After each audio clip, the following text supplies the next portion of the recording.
There you go. Serious. Got it. Oh, there we go. 60. Wow.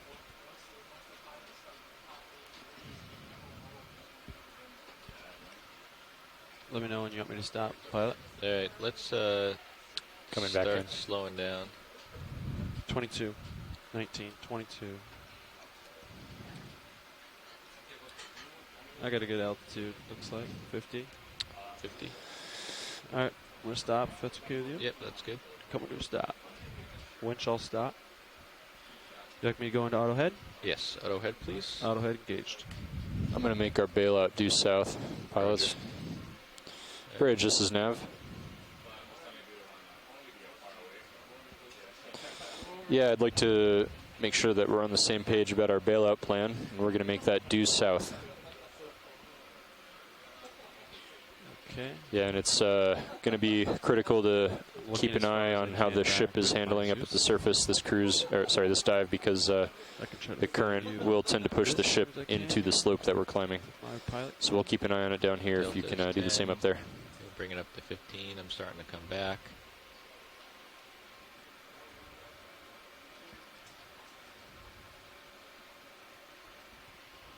You see me in the fish. Good copy, and at least the winds are relatively light, so looks like we should be able to hold.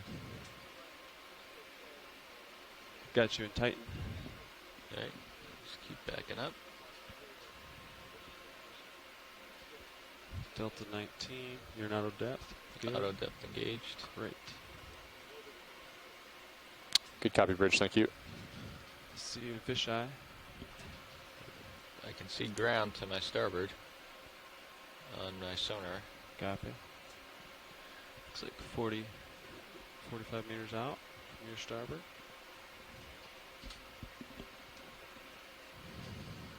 I will turn to the right once you get underneath me. There you are. All right, you can turn as you're ready. Copy. Coming to starboard. Oh yeah, I see bottom right here. I have visual. So I'm going to turn to starboard also. What do you want to line up on? We're going to line up on the ground. Okay.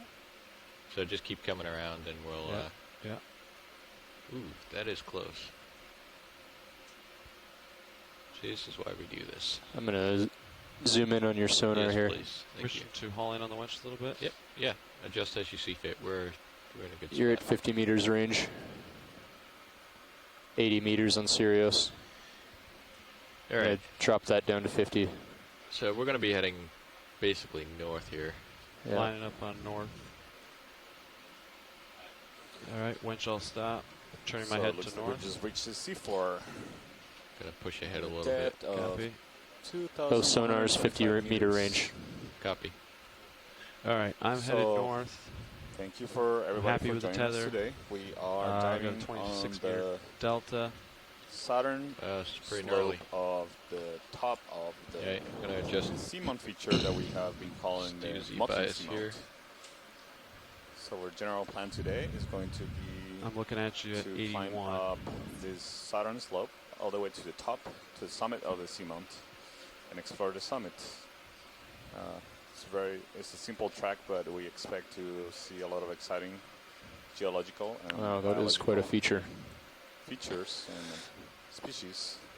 Tether's happy. And it should be a very fun I'm gonna dive. butt We chase into expect my to see Titan. some I good think this is just something that's abundance of popping out deep right corals, here. deep sea sponges, and a lot of other Good animals amount of current associated coming from with my these starboard communities, here. as well as Tether looks good. It's going straight other down kinds to you. of organisms that like to live on hard substrates, such as the ones that are present in this seamount. Right now, the pilots, ROV pilots and engineers, are getting everything settled, so we can begin to dive in our exploration. Would you like me to shortly. line up with you closer to 031? Yeah. Okay. Coming over. All right. All right, watch lead. This is pilot. Go ahead, pilot. We've acquired bottom, and we're in a good position here. We have a pretty good current coming out of the east, pushing us to port.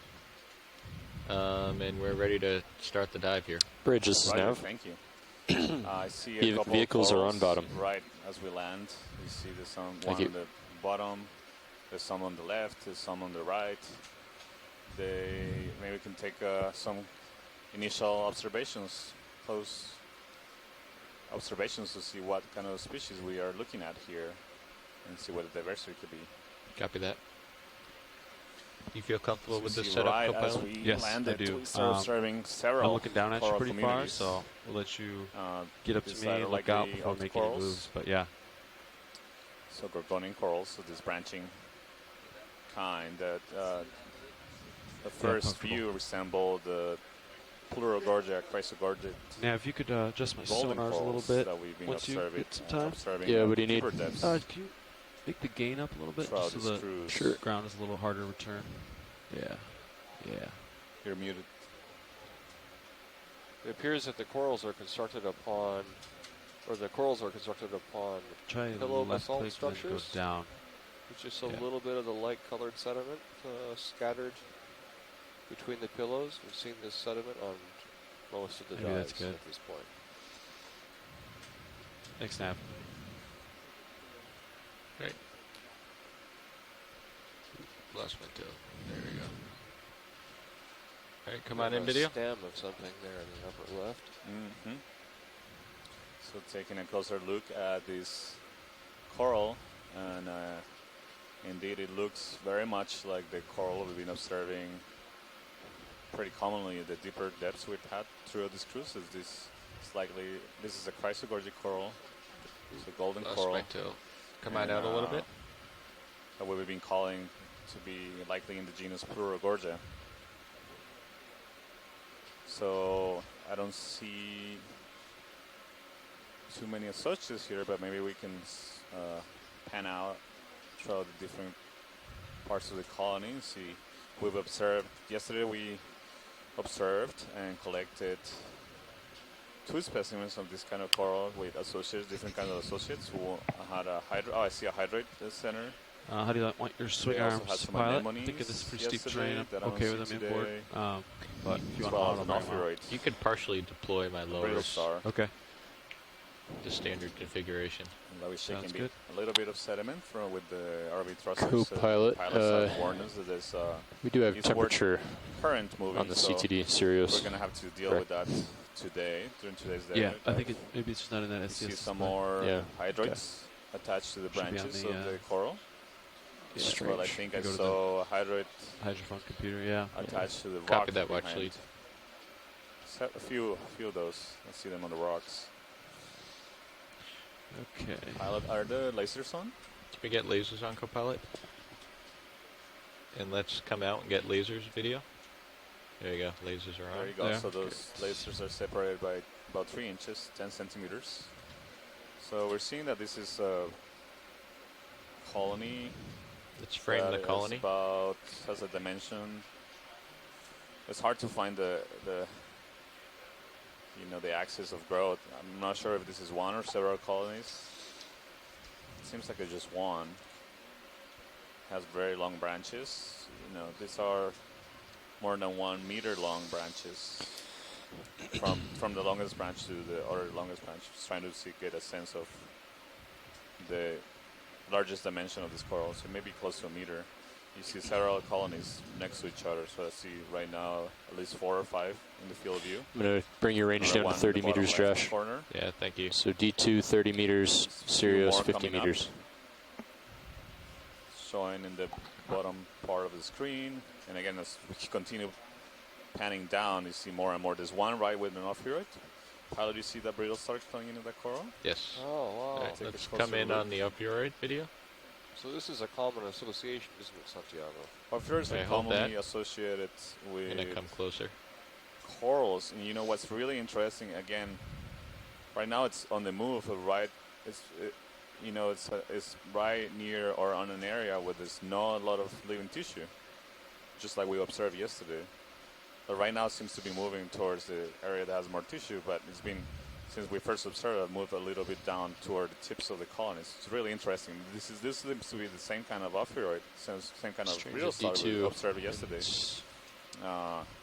in collective What's that? yesterday. D2 doesn't have altitude. Any chance we can take a closer zoom on that pilot, or Yeah, we'll try.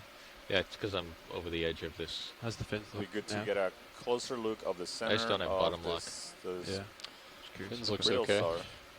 are. I partially So I'll deployed give both us your a lower swing arms pilot. better idea of You can look in the potential Real species that it may chemistry. be. Yeah, it looks great. Okay, great. All right, come on in video. But just from the appearance, it Spilling down has hydraulics. the spiny Hydraulics projections. All right, hold that.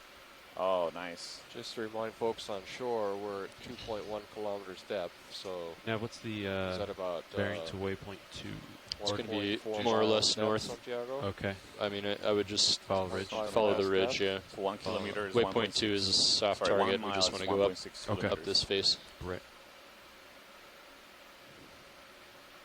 Yeah, this seems to me like the same kind of ophiroid that we saw yesterday on the same kind of coral. So it's interesting that we've seen this association. And again, as we landed, the ophiroid was on part of the coral that had no living tissue. Right now it's moving. It's been on the move since we've been observing. Right now it's reaching the end of the coral, actually. Wonder if it's going to fall off. He's going to have to make a difficult decision at this point. Run from us or hang on to the coral. Yeah, maybe got word of what happened yesterday, too. She's probably disturbed by our presence. Yeah, it's likely. And you see this anemone right Oh, there. there he goes. Come on out, video. Yeah, so Oh, so it fell off the coral. trying to Jumped. get away from us, no doubt.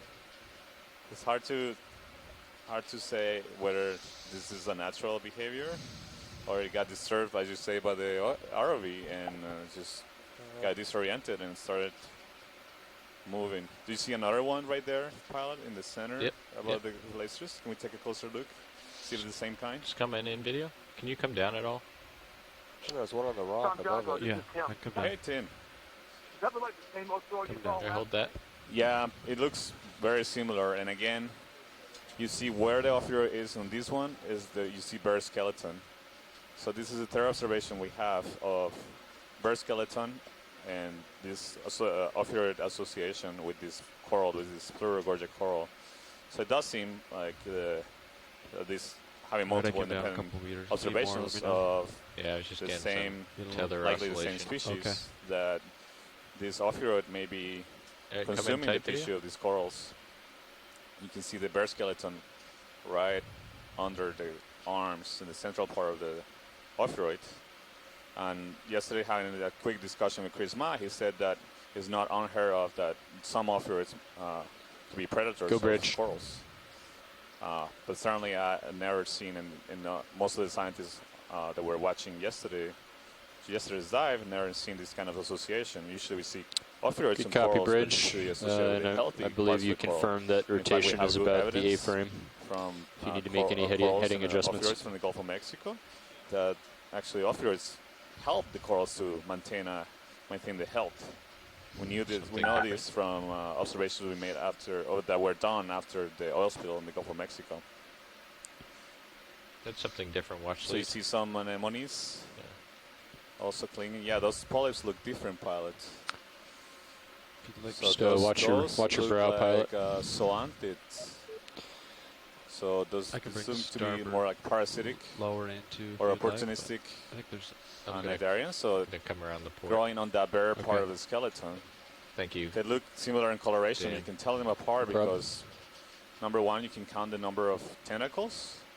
So the octocoral tentacles, actually you see both here. To the left, the octocoral tentacles have 8 tentacles. You can count them pretty quickly. It's hard to count them in this angle. But also the octocoral tentacles on the left have these lateral projections that are penals, the characteristic of octocorals. On the right, you see the tentacles are actually the tentacles that you see of the animals, so the polyps you see on the right, are actually not corals. They are most likely zoanthids, so more closely related to anemones. They have a different number of tentacles. So they have more tentacles, and they don't have the lateral projections that come out of each tentacle. And we commonly see them growing on other corals as parasites, but also on skeletons, rare skeletons that corals have left behind once they die, and also sponges. We didn't see this kind of zoanthids yesterday on the corals we imaged. Although they're so small, we might have missed them.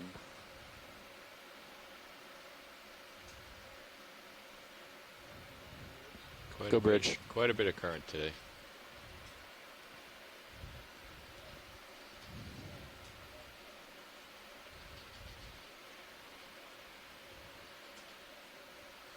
Great observations that we're making here, and it's very good to see similar kinds of species. I mean, they look very similar to me. They might, copy, they might just be let me know. slightly Thank different you. Species in the same group of Chrysogorgia octocorals. Something dead center. Also Yeah, in the attached. center you see. Co-pilot, it looks like a the hydroid, upslope here is more or almost like a 030, huh? Yeah. we also saw some worms, Maybe even some a little sabella bit more. worms that were making Yeah. tubes. Yeah, I don't got want to wander off This too much particular to one looks starboard, actually you like know. a barnacle, possibly. Too far east. Yeah. It's hard to tell. I'm not sure if it's a worm or a barnacle. Hey, Santiago. This is Chris Ma. Hi, I'm Chris, just how are looking you? even at 25 meters Good. out. I was just watching It's the pretty very clearly, vivid video of A little bit to your starboard. brittle star on the coral, and the disc details Yeah, are very sorry. distinctive.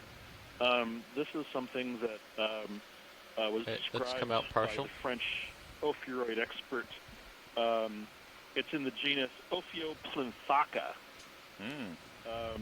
It's fairly distinctive, and it's a different animal than we're used to seeing when we look at these deep-sea corals. It's not one of these serpent stars, and it's not one Right. of the sort of generic ophiacanthids that we've been seeing. Let's get the on prior full dives. coral here. So Video. the disc pattern is extremely distinct. So, it's very unusual. It could well be doing something different from what we're accustomed to seeing other ophiuroids do. Right, yeah. On these corals. Let's do a snap zoom here. I agree, Chris. It's But, very unusual. Anyway, I just thought for once I could actually help with the brittle star identification, since it's not often possible to. That's great, yeah. And we made a collection Yeah, hold that. of very similar brittle star yesterday on very similar kind of coral. Yeah. I think they're great. basically Okay, probably oh, the no, same. and I then, would Yeah. what we expect can harder do from sonar the returns since we collected have the specimen sonar. is to look, Yeah. possibly at the gut contents or Right. some This other might just be a local feature. indirect feature. evidence, Yeah. and possibly see if there's Yeah. any further evidence. Come on of out. that. But Right, yeah, it yeah. does seem interesting that the brittle star, there are no other signs of predators or other animals around the base of that coral. It's possible the brittle star had been feeding on it. But then, if it's just crawling up the stalk and the spines are quite sharp, it's possible it's just denuding it simply by moving up the surface. But Yeah, that's definitely it's true. difficult to say, of course. Yeah, yeah. But we'll see. Perhaps we'll see another another example of an animal in situ and see what it's doing. But Ophioplinthaka is not a very. I've seen them in collections before, but I've never actually seen one alive. So Video co-pilot. it's really kind of cool to be able to visualize it and to know that Go. it is Hey, can you red. confirm So- that my Yeah, Zeus is all the that's a way great point you wide? make, Chris, It 'cause is? Usually when Very we... much. Thanks. Yeah. Well, I'm sorry. Oh, there it is. I'll talk I had a to you later. hunch. All right, Yeah. thanks for calling, Felt a little Chris. close. Thanks, video. Thank Yeah. you. Do you have any loose rocks here, RV pilot? Oh, there's a ton of coral over here to the Yeah, left. you see Wow. a lot of these corals. Whoa. Very cool. Looking off the precipice there. Just on It's that. interesting. They all seem to be the same kind of coral. West same side of the species ridge. coral. I don't see a lot of... See if any of these look loose. Can we do a partial zoom here? Video. That one right there might be loose. A couple of those might Anyway, be to loose. just get them. Come out let's get 'em. wide. Let's see if I might not be able to reach them, but see what we can do here. So Chrisma was making a really good point about the collections, and Can you bring he up was the remarking that hydraulics, has never co-pilot? seen them alive, and it's really great to see this kind of animals alive. Yeah, you might need to Because the come down a reason is few when we meters too. collect them and we Yeah, preserve them you're gonna usually tug in me. alcohol Hydraulics are and go. ethanol. Coming down. And we put them in a museum, so other taxonomists or scientists that are experts in different groups of animals can identify them. I don't They know if I lose can a- reach that. Most of them lose their color, and they tend to shrink far up, in that and the change crevice. in morphology is you end up analyzing I the think I can structures, get it. It's just whether the arm can that have get been in there preserved, without but hitting they a are rock. most of the time is not in a natural position and not showing the natural try- colors, and definitely not the Would you like natural me to behavior, obviously, because they're Still swing arms, dead. or? But all those key pieces No, the are swing arms are really fine. good to get Okay. when we Oh, you're have just these gonna. really detailed observations live that we otherwise I can't tell would how not far be away able that to is, but get, I'm going to and give it a the knowledge shot. we can get, even this is a short If I can get observation set of that up here. association with particular coral with particular ophiuroid or anemone, etc.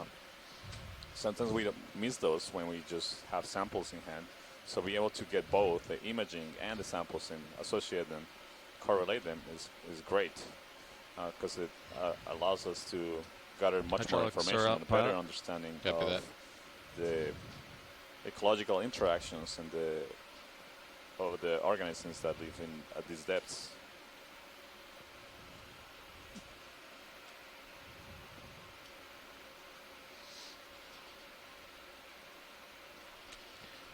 Can you bring up the utility cam and keep an eye on where the craft is relative to that rock? So right now we're trying to get settled to attempt a rock collection. Would you like utility cam on a big screen? Bring up Mini Zeus. Right monitor. Mini Zeus.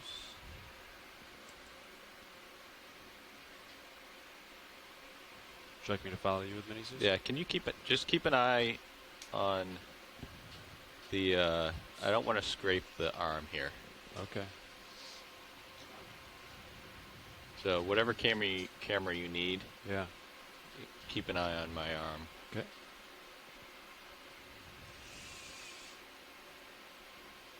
Oh, so close. This is a difficult reach for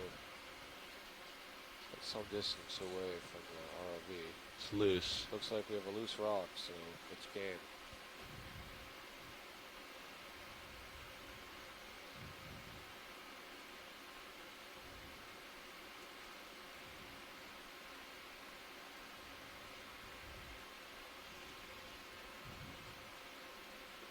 Okay. What rock box are you thinking? Well, I'm gonna pull off. We can do the starboard one. Okay. Bring the Mini Zeus around. Coming right. And just bring the wing in just a little bit.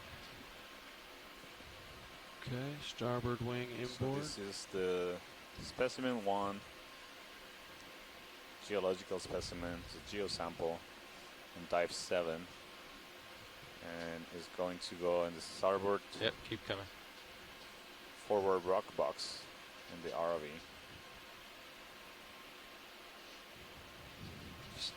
Stop there. Looks pretty close.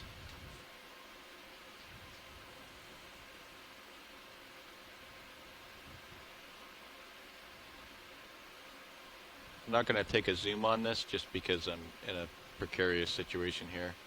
I hope that's not a problem, science. That's okay. No, it's okay. We can get some images All right, you while can you bring were that. You can bring that. collecting it. Coming outboard. All right. Great. Also gonna nudge the drawer Sweet. closed. Just got our Great first sample collection. And now we're going to continue All right. making Good. observations of All good. All right. I'll come down. the animals that we see on this wall. So far we've seen Hydraulics great off. abundance of corals. All right. Let's bring your camera back. We got a waypoint for that. Great abundance Yep, of I'll get corals. So far not a lot of diversity. Let's We've do a quick seen zoom what on seems where to that be was. only one Let's come coral in video. species with several associates. Nice job, Josh. Associated hold that. brittle stars. All right. Come out wide. As well as anemones, solantid, All right. hydroids, Yeah, we square up your Mini Zeus. Yeah. Square it up well. including a We're really doing this. interesting observation of an ophiuroid All right. brittle star that we saw yesterday also in this kind of corals. Also associated with bear skeleton. Okay, Mini So- Zeus back to you. We currently have the hypothesis that it may be feeding on the tissue of the coral, or maybe perhaps scraping it, Let's come possible in that it's partial eating layer it. video. which is a pretty unusual association. We usually don't see them, see the brittle stars eating the coral. We Okay, see hold that that. more in sea stars. So here we see what appears to be more just dead skeletons of these corals that have been colonized by hydroids. You see in the center there's some yellow. That appears to be some zoanthids. So this kind of colonial anemones Come in on the zoanthids. growing on the coral skeleton. All right, hold that. Yeah, so these are zoanthids. They're large, they're pretty large polyps. You can see them, the size relative to the size of the polyps of the octocoral to the right, the white ones. And the yellow ones are the zoanthids, the colonial anemones. And you see that are growing on a skeleton that is bare. It still has one living polyp. I saw one on the top right. Again, these zoanthids, I'm not sure of the particular species. This is not one that I can recognize, but they're often seen as parasites of corals. And in the center, just a polychaete worm swimming.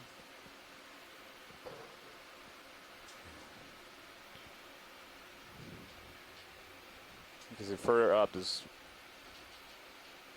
think I saw one living polyp of this coral still on the golden skeleton. I'm not sure. Maybe it might have been just from another coral that was right in front of it or behind it. Yeah, you can see the bare skeleton there. This probably has some colonization with small hydroids. There's more of those zoanthids growing on it at the top.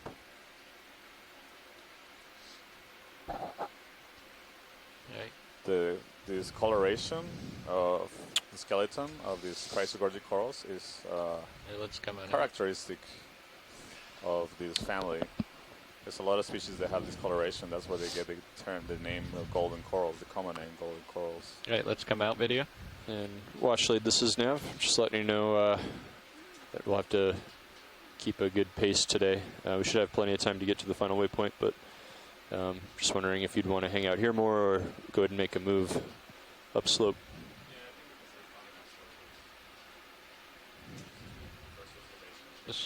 Just do a snap here video. Okay. Just come in tight.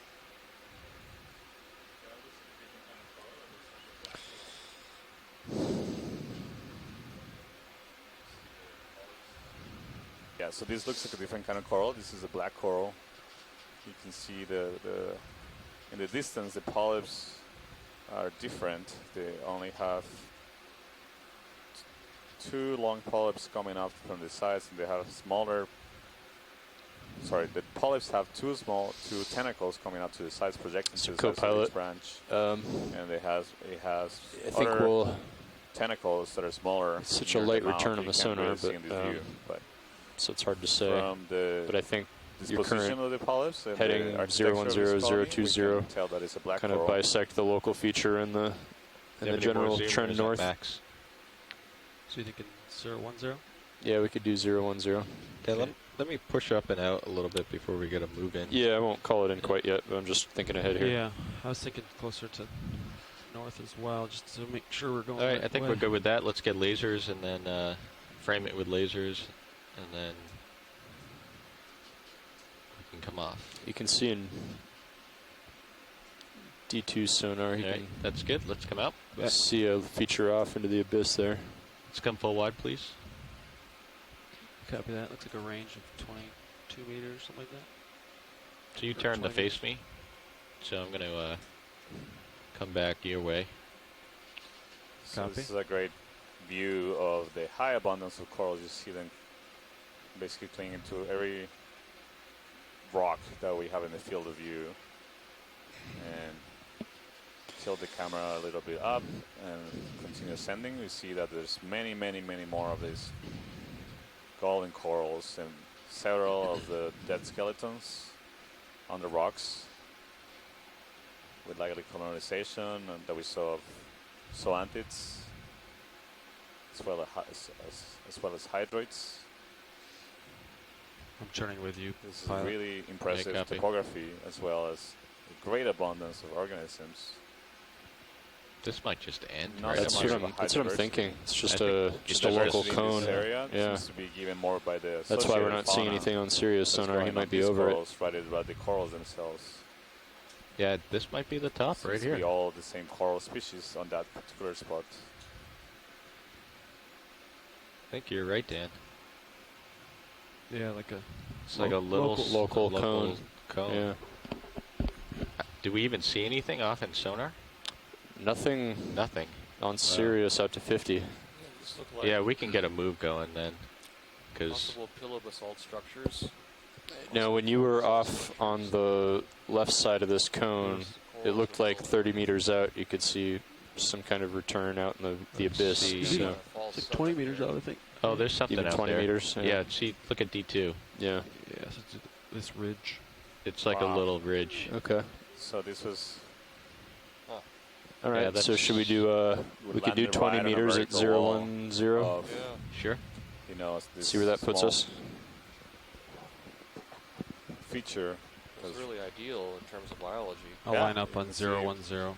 How the dramatic topography I'm going to do is 0.2. really Just good for can't see much. suspension of feeder organisms like corals that capture particles from the water column Bridge is his nav.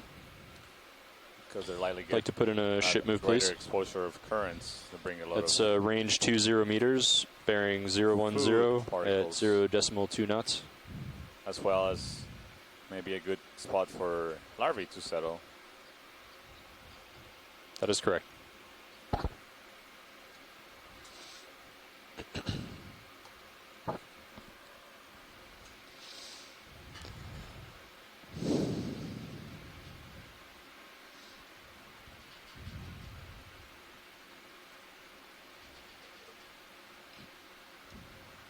So this seems to be more of these Iridogorja corals to the right, and then some large stalks that look dead. Getting to piling the up. Copy We can bridge. Take a Not a whole lot of quick telly look at left. those. I'm not sure what those Just are, Come in. but it Video. seemed like they belong to a much larger animal. Yeah, I'm going to start tugging it. Yeah. I'm not So sure. that's fine. I'm coming back to starboard. Not sure what kind, but you can see it was very large. Copy bridge. Could it be a possibly a coral or a sponge? It's really hard to tell. It's been Let's come in tight.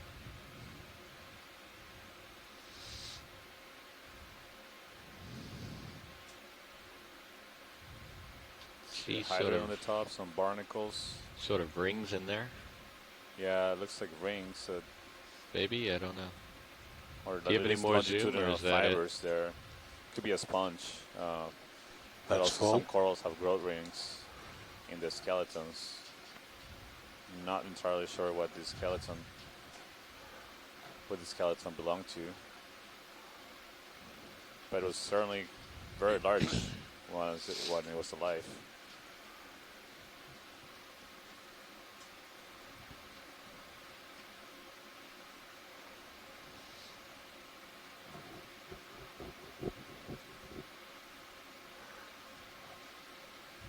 Thank you, pilot. This is good.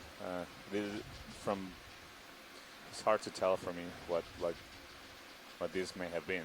Again, I'm gonna go with either a coral or a sponge. Maybe we'll see one of these alive later. Be great. Very large animals. All right, let's come wide.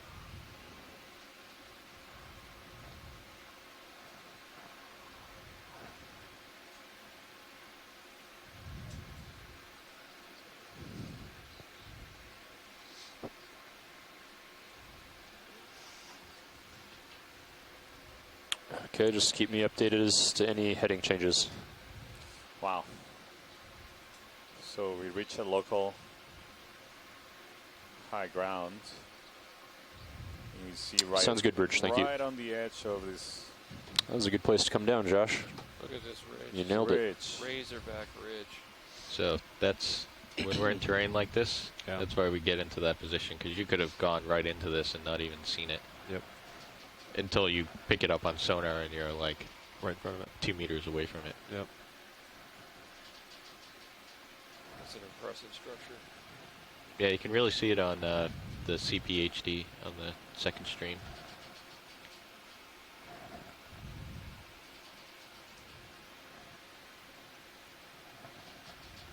Come up just a little bit. Yep. Just watch the tether here. Yeah. Just make sure we don't snag it.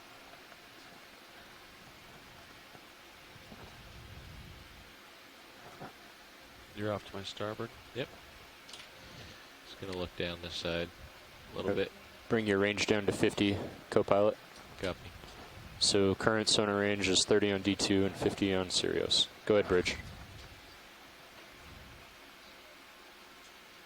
Turn to keep you in view a little bit. Yep, that's fine.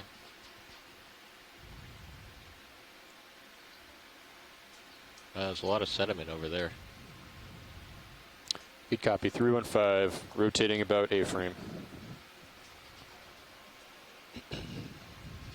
Ship has stopped. He's making a heading change toward the starboard side about the A-frame. So Copy that. he'll let me know when he's done there, and we can put in another move if we need to.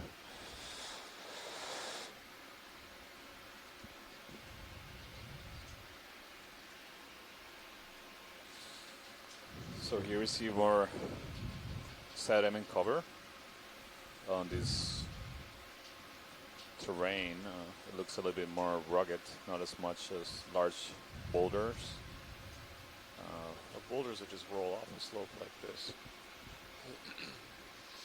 I mean, estimate the slope is 60 degrees, or at least on both sides of that ridge, huh? Yeah, we didn't expect such a big slope, at least in the general area, based on the bathymetry, but the resolution of the bathymetry data at this depth is, you know, a couple dozen meters, so definitely can miss these smaller localized features from the multi-beam ecosonar data. So on the center we see Very a dramatic really, feature. really Very cool. long whip. Looks like a bamboo coral whip. Pilot, so we have the lasers on? Yes, we do. So the lasers are on. See if I can get I the. don't see them yet. Oh, I see them now. Okay. I don't Wow. see them. They're Really? near the base of the coral to the left. See them on the rock. Oh yeah, I see them. Yeah, that's Wow. So this is, I'm gonna go with more than 2 meters long. So you just have to make a quick guess of how many times that small distance. So yeah, this is easily more than 2 meters come tall. on in video. So more than, it's more than 7 feet tall. This coral, and yeah, it is a bamboo coral. This reminds me of the Okeanos that you see in the American Southwest. A what? I think they're called Okeanos. Just an arid land plant. Very, very tall, leaning over like this.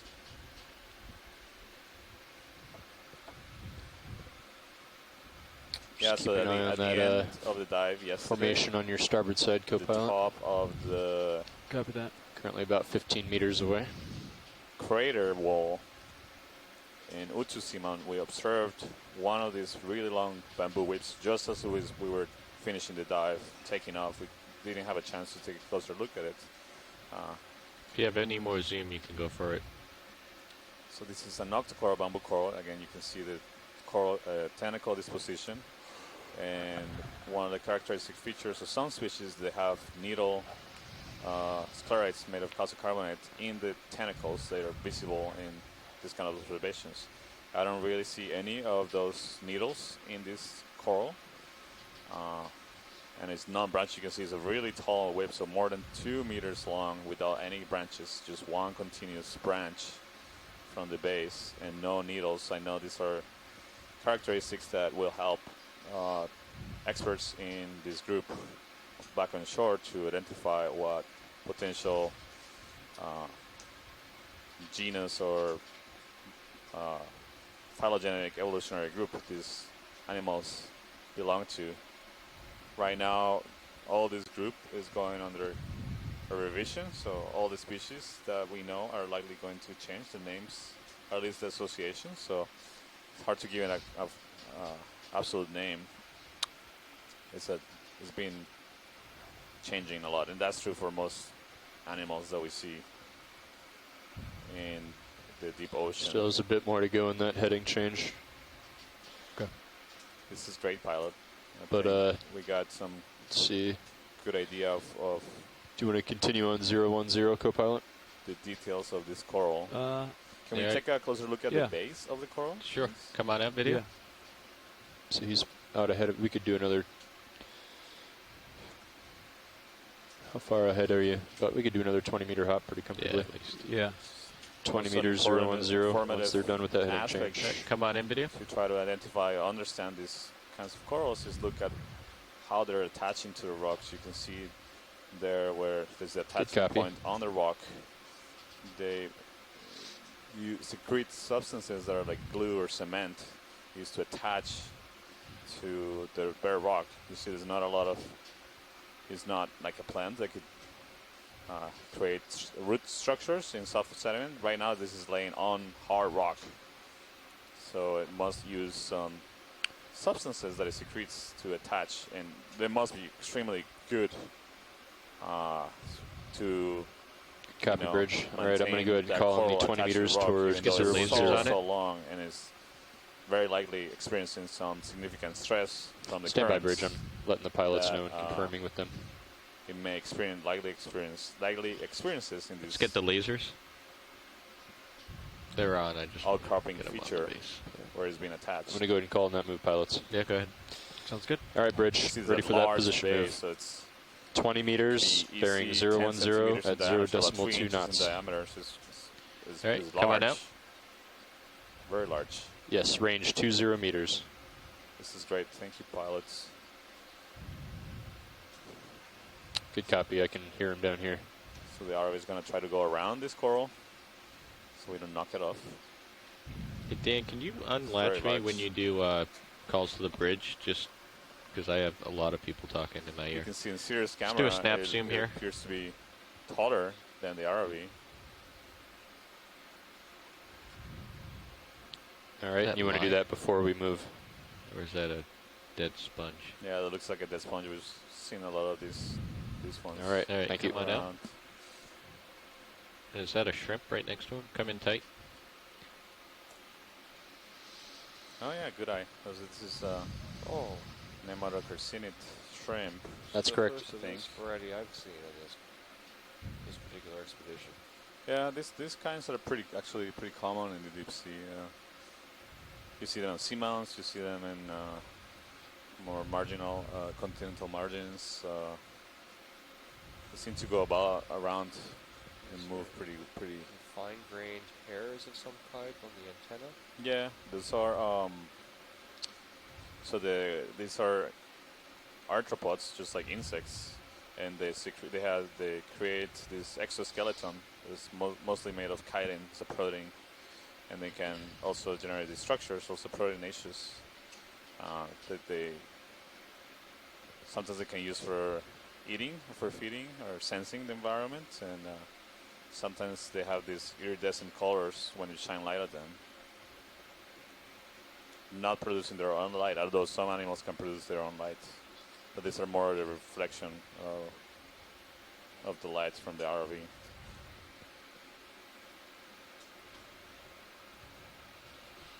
All right, video. Let's get lasers on Thanks, this Rich. guy. Okay. Now, this is Bruce. I'm certainly not a crustacean expert, but this one looks a little bit different than the ones that I remember seeing in Hawaii, or even the Marianas.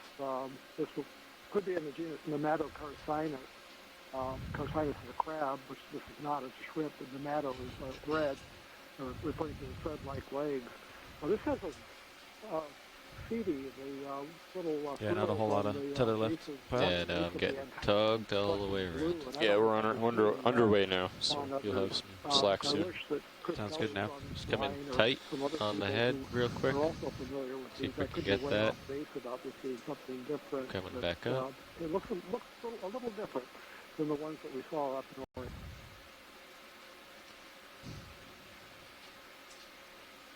Yeah, thank you, Bruce.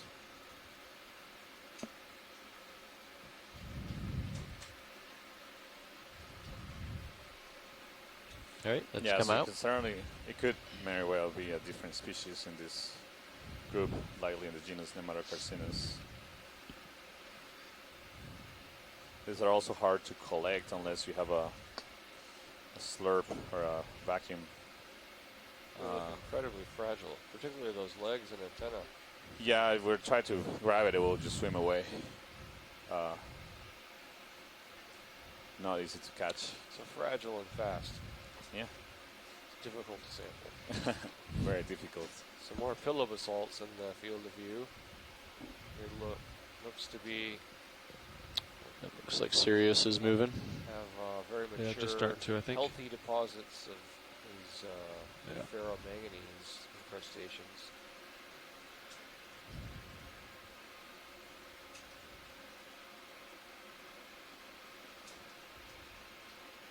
As we pointed out in prior dives. Oh, look at that, looking off into the abyss. Looks like we have more significant sediment accumulation on the Is there much of a current, Josh? Yeah, less there's a steep pretty good slopes. current still pushing me west. I mean, it's calmed down a little bit, but it's, see the tether, how it's all the way out? Yep. Making piloting a little difficult.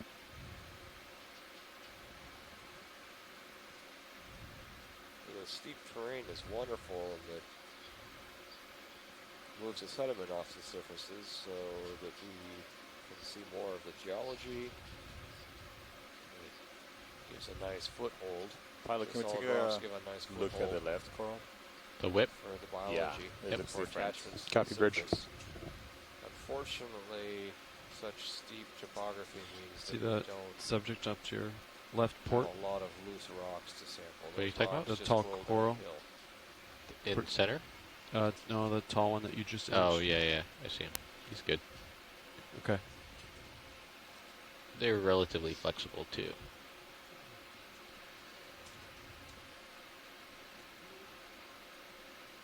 Alright, video, let's come in.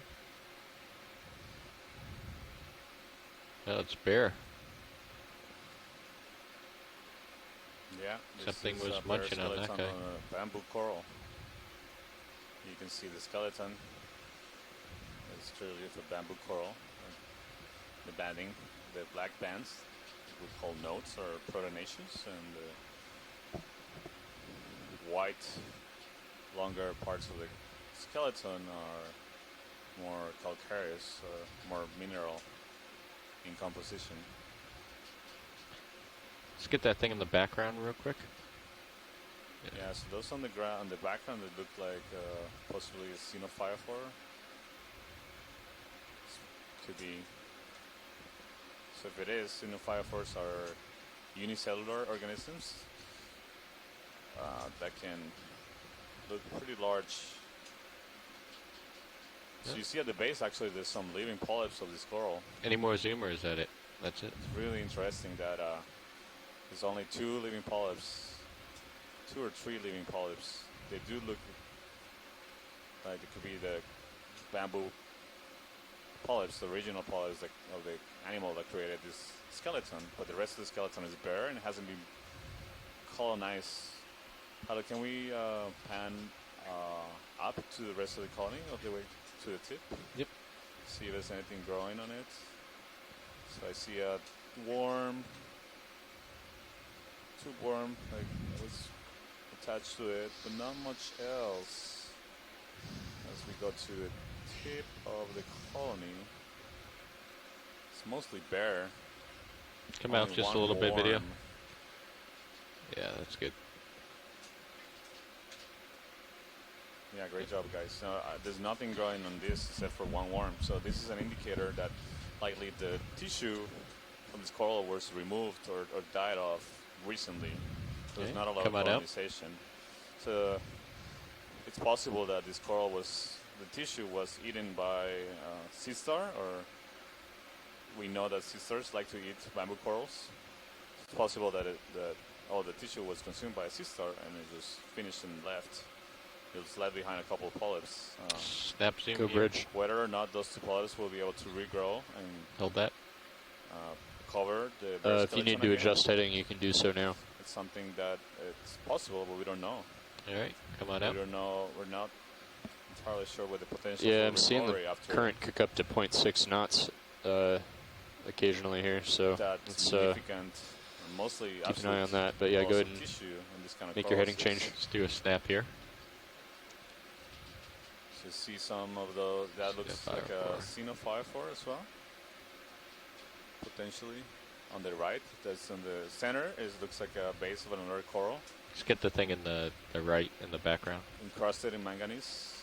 Yeah, Manganese crust. you can see these almost bubbly type of texture on the surface of these rocks. It's really typical of the ferromanganese deposits. These deposits cover everything on the ocean floor, and they're thicker. The older the rock, the older the surface, the thicker the deposits, as they grow very slowly with time, on the order of millimeters per 100,000 years. Okay, let's come out.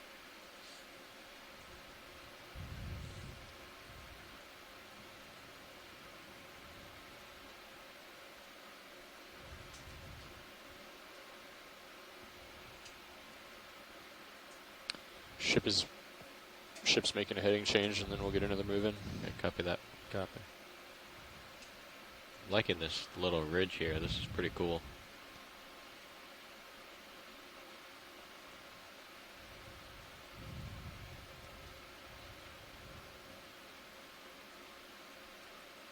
Is that a big one? Come in. Let's zoom on this real quick. Video. Hold that.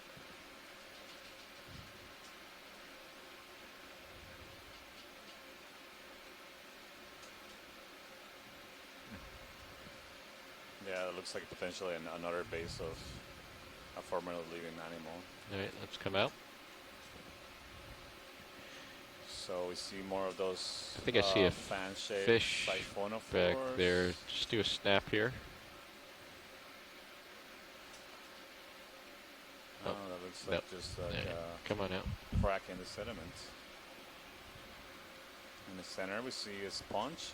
Looks like a dead sponge, potentially. Snap zoom on the sponge.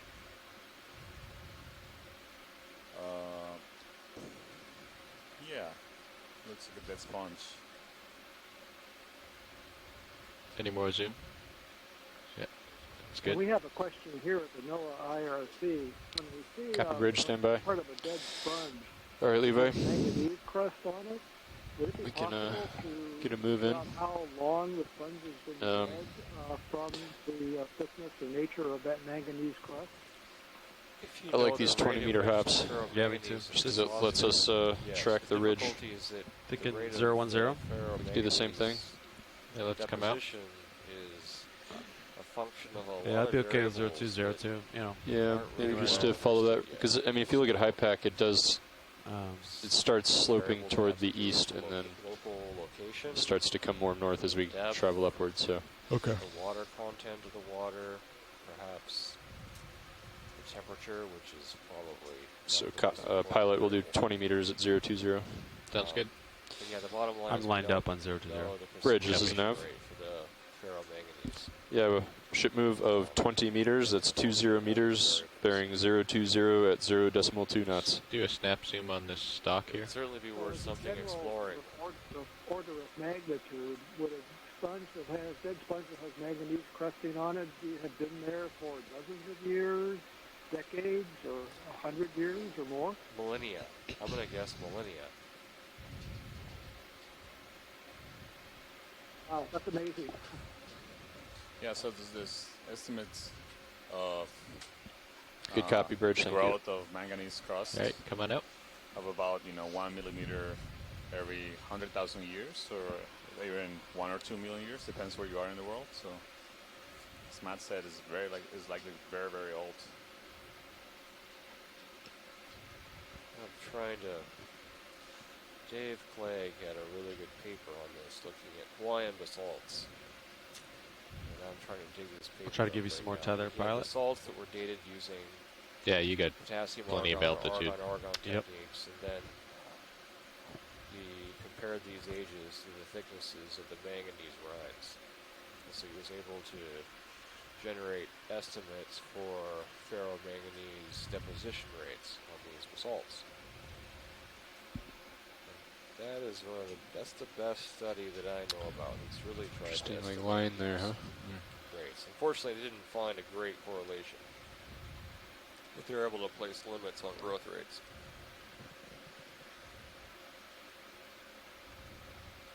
Yeah, still, it's amazing that shows how stable this environment is in a lot of cases and how long things persist down there. If we're looking at sponges, dead sponge skeletons that could be millennia old. Yeah, it's striking to me as well. The dive on Rose Atoll, the ferromanganese deposits on those fossilized sponge, are they Sponges. Yeah, sponge stems. They were quite well developed. Partial? Yeah, we actually collected one sample of one of the sponges with a crust. Hold that. So this is a dead sponge, and it has some zoanthids growing on it. I also see an ophioid. Still using the substrate that Just come in tight. the three-dimensional habitats that these animals create, Hold that. even after death, are important for sustaining biodiversity on the seamounts and in general in the deep sea. See several small ophioids, brittle stars, as well as these colonial zoanthids. I'm growing coming on down a it. little further. Yeah, thank you. Getting blown around a bit too, so. Yeah. Thank you, pilots. All right. I thought I saw further Just come out. on the top of this feature or higher. I thought I saw a coral colony. Up to the left. Yeah. Yeah, I'm just waiting for more teller to get up there. Ah, roger. Yeah. But this looks more like, what do you think, consolidated rocks with manganese? Or They look like pillow basalts yeah, to me. pillow basalts. Yeah, that's what I was thinking. Beautiful But pillow structures. So when basalts are extruded underwater, they tend to form these round, right there, yeah. All right, let's try to get it from here, video. morphologies like we see in the field of view. So this Hold sponge that. is constructed upon these ferromanganese encrusted pillow basalts. Yeah, so this is like a sponge that is either dead or dying. Not sure if the tissue on the left is still alive. Looks clear, not as brown as the bottom. It also looks like it's been Come in tight. broken off, some parts on the left. Hold that. You see there's a hydroid there in the bottom half. And tiny little shrimp swimming about.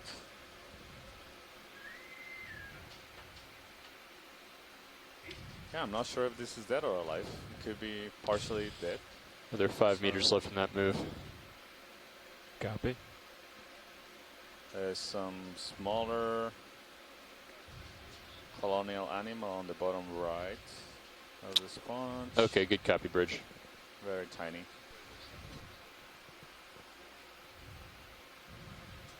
All right, actually, that ship move has just completed. Copy that.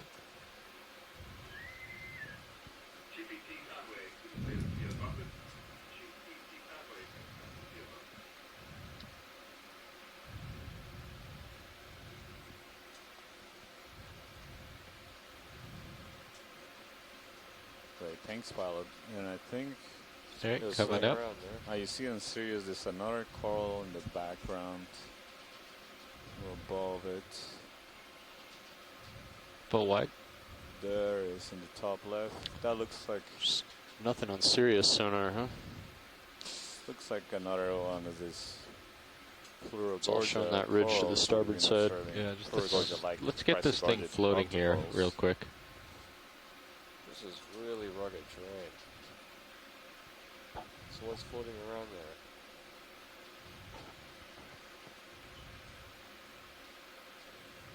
Nothing. It looks iridescent in the center.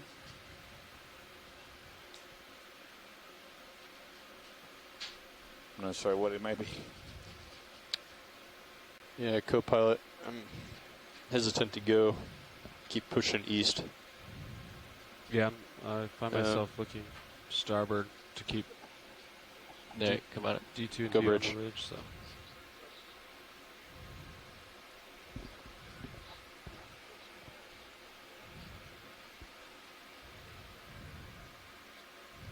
Yeah, go ahead and make that heading yeah, I'm change. looking.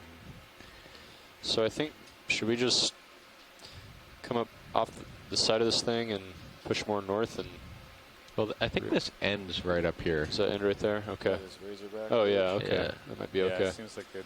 I just And didn't then we want can start heading more Yeah, north. I just didn't want to keep pushing east. Did you want to look at this other coral? The one in the center? Yeah. Sure, if you were waiting for Yeah, come on in video. the other vehicle to catch up. Good to take a closer look. Hold that. So yeah, this looks like another one of these Chrysalis corals that we call him in the genus, likely in the genus Iridogorja. You see an anemone in the center of it. We collected some of similar kind yesterday, maybe the same one. See in the bottom part of the screen another Co-pilot, what do you hydroid. think? Should we go for 020 again? Yeah. Yep. You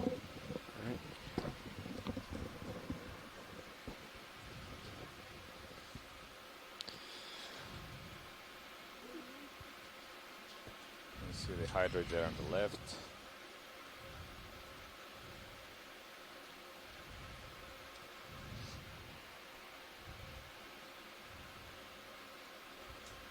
It's about 30 meters out for that return. Just do another 20-meter hop. Yeah, 20 meters sounds good.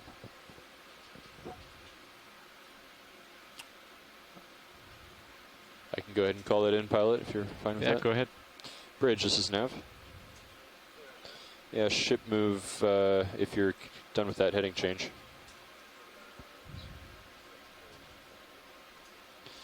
We'd like to go 20 meters, bearing 020 at 0.2 knots. It's interesting also to see that you see that hydroid that forms a tube, or is that That's could be a correct. worm as well? It's a little blurred. Can you put in focus a little bit back, more further in the back?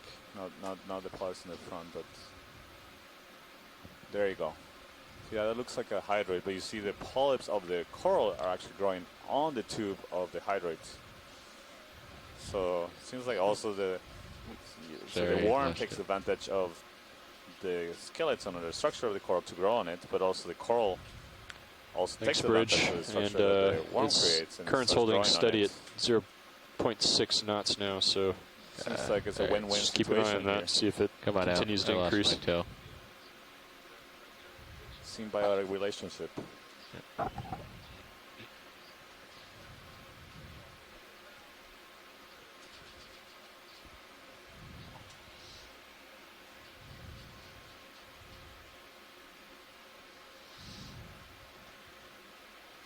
But otherwise, the thrusters look happy. Pilot, I see a coral right on the right. There's a sweep, very thin, right below the lasers there. Right below the lasers. Right there, to the left of the lasers. Right there. Get there. All right, come in partial. I still don't see it. Will come. There it goes. You tilt the camera down or the view down. There you go. Oh, wow. Ship is underway. Okay, copy that. Would you like me to turn to keep you in view? I'm not sure what it is. Might be a black coral whip. All right, come on in video. Good. Yeah, it is a black coral whip. So we saw one of these earlier, just a couple of meters further down on this steep slope. You see there's some mucus coming of it. The long threads seem like mucus, so these corals can produce substantial amounts. These black corals are enough to produce sometimes substantial amounts of mucus. What's the purpose of that, Santiago? It could be defense. You know, if you have some kind of stress or predator or an infection, you can fight it, producing a lot of mucus and protecting the rest of the colony. Or against predatorial deep sea biologists, perhaps? Yeah, Could sure. be. May also be useful to have a sticky substance to capture particles. Although, as far as I know, they don't put those out as lines to try to capture. But it could be. Some species might do that.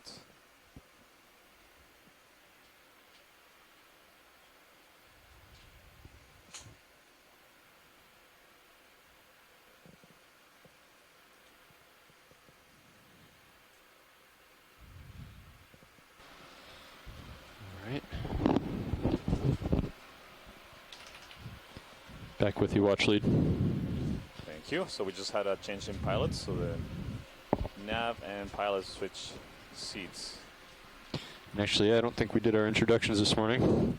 No, I forgot. So I'm Dan Rogers, sitting pilot. We've got Josh Carlson on nav, Levi Unema on co-pilot, and Bob Knott as our video operator. And in the back, we've got Emily Narrow, who's editing a highlight today. We're all with the Global Foundation for Ocean Exploration. Yeah, and in the back is also the voices that you've been hearing. This is Santiago Herrera from Lehigh University, and the biology team science lead on board. And next to me we have Matt. Go full wide? Matt Jackson, UC Santa Barbara. Thank you. And I'm the geology team lead on this expedition. Excited to see how old this seamount is and what the chemistry of this seamount is. Hoping to find some really nice rocks today. And I'll come over to center up on your 020 move there, Levi. Copy that. That was a really neat looking ridge, wasn't it? Yeah, that's cool. Yeah, this might be another mini ridge, maybe a little dike. It's hard to tell. So Matt, what is a dike? So dike is a narrow intrusion of magma into a weakness in the rock. So perhaps along a fault line. So magma, like any other fluid, is going to want to upwell to the surface along paths of least resistance. So pre-existing weaknesses in the rock, like that which you would find along fault planes, would be ideal pathways for the magma Take to a travel bridge. to the surface. And Alright, that move's done, so let you gain some altitude and put in another one. Sounds as good. magma cools, solidifies to a rock, and then that rock is exposed. You see So I get a little bit of an overhang here, potentially. Back up. the narrow conduit of rock exposed. Coming up with you. Dike. Okay. Thanks, Matt. That's great. Looks like another jumper right I there. always wonder about the term. I've seen it a lot. Do you want to do a Could partial? Take a quick zoom at that ophiuroid that is Sure. crawling around Hold the there. rock. Wonder if it's the same kind we've seen on the corals. We saw one jump off of the coral earlier. Can you maybe range down on D2 sonar by one step? You want me Is to that full range zoom? down? Yeah.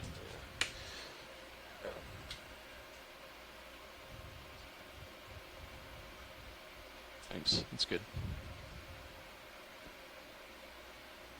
All right. Is that fine, science? Is that full zoom? We can get a little closer. Go ahead and zoom in. Great. It's hard to tell. Hold there. So it does look very similar. It has the spiny arms. And the disc, central disc looks very similar to me to the one we found on the coral. I've noticed when I was flying that the current wants to just keep pushing you off the wall. You see the one on the arms has a different color. The one on the right is more white at the base. Actually, several of them. This could be indication that it has lost part of the arm at some point and it's just regrowing it. But a lot of invertebrates are able to regenerate many of their limbs. Even regenerate whole body from a limb. That's also possible in some animals. So it's really amazing regeneration capabilities. You can see that on the tips of some of the arms.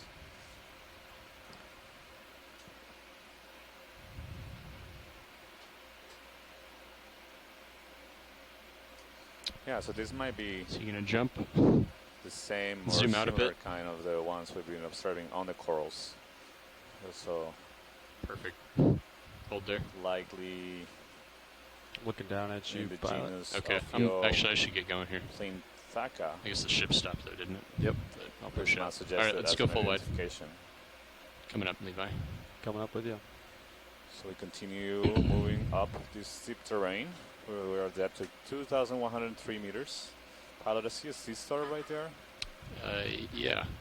We can do a snap zoom on that. Go ahead and zoom in. They're swapping out. Hi, Roland. Caught me before I got turned around on my seat.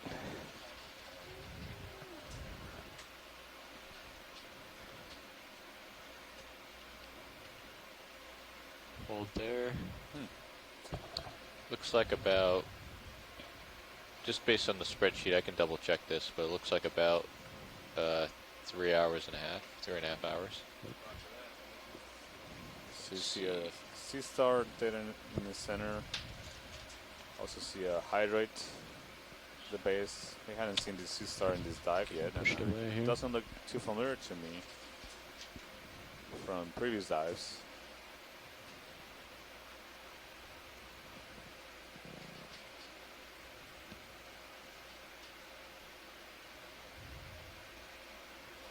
Is that good for an identification? I think it'll give us some idea. Yeah, is that full zoom? I can, if I get closer, I'd want to maybe go ahead and take a minute to touch my toe down, but I can do so if you'd like. Sure. Yeah, I think it'll Okay, let's be zoom worth out. it. Might be a new observation here. We haven't seen so many sea stars around, and it's, you know, they usually like to. Well, the ones we've seen have been all in hard substrate, and we try to pick up a I couple. could bring your that'd be starboard really hard. lower. So far, unsuccessful. Try to But light this up the is subject a little better. That'd be good. So at least getting a good image will be helpful. Yeah, that grouper that we have has some potential in helping us collect sea stars. So what's that on the rock directly above Go ahead the and sea zoom in. star? Circular The feature. circular, that looks like a base of another broken off, possibly a coral Partial. or a sponge. You can go tighter. Hold there. So you see the feet, the tube feet, almost translucent. They have white tips they used to attach to the rock and also to move around.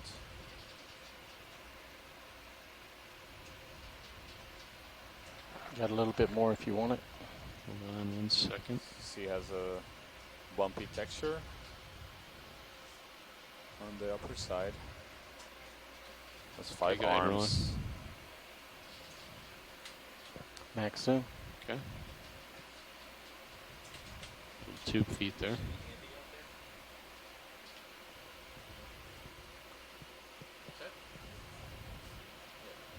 There you go. Roland, can you enhance this? It's about a maximum I can enhance with it being so bright on the right. Yeah.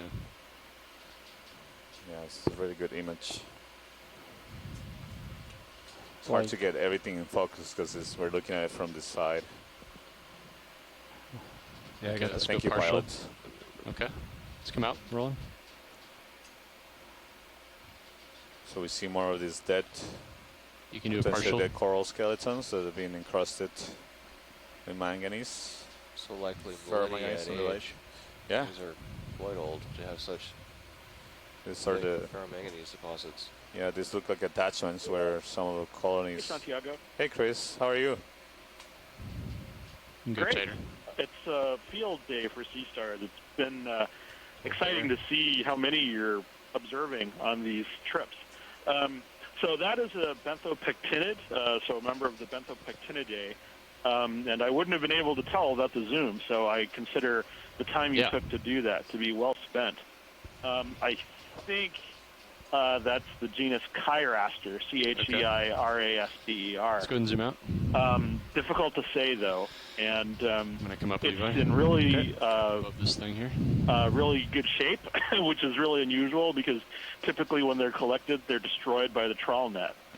Yeah. So again, the fact that it's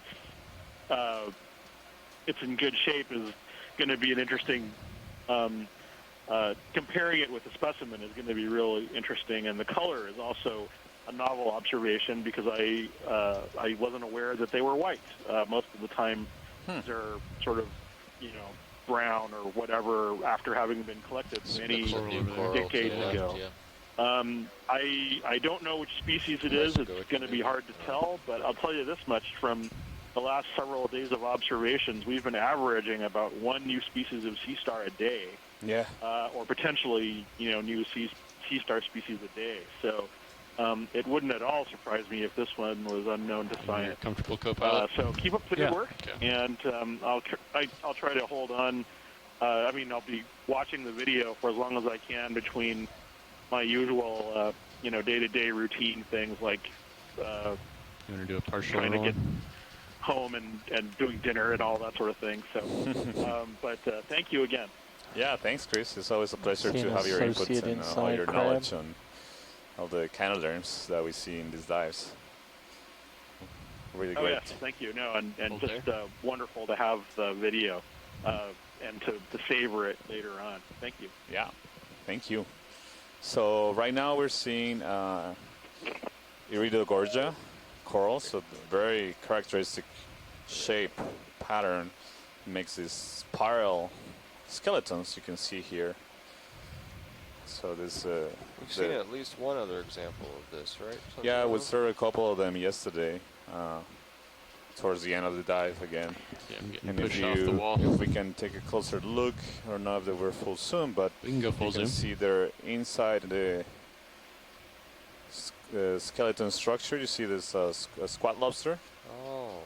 with these arms extended, and to the left there's an anemone clinging on it. So it's Drifting common forward. to see these squat lobsters Still drifting associated forward. with these kind of corals. Yep, I'm just trying to So touch these my are, again, toe this is here. the Chrysalis Corals in the same family as the white coral, the branching white corals that we've And been back to it. observing throughout this dive and previous dives that we've had between the depths of 3,800 meters, and right now we are 2,000 meters. Yesterday we observed this coral towards the top of the wall inside the crater of the U2 Seamount. Uju is it's 100 nautical miles from here, right? Or more. Yeah. So when you see a coral like this, I'm it looks slipping. morphologically similar to a coral Let's you go out to saw partial. 100 nautical miles away. Is there a chance that this could be a different species? Something Go hanging ahead, Bridge. on the right-hand side. It's not What's that rolling? There's something definitely a hanging right possibility, there, coming but we center. actually see this particular On the coral. Oh, you We can see zoom in. it all around. Well, in most places in the world where we look for corals, whether or not there's the Roger same that, species, standing by. Looks like it's captured something. it's likely they are not the same species. Yeah, what is that in the polyp there? There's some Vaccine? variation, and definitely this area of the world we haven't explored so much. It's a So there jellyfish? could be new species here, all within the same genus. Yeah, it's trying to see what that yellow thing is. It's hard to tell. It has some translucent parts in yellow. And seems to be attached to the branch rather than to the polyp. Ooh, Continuing to drift in. really Yeah, hard to tell. Purposely pushing in Very so I can small. get closer. Very, very small. Yeah, rock between your You see toes. some of yeah, the yeah. polyps of this Pulls coral out are partial. retracted. They look like little bumps. There's definitely a pink ball good current like bumps, pushing me off the wall but right most now. of them are extended. The tentacles are extended. Did they retract? Did you notice that they retract since we arrived, or? I did not notice, but it's likely, yeah. Whenever they sense a disturbance in the water column, sometimes they do retract. Sometimes you see the whole colony retract simultaneously, which is really interesting to think how they communicate Okay, let's between go each out. other. So these are Full not very specimen? complex organisms. They have rudimentary Roger, go ahead. nervous systems. but the communication throughout the whole colony is something that I think is fascinating. We know So they're very little adjusting their about. heading right now. Okay. So these are colony organisms. Okay, So video's all clear. corals are full wide. colony organisms. So really, you can think of each one of those polyps as being an individual, and they're just being Coming up clones a bit. itself and grows another part. Huh. Let's see what's over here.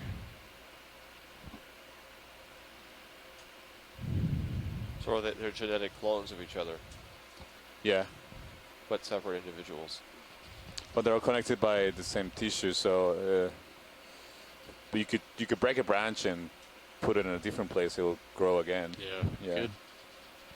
Good So amount of some people current are interested in coming actually doing starboard exactly to that. port. So doing coral restoration is actually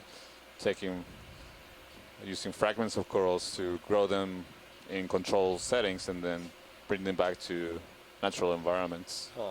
So far that hasn't been tried, as far as I know, in the deep sea. Definitely in shallow waters, but it's something that is being discussed and considered for areas where there's been big impacts in the deep sea. For example, in the Gulf of Mexico after the oil spill in 2010. There's a big effort by many scientists and other stakeholders to Another coral find there. strategies to restore those damaged You want ecosystems. to do a snap zoom You were there? saying before Yeah, that let's see take if a we look wanna- at this coral. This is another coral. This is another golden coral, another Chrysogorgia coral, likely in the genus Chrysogorgia. And again, you see two squat lobsters in Oh, the structure within the branches, in between the branches. You can tell them apart, these golden corals that we've seen so far, the Chrysogorgia corals, where the colony architecture is characteristic, they're very characteristic of the genera. So these ones look you can more come bushy, down a little bit. like Levi, little and give bushes. Good one. This is- Can go in tighter roll. and Yeah. then the 20 spiral that we just observed 20 was is the pretty high. Iridogorja, very Yeah. characteristic Excellent. architecture. So here we see two squat lobsters clinging to the branches of this coral. They look different from the lobster and the other coral, or do they? It's hard to tell. It's hard to, well, is that full zoom, pilots? Max zoom. Full zoom. Roger, full 285. Yeah. Oh. So sometimes you have to look at small characteristics in crustaceans, so like the shape of the rostrum. So there's the structure in between the eyes that is commonly used in shrimp and other species to distinguish species. Tilt up and look at the second And one. other characteristics in the appendages. So sometimes it's hard to tell species from a quick look that we do. They do look slightly different to me as well, yeah, but I cannot be certain. So in some species of corals, we see that there can be a pair, a mating pair, so it could be a male and a female that See seem the current to whipping by. just live on I that think coral, that's my and prop wash. they're a couple. Yeah. In the particular let's come case, out. I'm not really sure whether this is an example of this, but it could be. Okay, thank you, pilot. It's great. See further ahead, I see another one of the small that look like xenophyphore. Looking for loose rocks here to collect, but they seem to have been scoured away from the surface and rolled downhill.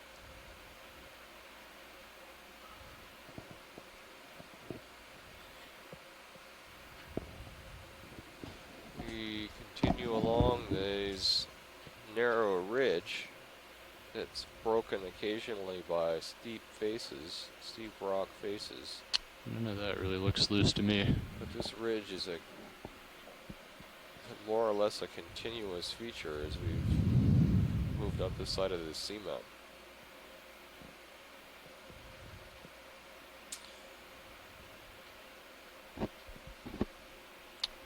All right.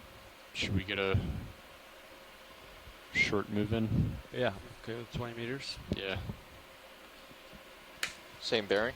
Yeah, I think that lines up pretty well, right, co-pilot? We don't Yeah. hold Yeah. You could even this go, if you volcano wanted to go is. 010 to get us closer north. So I'll is line that a up loose rock in front of us? I think 020 is okay. Okay. Yeah, that's fine. Which one watch lead are you looking To at? the left-hand side of the screen. Upper left. Upper left. No. No, I don't see anything.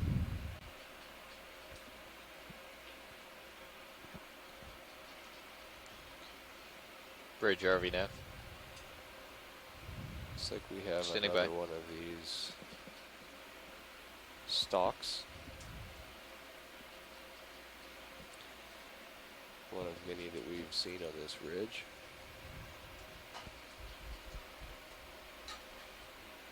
See, this feature is very steep on one side. Oh, Can you brighten it up, video?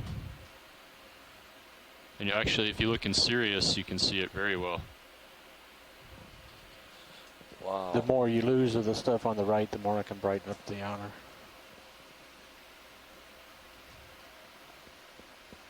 Oh, I wish we had some of that.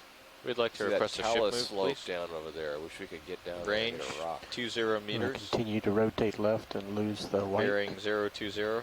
and I'll kick up the gain. Speed 0.2 knots. Okay. Well, I think this is fine. I think I kind of like having the contrast of being able to see what's close and what's far. Get a little bit of depth perception there. That's correct.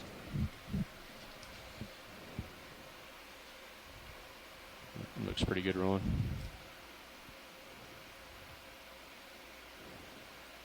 Maybe we'll take a look at the other side here.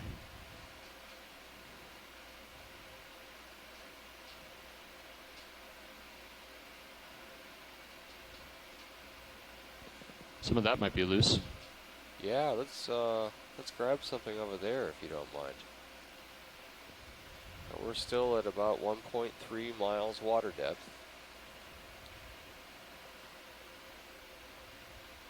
This is the tallest seamount in the area. And we targeted Definitely it look like some loose stuff specifically there. Yep. Thank you, Bridge. So that So we got 20 meter move, 020, have so to that should help dive you out a little bit, actually. Yeah, as we deep might as stop we it have to short, dive but on the we'll other definitely need a little more tether. smaller seamounts in this area. If you, Deeper yeah, if dives you stretch out your require tether, then you'll end up significant close to you. a significant length of time for the ROV to submerge to the side of the seamount and then Trying to give you some more tether here. Sure. return to the ship. Some of do you these know might how be long loose it would here, take yeah. for the ROV to We could. Yeah, those to all look submerge, pretty loose. to dive? Watch out for Find one that's a good potential size. rolling rock issues. So the rate at which this ROV has been descending is around Yeah, I 30 think meters. I'm going to let Sirius get a little bit closer to me so we're not pulling on the tether, but 30 meters per minute. I think there's going to be so plenty of 2,000 meters. rocks to choose from. It's just over an hour. Do you want to zoom on this coral real quick while we wait? So each transect to a depth of 2,000 meters is about an hour at the depth It's a we move. different bamboo, I think. Yeah, so this looks like a bamboo whip. It looks like the living version of the one we observed earlier that was just a bird skeleton. And again, in this one is a different kind of whip from the really tall one we saw, because you can see in the polyps, Let's come out. to get the zoom in, they little have closer. these needles, the white, long needles that are made of calcium carbonate. We call those sclerites. And they have needles sticking out of the polyps, and that's important characteristic to distinguish between different kinds of different species of bamboo Go in. corals.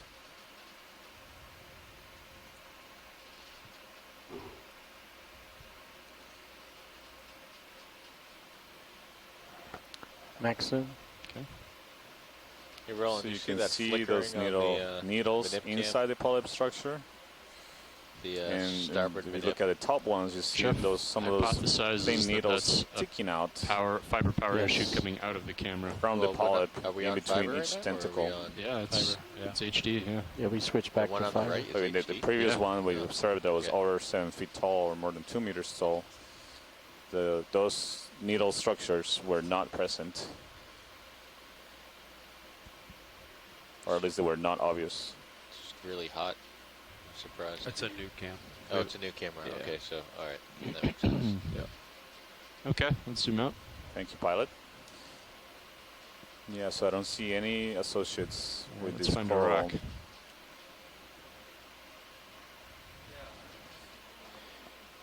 These guys might fool you. They may be sedimented in. Large and blocky.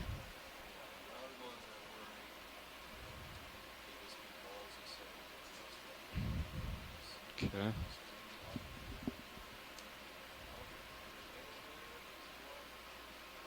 Got your hydraulics up. Okay.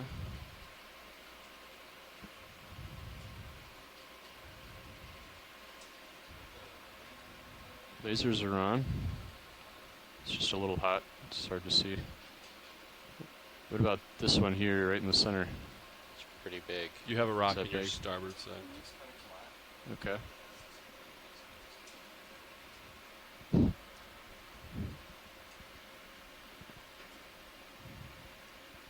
Top left, right there. I don't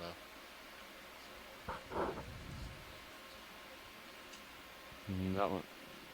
That one? This one right here might be loose.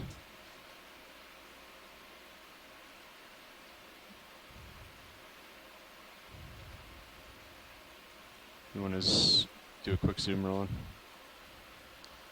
Hold there. Bridge, RVNAV.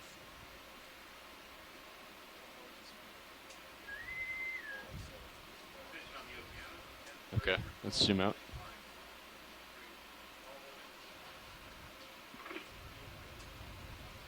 Thank you, Bridge.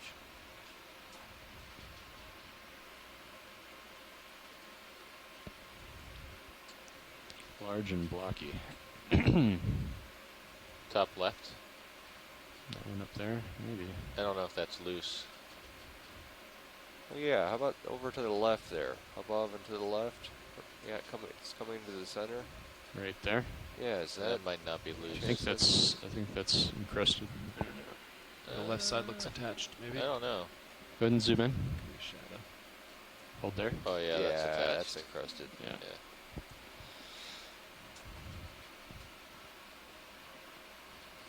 So that move's complete, so we're just going to continue to swing Yeah, here. anything loose Okay. here? Copy.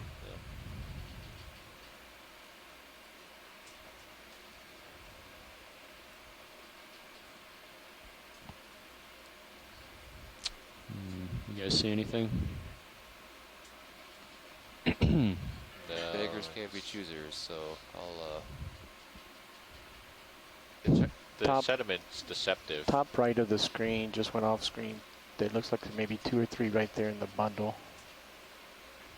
Sediment makes it look coming like top they're center. yeah, Just like separated. there's a They're water not- column swimming yeah. around over there. Oh yeah, we can take a quick look at that. Let's go partial. Here you go. Looks like he's shy. Not sure what we saw. That Right rock. there. Oh, there we go. What do we have there, Santiago?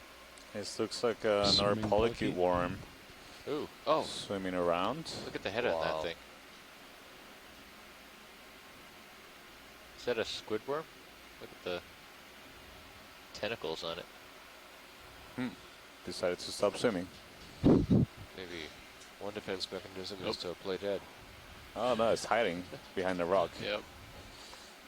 To the right, you Coral see. there, right? Oh yeah. No, that's actually likely a xenophile one of those unicellular animals. Not animals, I'm sorry. Something in the One top. Unicellular In organism. the top. On the rock, right there. Is that another one?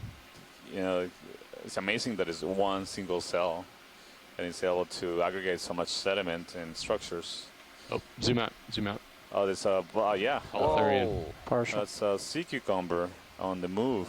Oh, So That's usually see beautiful. them attached to the seafloor, feeding on sediments, so as deposit Pilot, I'm feeders. facing due north. But Okay. you know, You're off to my port. you also Just sometimes let you observe them Thanks. detach from the seafloor and drift in the currents, just like this one is doing. So this is a way they use to Wanna move push around in tighter? for locomotion. They just lift themselves off the ground and let currents there. carry them. They can swim, but they're not great swimmers. This one is not Can kill making much lasers. effort to do much of swimming. It's just Co-pilot. enjoying a What's up? relaxing lasers. move along the seafloor. Lasers off. Thanks. You can see on the bottom what is the mouth, the oral area where it attaches to the sediment and it starts basically eating the sediment, and it gains nutrition from the organic matter that is contained in the sediments as well as microorganisms that are living in the sediment. And oftentimes you see them the body is translucent. This one doesn't seem particularly translucent. So usually you may sometimes see basically the gastric duct inside the body.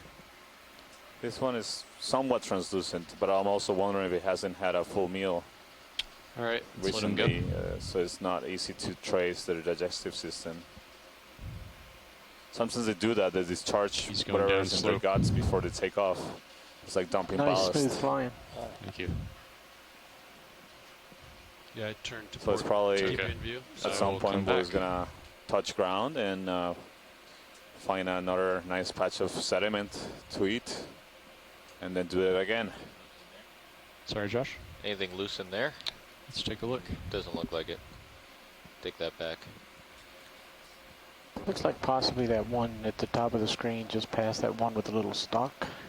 Oh, maybe. Oh yeah, that might be loose.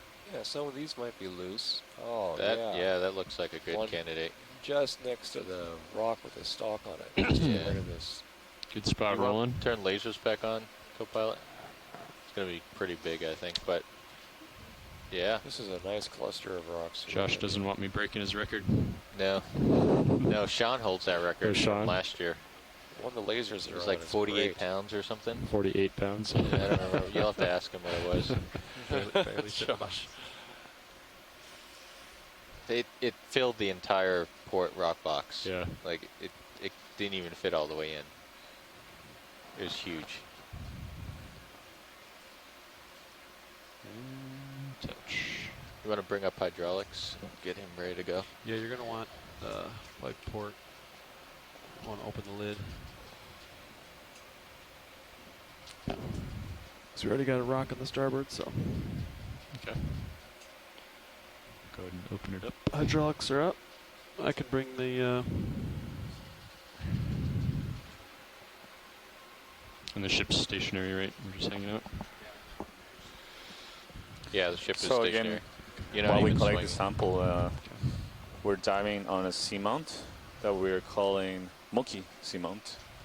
So seamounts, for those of you that are not familiar with the term, are defined as features that rise above I brought the the wing surrounding aboard, seafloor Oh, yeah, I bit. don't. and it was by don't- more than do that. 1,000 Yeah. meters. So, yeah, it's And There's we a know small there rock are right in several front of it. tens It's of like- thousands of these seamounts in the world's oceans. Can you open it? Although we've I think so. I managed mean, you can to open it when the wing is take a outboard. closer It's look easier when it's and inboard. explore them. Right? Not with the arm there. To just very small fraction of them.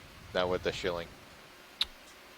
Did you When shoulder look all the at way outboard? But Because the it should, doesn't map, it hit so the the topography of the shilling seafloor, and stay open? Close. you No, see it the won't. It won't seafloor open. Okay.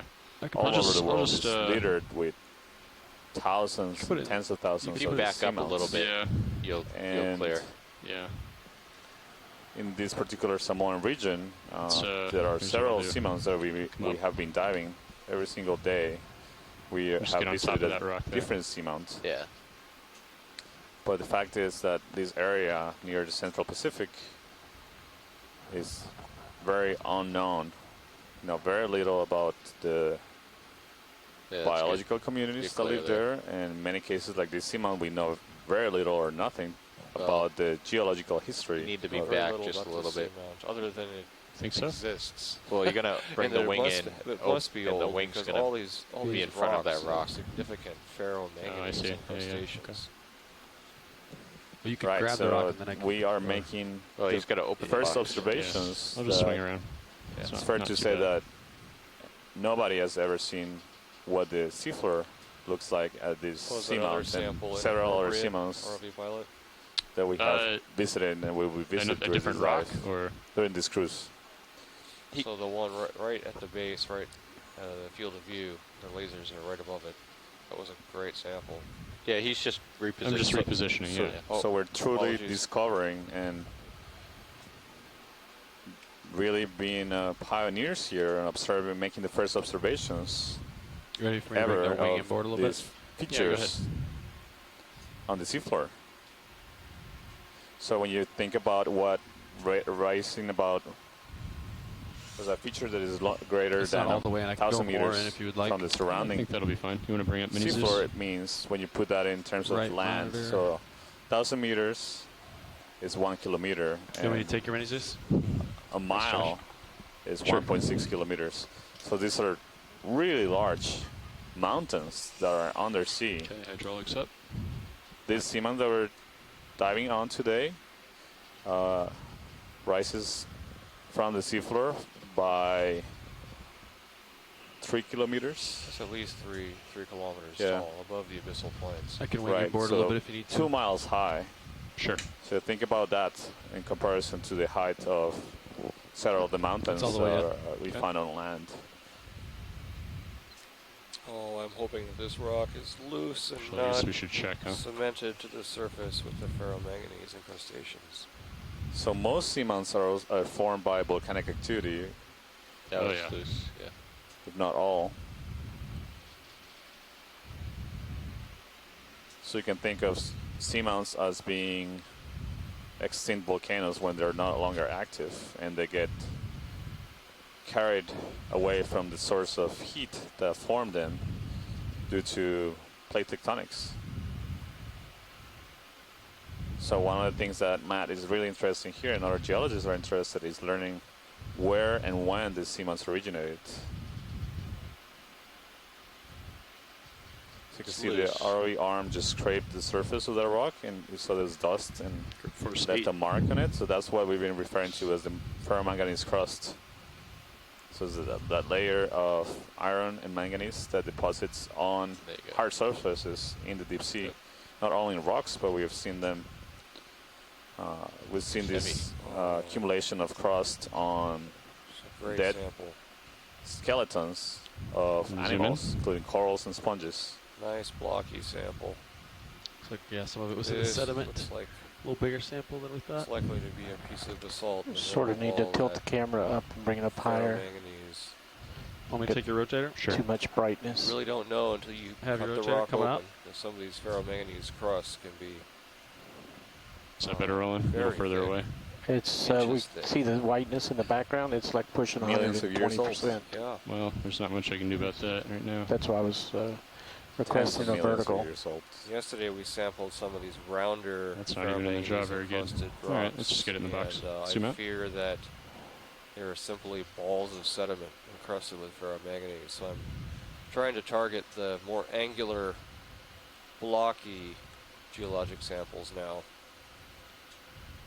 with hopes that Looked like half that rock was they're under the more sediment. likely to Zeus is back host to you. Okay. You want to just close, basaltic close it up? lithologies beneath Yeah, I'll the bring it out more. ferromanganese crusts. So this is our second collection of the day. It's another geological collection, specimen 2. And it was put away in the pour forward rock box of the ROV. E2. Rock is holding the door open. Can you bring Manganese over? For Just the want to make depth sure I got the of arms to... 2,086 meters. Did it have a coral attachment to it? Looked like, or a sponge basal attachment? Not too bad. I didn't see it. Hold on, let me come up for you. I think that looks good. That's pretty good. Yeah. Okay. I'll square Manganese back up and then give it back to you. Thanks, Josh. Cool. Thank you, sir. Oh, time for shift change, actually. Who's next, Carl? Right, so there's a You got to check gonna your be a view. shift. Levi, you're off. change of You're off to the side there. All right, I'll center it up. You're going to want to pull up a Group little of bit pilots also that if you are look at being- your sonar. Thanks, Nav. navigating the seamount and the vehicles on the Sirius vehicle on the water. We're gonna do a switch with other members of the ROV team. So we'll be standing by for a few minutes while they get settled. So we were talking about seamounts and how they raise above the seafloor, the surrounding seafloor, by more than a kilometer, so almost a mile at least. And this particular one is at least 2 miles tall.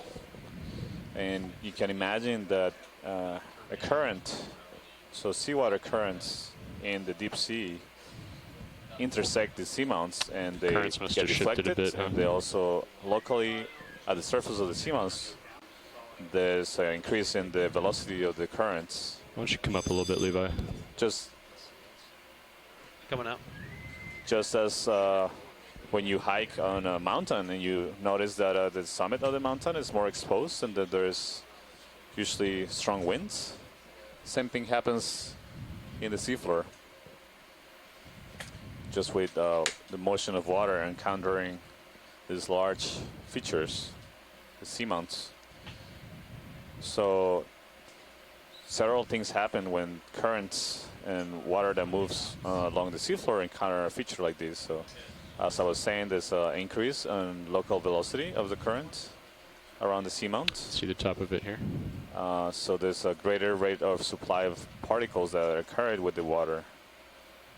Some of those particles can be food particles that animals like Sounds corals good. and Center up. sponges and other organisms that like to live in these places can use for food, but it's also particles that can be larvae.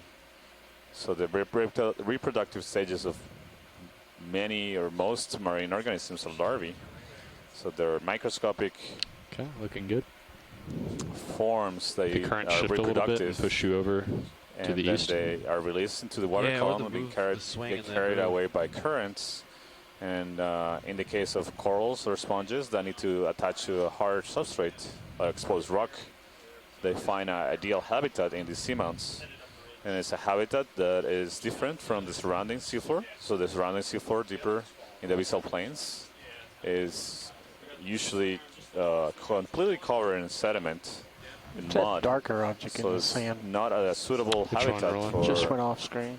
these sessile organisms Seems darker that than need everything a else. hard substrate to Off attach. screen, what direction? Bottom right. So they find That's seamounts to rectangular. be ideal rock. habitats, and that's why we observe often significant biological communities It's just a rock. that Yeah, are dominated by corals and sponges on these high grounds Sean, that are found on seamounts. Good to be here. Good to have you, Sean. Thank you. When Copilot settles in, do you like a ship move? That's Yeah, why you so we've been hear kinda the going term of Between seamounts being 010 and 020, diversity Yeah. or Making our way biological up. hotspots, side of this slope. Do you just want to try maybe due north? because they provide habitat yeah. to Trying to think. Yeah, I think a a due lot of north would be species good. that have that requirement of a hard substrate where to Just kind of attach, following this ridge along which Yeah. compared to the much more common abyssal Just wanna start plain with 20 habitat meters? is a lot more muddy It seems and the sediment covered.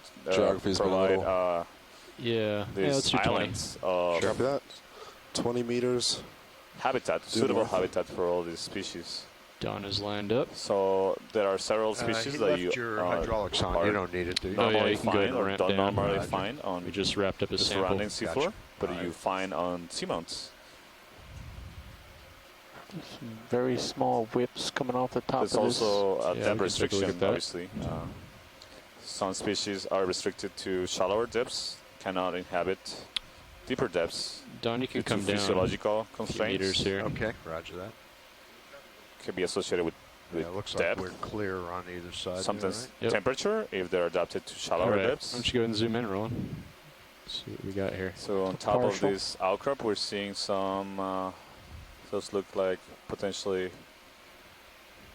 just barnacles, or it's actually likely amphipods that are growing on a projection that looks like a skeleton of maybe a coral that died, or maybe a crinoid. Should call that Just move in, talking Sean. about this is amphipods. Yes, Yeah, pilots. yeah. We're Okay, moving cool. Cling due into north, it. 20 meters. So amphipods are copy that down. crustaceans, Yep, just like roger shrimp that, and crabs, Okay. that are common inhabitants of marine ecosystems. Can we get into focus that coral that is in the background? Sure. Yeah, so that looks like a juvenile golden coral Chrysogorgid. There's a smooth transition, Roland. You like that? It's hard to identify these corals when they're in these juvenile stages, when they're small, because we rely a lot on the And I think general if we morphology pull of the out colony slightly and roll on their left, adult there's a phase to different identify type them. of branch coral to similar size. Okay. But from Let's go ahead and the go full wide. shape of the I'm gonna polyps, pass it we off to can Carl say here. that this is He's likely gonna a Get you the Chrysogorgid shot you need, Roland. octocoral.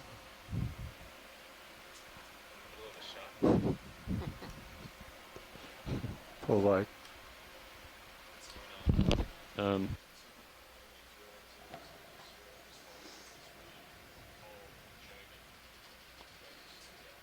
Also to the left, we see potential colonies of corals that they're not entirely sure. You only see branching from the left sides.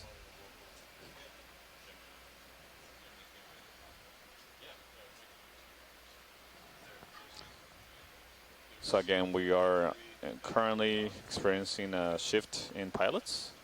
So we're still receiving the last instructions and discussions of the remaining steps during this dive.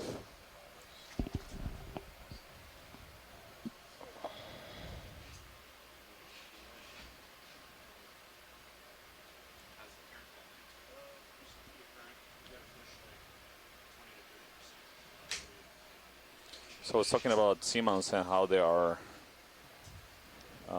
analogous to islands on the seafloor because they provide this habitat that is different from the surrounding seafloor that is mostly covered in sediment.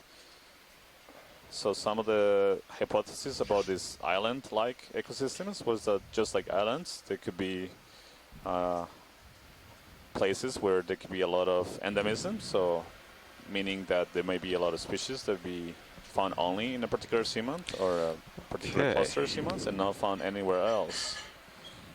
But after several good afternoon. Just so you know, we put investigations a in the ship in last about 5 minutes ago, decades, 20 we meters due have north. evidence suggesting that that's not the case, that 20 meters most due species, north. or many of the Start species heading that we that way. see on seamounts And then you have not 2 rock unique samples, or endemic one in to each wing, a particular and no seamount, biosamples.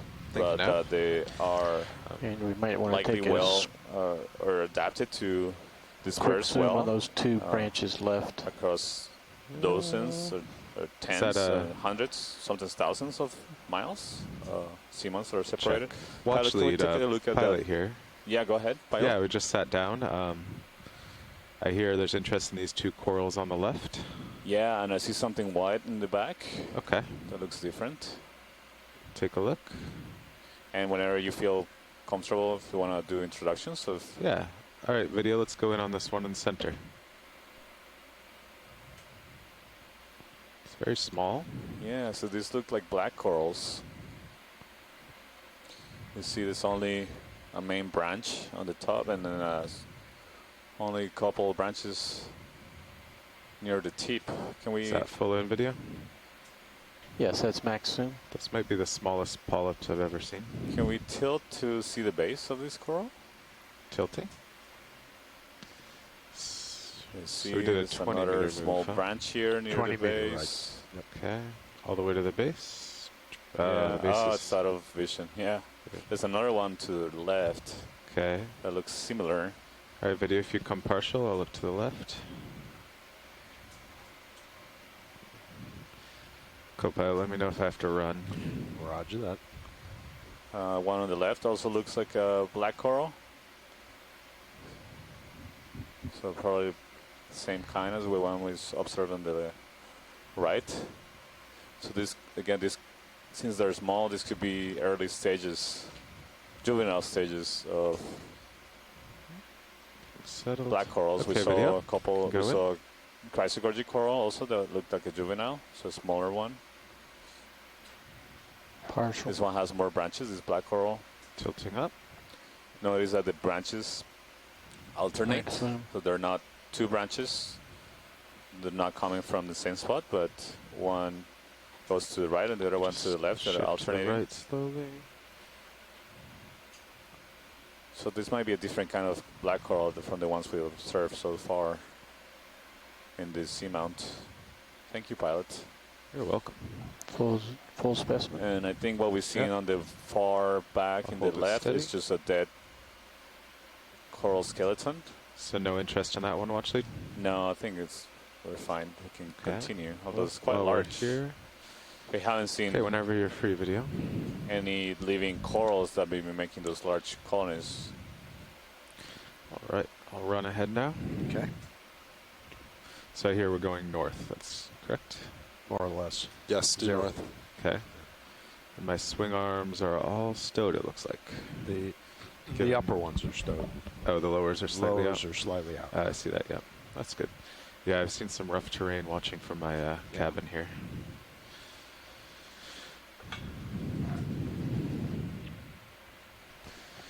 Sure. So we just did a lunch swap. The front row you have now will do the next 4 hours of the dive.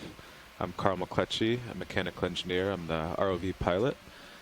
I'm with the Global Foundation for Ocean Exploration, or GFOE. On my left is Sean Kennison, sitting nav, a Penn State graduate and a mechanical engineer for GFOE. And on my right, Don Libertori, sitting in co-pilot seat here, and I'm also with GFOE. and in the back, processing the video. Introduce yourself, Caitlin, on OKEX and EXRV.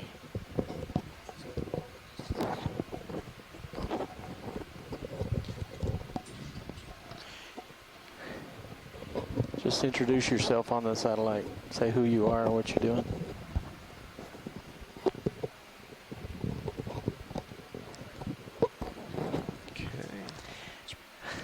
I'm Caitlin Bailey. I am.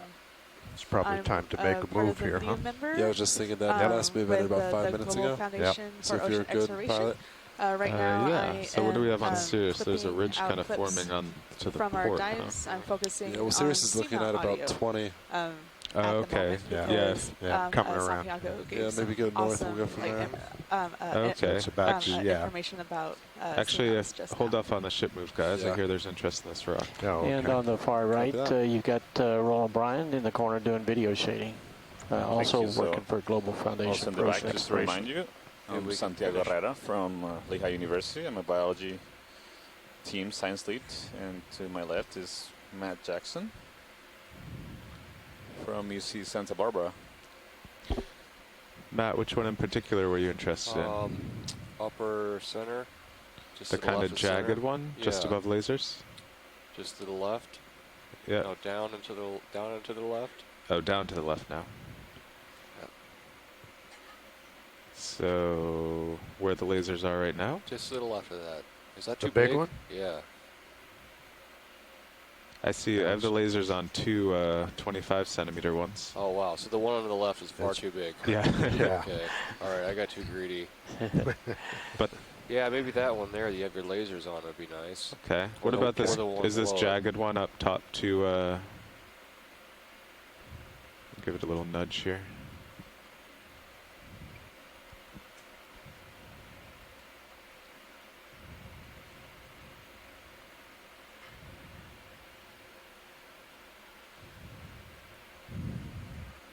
Yeah, that Gotcha. one's loose. Is that not the right shape though? No, the one on the left is not good. Okay. Well, if that one's loose, there's a pretty good chance these two are. And the one at the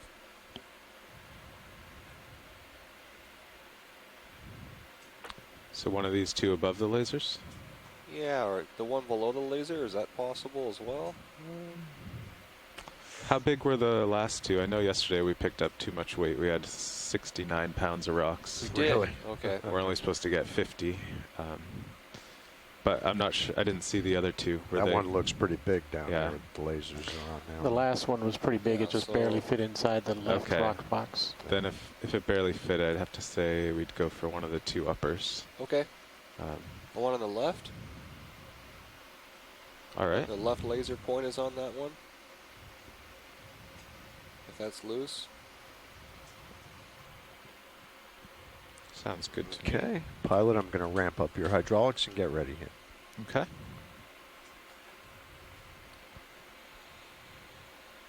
Sounds good. Yeah, you said left of the lasers? Yeah. All Just, right. just the laser's right on there. So. Yeah. Or yeah, the left laser is on it. Yep. Probably before we zoom into that, I don't know if we could just tilt up. It looks like something translucent on the rock above that. Towards the top third of the screen, just for a snap.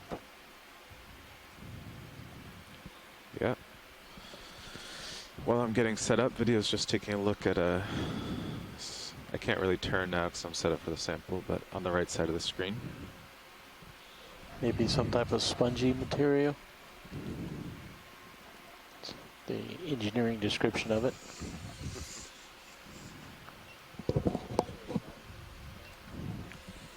Okay, co-pilot, so we have hydraulics on. Our hydraulics are up. All right, Yep. we take the mini Zeus and Mini move it Zeus, over. aye. Got it. To, that's good. Okay. Okay, so just I'm gonna tilt down here.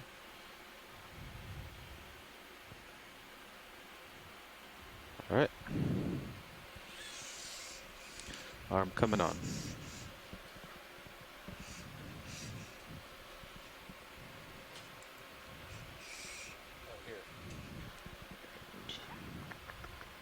Grip force 8, that's good for a rock.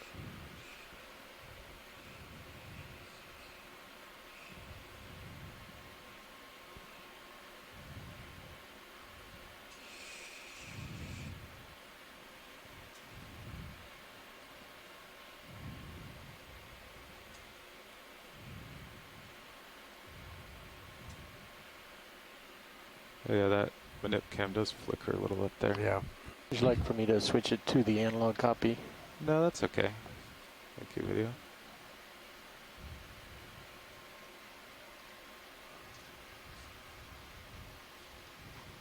I'll show you.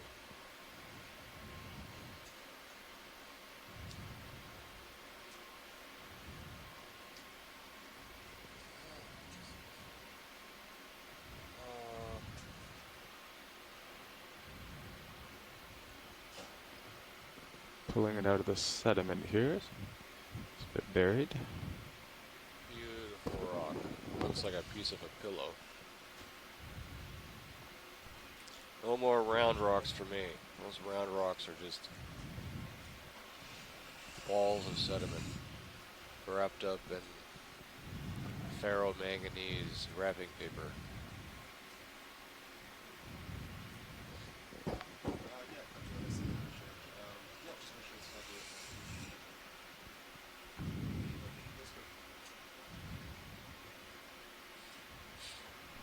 Hey, Okay, pilots. video ready to spin?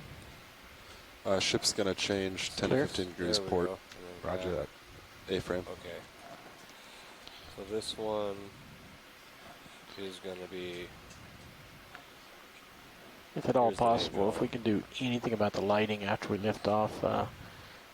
Right now I'm pushing Yeah. 110% on the whites in order Yeah. to light up this close stuff. You want me to... You can leave it for now. We Alright. had them stowed, but yeah, but continue to rotate. Probably, yeah, we can rotate them down a little bit, maybe. oh, that's better. How's that? Yeah, looks better to me anyway. Less glare. It's better, but we still got too much light Oh, too in the much background. light. In the I background. So gotcha. go ahead and stow this and then work with it. All right. I Okay. assume you want to put that in the starboard box there. Yeah. All right, yeah. Starboard You- wing coming in. Yeah. Thank you. So that's what it would look like if I had the whole scene Yeah. irised properly. So this is going to be the larger of the two rocks on the starboard side. Okay, and then will you Coming move? tilting down a little yeah. bit right now. Thank you. There you go. How's that? That's good. Thank you. You're welcome.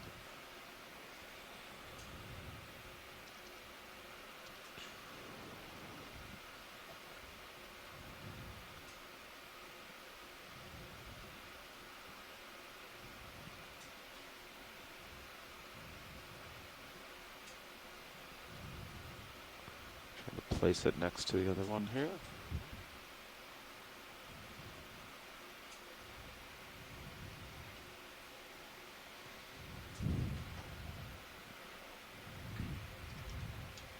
Still pretty large. Yeah.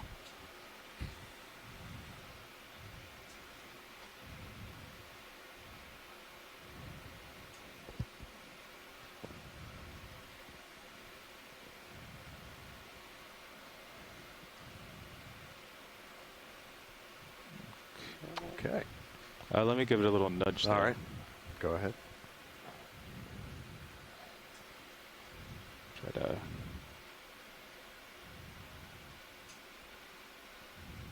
There you go. Perfect. There we go. Oh, sat back up again. It's quite angular. Yeah.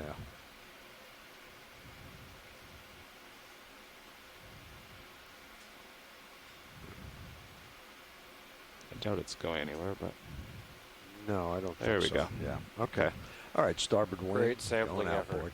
Thank you, ROV pilot, ROV team. Roger. Okay, good.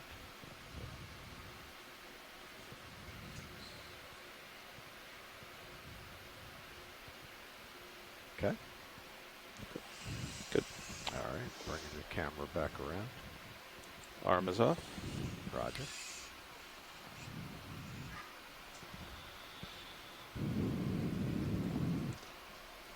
All right, pilots. Are you good for another ship move? Due north still looks pretty good, I think. Yes. Yep. Sounds good. Good for 20 meters due north? Yeah. Good for that. Yeah, so the real difficulty of doing geology down here is that everything is coated with a thick ferromanganese crust. All the rocks, all surfaces are covered with thick Okay, and your ferromanganese hydraulics are up. crust. You see here Thank that you, there's co-pilot. relatively thin layer of sediment, light-colored sediment that's scattered on. Okay, and we're showing in some between ridge the- up the there on areas between straight the ahead. rocks Right? and Yeah, so now you have Yeah. stuff on both sides, So I yeah. guess this is a good heading every time we've zoomed in on this sediment, it's rather coarse. to reduce And my looks to Z be bias a little now that composed I'm of another Moves 20 the pounds pilots. heavier. Thank you, Nav. Yep. Forehands.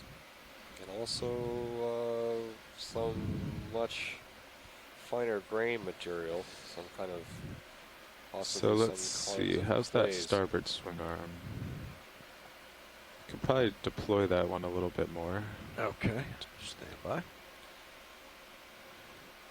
And this talus field that we're seeing, All these right, are likely hydraulics to be on again. Okay, I've got, And, cobbles and I'm keeping it boulders visible that there for you. roll okay, downhill and from the let me steeper bring that other faces one. above near the summit. The upper swing I arm estimate lights that back we're up only again. All right, there we go. And which one did you say? 150 Starboard? meters or Starboard so lower, you could just Starboard put down a lower. little See tiny that bit more, more. a little Yeah, bit lower. it's touchy. So but none of these rocks could have rolled very far. So pilots, the amount of rocks you guys have currently picked up, how has that affected your Z bias? That looks in good. your Normal settings. Okay. I just changed it a couple percent. I think normally we try to go about 15% up. Or sorry, 15% down. That way if we lose power, we actually float.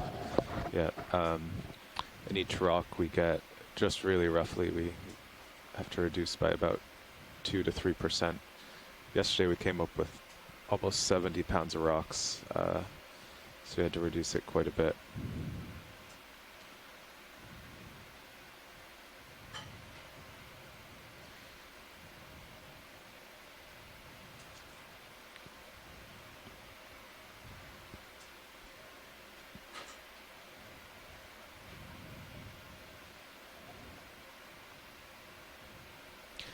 Yeah, not much current down here.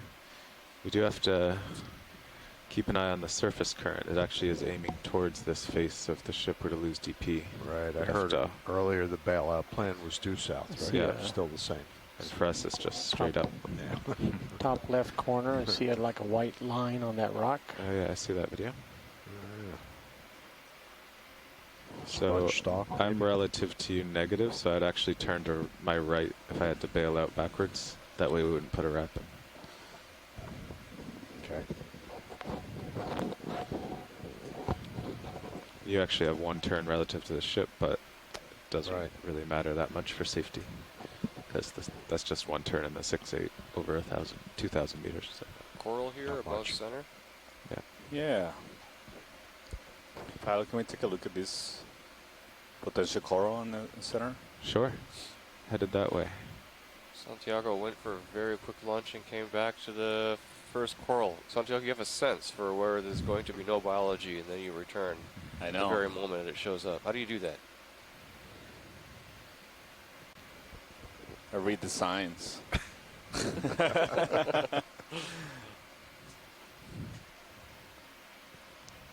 Also, left edge of toward halfway left of the screen, under the rock, looks like a round something.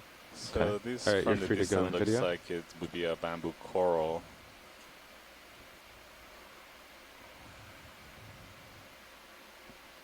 Yeah, and you see that is has all those spiny needles. The white needles are sticking out of the polyps. You can see them in the polyp. So this might be the same species as the slender one that we saw earlier. Also with the needles. So those are spicules made of calcium Wanna go carbonate. up to the top video? Sure. That provides structure to the polyp. And in this case, it might also serve as protection. There we go. Certainly possible, considering the shape and how far away they protrude Very nice from composition. the polyp. You see them Shall I sag down there? in between each one of the Just continue tentacles to drift down at of the that polyp. pace if you wish. Okay. And again, this is a Oh. different, I disturbed it. Nice. very likely different species from the really tall, more than 7 feet high that we saw Slow up, earlier. slow up. Yeah, you saw Okay. the tentacles just folded There's the base. on themselves or towards the center of the polyp as they got disturbed Back up. by the ROV. Okay. But you can imagine with all those long structures, they can only really contract the All the way video? tentacles, but they can't really Yep. go I think that as it into goes is the the minimum speed of the camera. I'd have to float up to get center better. of the polyp or more towards the skeleton because they have a mechanical constraint of all those needles. Good. Okay, we'll go for full specimen. Okay. Thank you, pilots. You're welcome. Tilting down. I see another coral. There's the lasers too. I thought we saw another coral. We zoom all the way out on the left. Tilt up the camera, upper left corner. Okay, I'll just take off and head up there. Sure.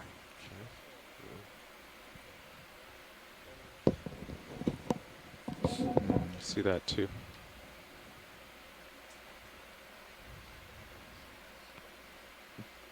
Okay, go for it, video. I'll just move to the left. Maybe it's the same thing we saw before. That's got small sponges. Yeah. On the rock. Okay, where was that coral you saw? Watch lead. Should be coming up into view now. Yeah, on the top center. Oh, the stalk. Yeah. Yeah, I see that. There's something And there's swimming something here. swimming, yeah. Video, you want to go in? We haven't seen any fish today. Coming up to it. Or did I miss one? Okay. Oh, I was just complaining about that here. No fish. Got some pretty hard targets. Yeah, on Bruce, the no sonar fish. there. No, For serious. you, yeah. Several of This these. is a It's good we're just going 20 meters. Yeah. Sorry, video. Yeah, absolutely. Yeah, we've seen several of these polychaete worms swimming around. You would think some fish will be interested in this. Oh, how cool. Oh, coming back up. It could be. There are certainly a lot of fish that eat polychaete. I don't know if this is noxious at all. Some of them, of course, they all have these feety that are like little needles on the one side of the body, and some of the shallow Just at the ones level where I are called bumped the bottom fire as I worms fell in. because they have a little bit of a venom, I think, that causes a burning. I'll try one more time going in, video. Difficult to say. Right. There he is.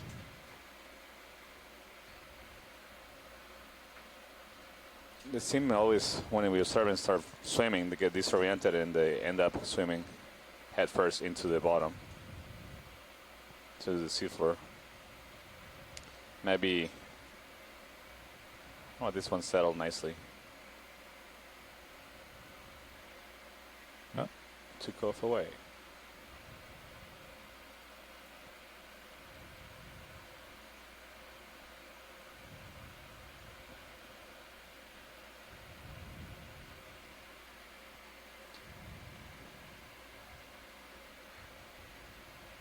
It's really amazing to see them swim. And just thinking that they don't actually have any legs. Limbs, those are actually just projections of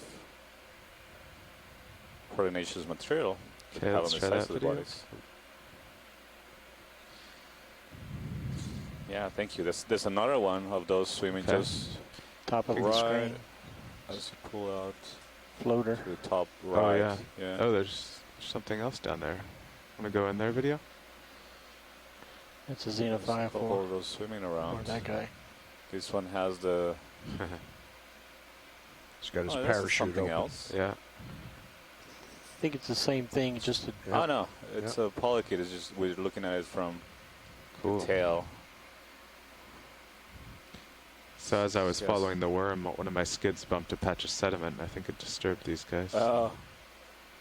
Yeah, so there may be abundant here. Okay. Go There's wide. the coral image earlier. Alright.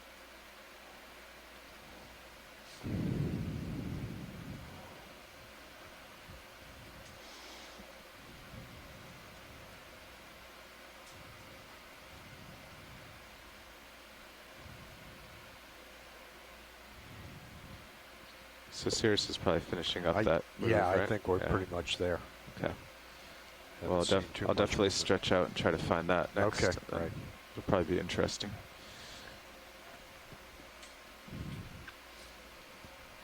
Yeah, pilots, do you want to do maybe like a 15-meter move? Maybe put we us right better in front hold of that off feature, to see or- what that is. Yeah, I'll stretch out after this coral, and then if I Copy. can't reach it, the delay is only a few minutes here, right? Yeah, it's pretty not much. Yeah.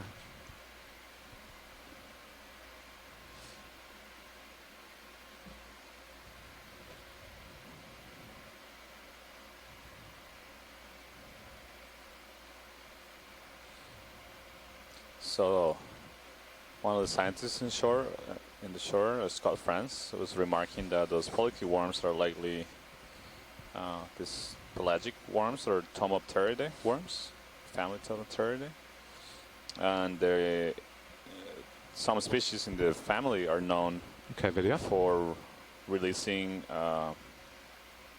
bioluminescent ink, essentially, into the water that can remain lit after the worms escape. So it's an escape mechanism to distract potential predators. Again, we're at a depth of 2,053 meters. So and scroll up. at this depth, Scroll- there's no scroll up light to at all the, from angle. sun.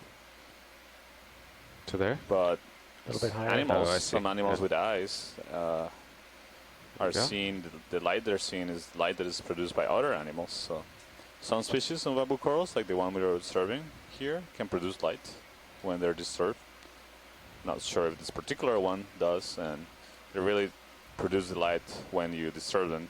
So to see it, we'll have to have the ROV lights off and manage to disturb it and have the camera in a right setting to see it. So it's actually hard to see them. Yeah, I think our cameras are not quite sensitive enough to see the underwater iridescence. Right, yeah, you need special cameras for capturing that kind of light.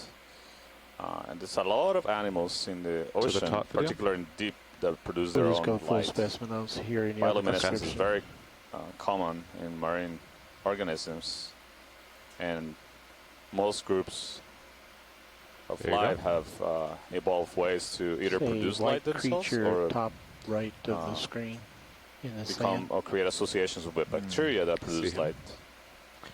We're clear with this. And they Okay. can be You can used go what? in different ways. So one of the most famous examples are the I'll lures just that spin some slightly and anglerfish go up there use from to distance, see what it attract is. prey.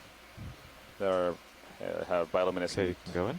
lures, and they use them to attract prey and capture them without revealing their identity. So this is another one of these polychaete worms Okay. that could be Makes from sense. that family that releases this basically bioluminescent ink, or actually what I'm reading is actually bioluminescent gills, so actually structures, anatomical structures that are bioluminescent Okay, whenever you're clear, video. and produce Looks very- bioluminescence. Although I know there are some other species, I'm not sure if there's worms that do release a bioluminescent All right, ink let's go see cloud what that wall that is up is- there. Okay. Its purpose is thought to be as a distraction for a particular predator to just be stunned by the light and basically lose the prey. There are other species that use light to communicate underwater. So that's So there's some. it's just 20 meters from 20 here. Some meters, kinds of I squid know, that produce their own light and use it to communicate with each other, creating different patterns. We're just coming to a vertical wall here. Looks like, huh? So I'm light surprised at it's this all depth staying is here. not coming from the Yeah, sun, right. but it is nonetheless present and used a lot Look by a little closer animals. now. It doesn't look like there's any sort of overhang. No. No. Look up ahead here. Yep. Oh, there it is. Yep. Yeah, I'm almost there. Just Okay. vertical wall. Yep. Okay, watch lead. If you look on Sirius camera, that diagonal line is the difference between this rubble I'm on and probably a solid rock wall. Wow. That's amazing. What does it look like in the radar? That's It why looks we're like- yeah. that's why we're stopped here. It looks like a Oh, you it know, does look vertical like a wall. vertical If you wall, look in and it's pretty Sirius, tall. there's a bright Oh, I see it. bright Yeah. orange. I'm going to turn Sirius a little bit to starboard and take a look. Yeah. see Sounds what's good. there, 'cause looks So like this it's getting, seems, getting closer if you on were- that side, Mhm. if you could hear the pilots, maybe. It drops off indicating again, that, so yeah. yeah. we reached the base of Yeah, if you just want to center near on a vertical closest wall point, here. then So this is probably where all these That's probably it. Right rock about pieces there. have been You wanna dislodged and slide fallen over to off starboard? from. got it. So we're getting ready to start climbing up this wall. Should be very interesting.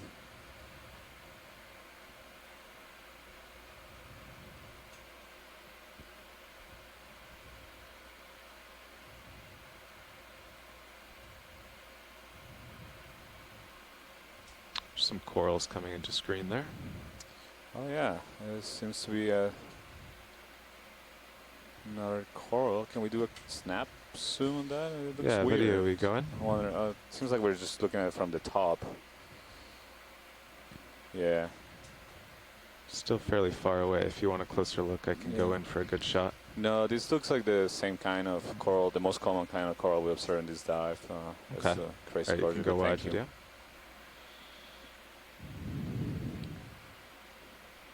Now, we changed the sonar. That is low quality. Can you make mine a little faster? So we're at depth at 2,400, Says it's low, 2,043 but meters, so around thought- 140 meters That's even slower. vertical Okay. from the summit of You this can just bring it seamount. into 10 meters then. And we've been That should make observing it faster. dramatic terrain changes, so some relatively low slope areas that? with a lot of broken off Yeah, that'll keep pieces me of rock, more like the perpendicular. pieces of basalt, covered and crusted with ferromanganese crust. And Do you want these to maybe walls tilt that HD2 upwards? Keep an eye on contain, what's coming up. abundance of Oh, corals, we have a pretty particularly good view in Sirius. these Okay. If you want species of that coral to that send back, I can do it. we think belongs At to the the moment, genus it's not being Iridogorja used. in the family Okay. Chrysogorgiidae. So these are octocorals. Very abundant, as you can see here, on these vertical walls. Can't We have go that high. observed a few other species of corals, a couple of bamboo corals, two bamboo corals, both whips, so non-branching ones. One was really, really tall, more than 7 feet tall, and then a couple other smaller ones, different species. We also have seen a couple of different kinds of black corals. So to the right you see several whips. So one whip to the right is a bamboo Pilot, coral. we stow the, And bring the lower the swim one arms all the above way it upwards, looks stow like them. it's just for another this wall. Iridogorja, so another golden coral, and behind it looks like there's another whip bamboo coral behind it.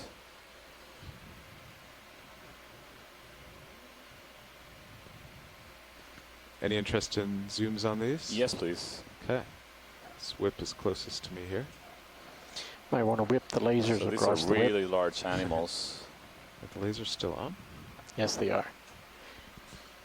Trying to find the lasers, but I saw them a I see second them on ago. the rock in the center of the screen. Jellyfish near the screen? Nope.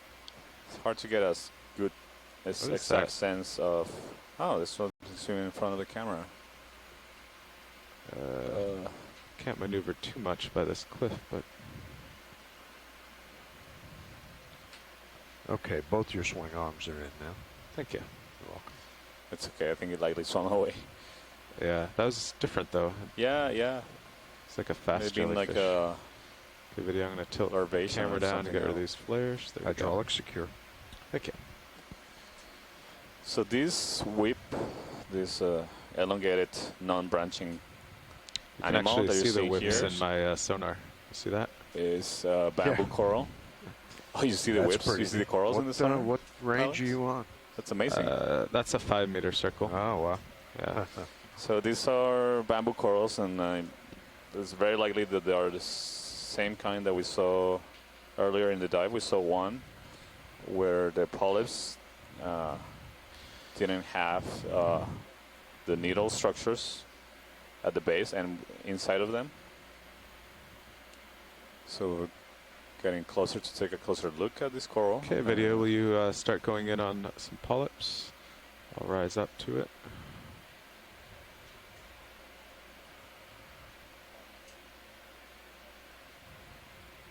There we go. Yeah, so this looks like likely the same kind we saw earlier. So you can see that the polyps are different. Coming back up. But the morphology of polyps is slightly different, but the more Yeah, go telling ahead. feature is that they lack those needle structures, the white needle structures that we observed in the Stand by. smaller, more slender bamboo coral observed earlier. So traditionally we call these whip corals, refer to them and to likely be in the genus Lepidices, but those names are changing, and that's very likely no longer a valid name. Yeah, it looks like the temperature probes So are this is off. really large colony again. It's hard to Okay, you size, can but go wide it's, again, video.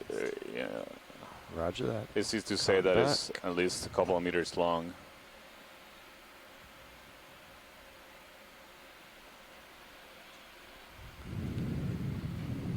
I'll try to get some lasers on the base here. So these two large corals are growing right where the this wall kind of turns into a ridge. You can see in Sirius. It's cutting off in a different direction Yeah. there. Yeah. Carl, is there any reason why the temperature probes are off on D2? No. Okay. Dry Lab just called. So They we've said seen leave it in as the is, but top center. just wondering. Today, you want to go in on the base? We'll just get a size on that. Oh yeah, let's do that first. So the base of this bamboo coral is Almost 10. Almost 10 centimeters. Yeah. Yeah. So that's about 3 inches Yeah. wide. Wow. So it's like a small dinner plate. Okay, you can go wide, video. You usually don't really see too many animals associated with bamboo corals. That's something that is really interesting. One of the few associated animals that we see are predatory sea stars, so sea stars that are eating flesh of the corals. So entering the field of view right now is a different kind of coral, Iridogorja, that we observed earlier in the dive. The one we observed at a deeper depth had a squat lobster associated with it, as well as an anemone. From the distance, I don't see. It's hard to tell, but I don't see the eyes that normally reflect the light.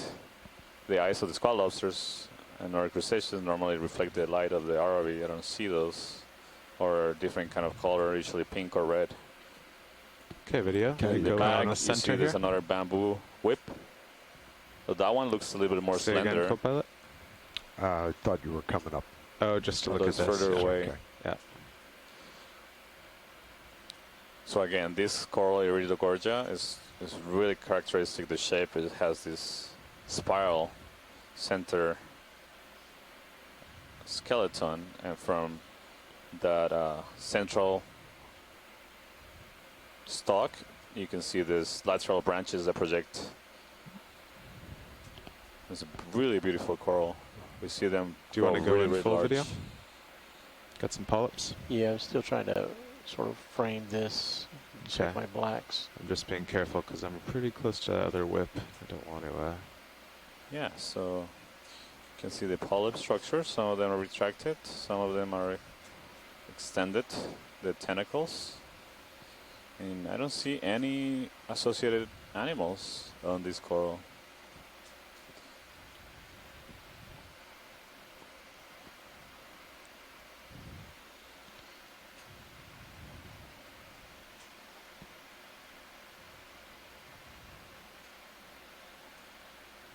Okay. Let's do a full screen. Okay. Coming back up. Copilot, can you get the lasers off? Roger that. You see that the scale 10 centimeters. Lasers are off. Black out. So the branching part of this coral, it's probably about half a meter tall. Cool to see it move there. Likely about the same. Can we just pan right wide. to fill the screen with the base total as well as the length of spiral? this coral Pan would left to be me. Yes. a meter and a half, Sure. perhaps.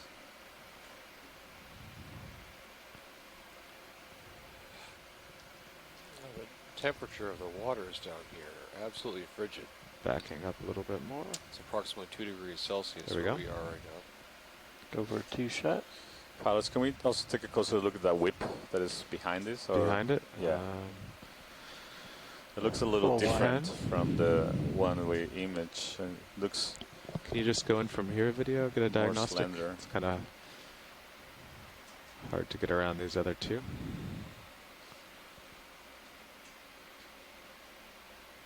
Yeah, so that one looks like it doesn't have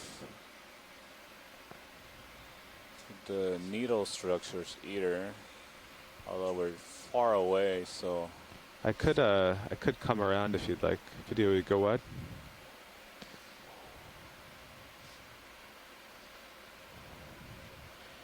Maybe also, if you rotate top right, that one's got more black in the background.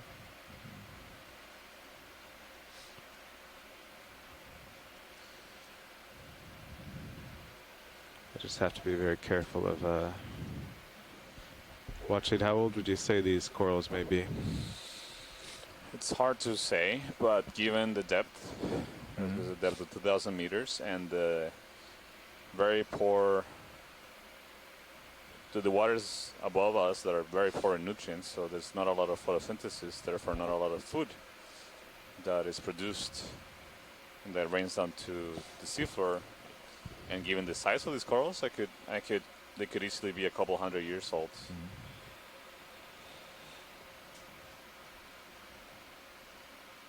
Copilot, will you tilt down to keep me? Yeah. So some of these corals you can actually take Does a any of that sample, going by there look like it's red? usually preferably from the base. That's the oldest part, and you can do analysis of radioisotopes such as uranium and carbon-14. And you can use the radioactive You can turn decay your heading of over the and isotopes that follow have me been too, incorporated, or the Almost elements that look have been like, incorporated into hydraulics. the skeletons of these corals to get a H Yes. estimate.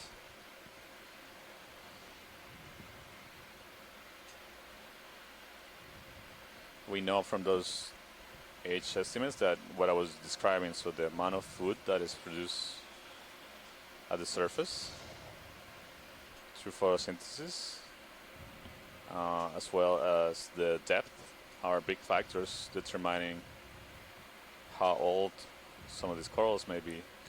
Okay, video. You So can start corals that going in live on at the the tip same of this depth, one. but some live near the coast where there's more photosynthesis, primary productivity happening at the surface, than further away in open ocean, tend to grow faster because they get more food. But here, it's very likely that they get very little food compared to corals that are similar, growing on similar topography and similar depths in other places. So taking a closer look at this bamboo whip, it also seems that the polyps in this animal Coming up. lack the long needle structures, Max zoom. although Copy. it's hard to tell, but I had the impression they might have some internal needles in the polyps, not sticking out.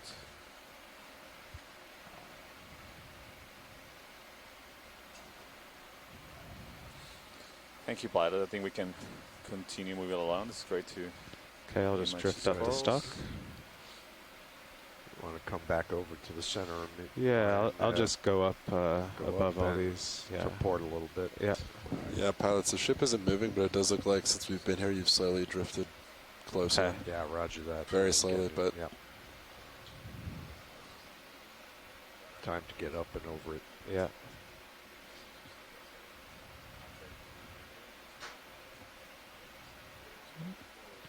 And pulling back and up.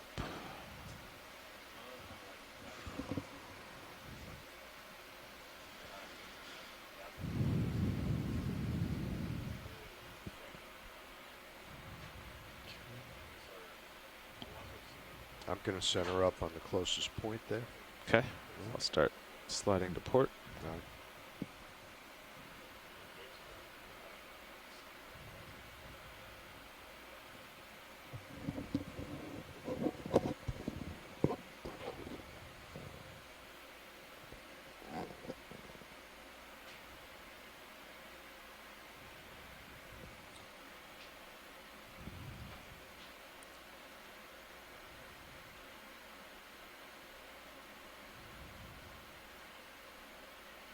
Okay.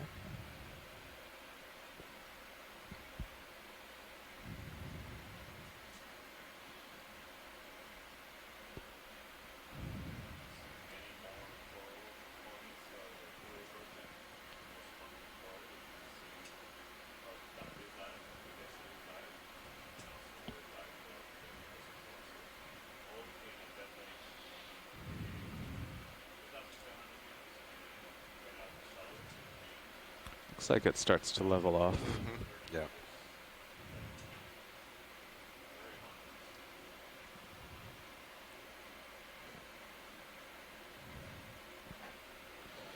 Just get a little closer and do a survey here. Okay. You're good.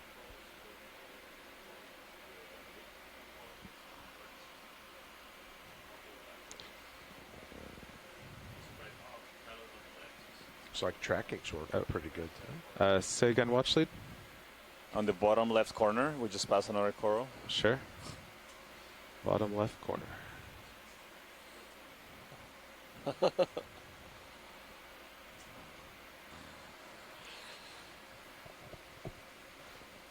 So I was just remarking how we've been observing a lot of these corals. Seem to be in the genus Iridogorja, so the ones you see on the right and in the center. Very abundant throughout the dive, and also in yesterday's dive new. and the Rose Atoll dive we did.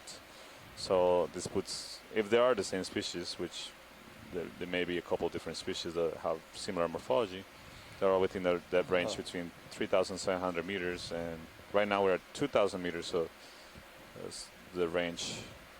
This is a large Chrysalis It's beautiful coral colony. Is there a crab in there? Yeah, there should be a couple of crabs in there. See, one or two. So this is likely in the genus Chrysalis. Has a bushy morphology. We saw earlier a smaller colony. Those also had the bushy architecture. You see, we focus again. It has two squat lobsters, even though the other coral of this same kind we observed earlier was smaller. It also had two squat lobsters. So I was remarking that sometimes in some corals that are associated with certain species of squat lobsters, the squat lobsters come in pairs, so it could be a male and a female. Be a reproductive pair and just leaving the coral clinging to the branches. Can you tell which is the male, which is the female? You have to look under the abdomen, but it's hard to tell from.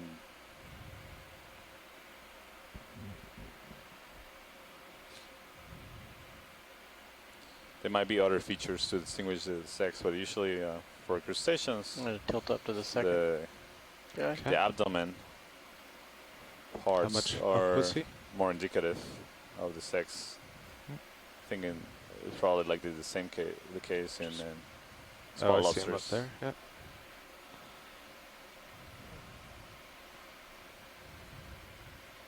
Yeah, if we can, we should take a look at the other associate, the other squat lobster.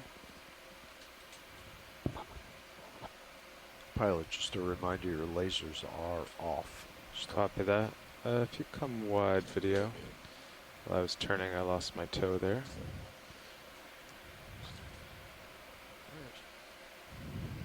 Come back around.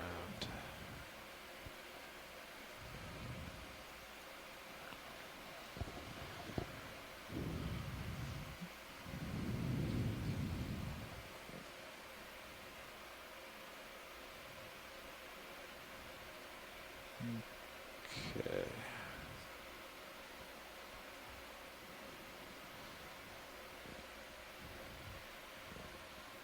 Okay, video.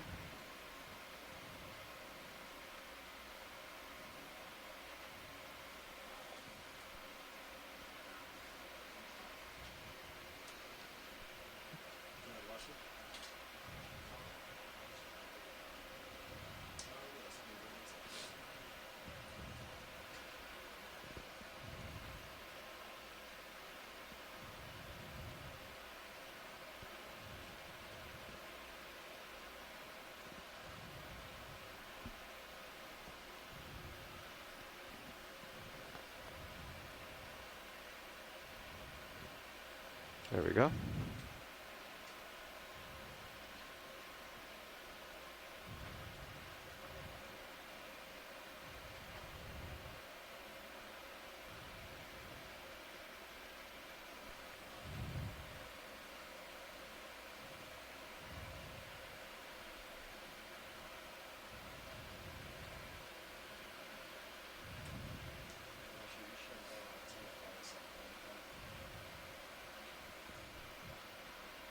Tilting up. So we just got an update that they have around 2.5 hours left of bottom time. And we continue imaging the corals and the associated fauna on the corals ready for that full screen? we observed along this Okay. slope. Right now we are ascending on a inner vertical wall. Tilt down Though a the touch. slope of it seems to be a little bit more There gentle. we go. So I think Scott the blue Franz, I'm flares sure, add character. thinks that the Yeah, I last can one we take off observed, and tilt maybe down the a little female, if you want to try to get one without No, I flare. think that's good. suggested there was Okay. a glance of Okay, possible pulling off. eggs All right. under the abdomen. Max zoom. So maybe the first one we observed may have been the male. This is a large coral. Would you Like estimate the those height to lasers be back? from Yeah, base you to can put top? them back on. Are the lasers on, pilot? Yeah, They are. there they are. They're on the There base. they are. Yeah, I see them. So the base, from the branches, diameter of the base, from the branches is like close to 10 centimeters, a little less, and the height seems to be. Okay. You get a better Can idea go when we wide zoom video. out, so it'll be like 70 centimeters, something. So like over 2 feet. If there's interest in sampling this, we could get a branch.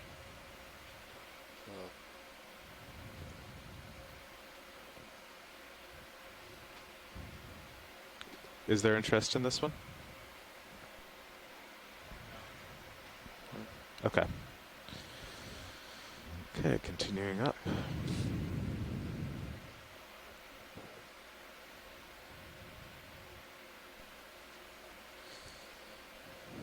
So we continue seeing many more colonies of the Iridogorja, most abundant coral in this area.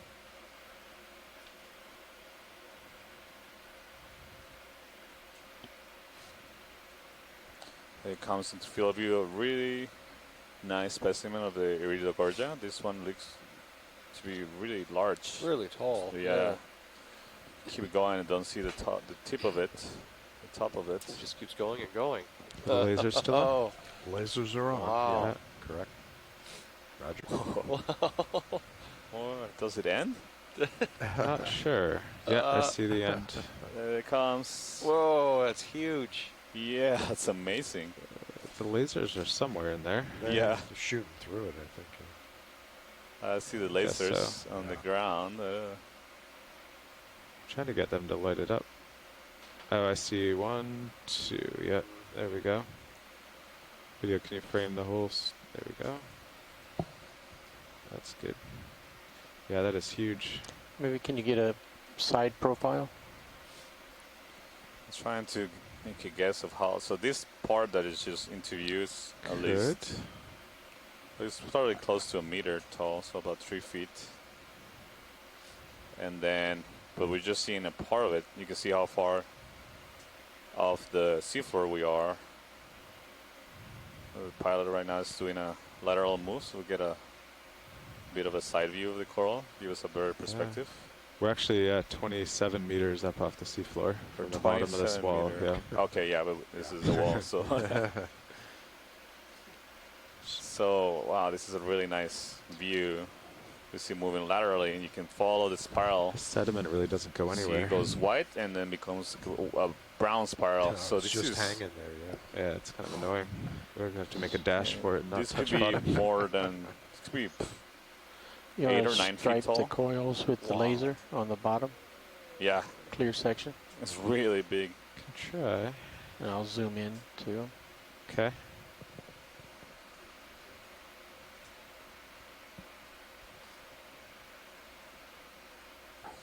And again, I don't see any associates in this one, which is really interesting. Such a large I coral. think it's too. Lasers not- are coming. Yeah, I see them in Nothing the back. evident living on So it. there's no living tissue towards the base there, Santiago?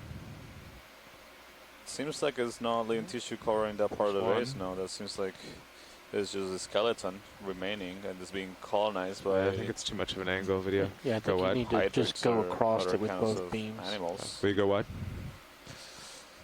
Wow. Full wide. Thank you. Yeah, that is massive. Beautiful coral.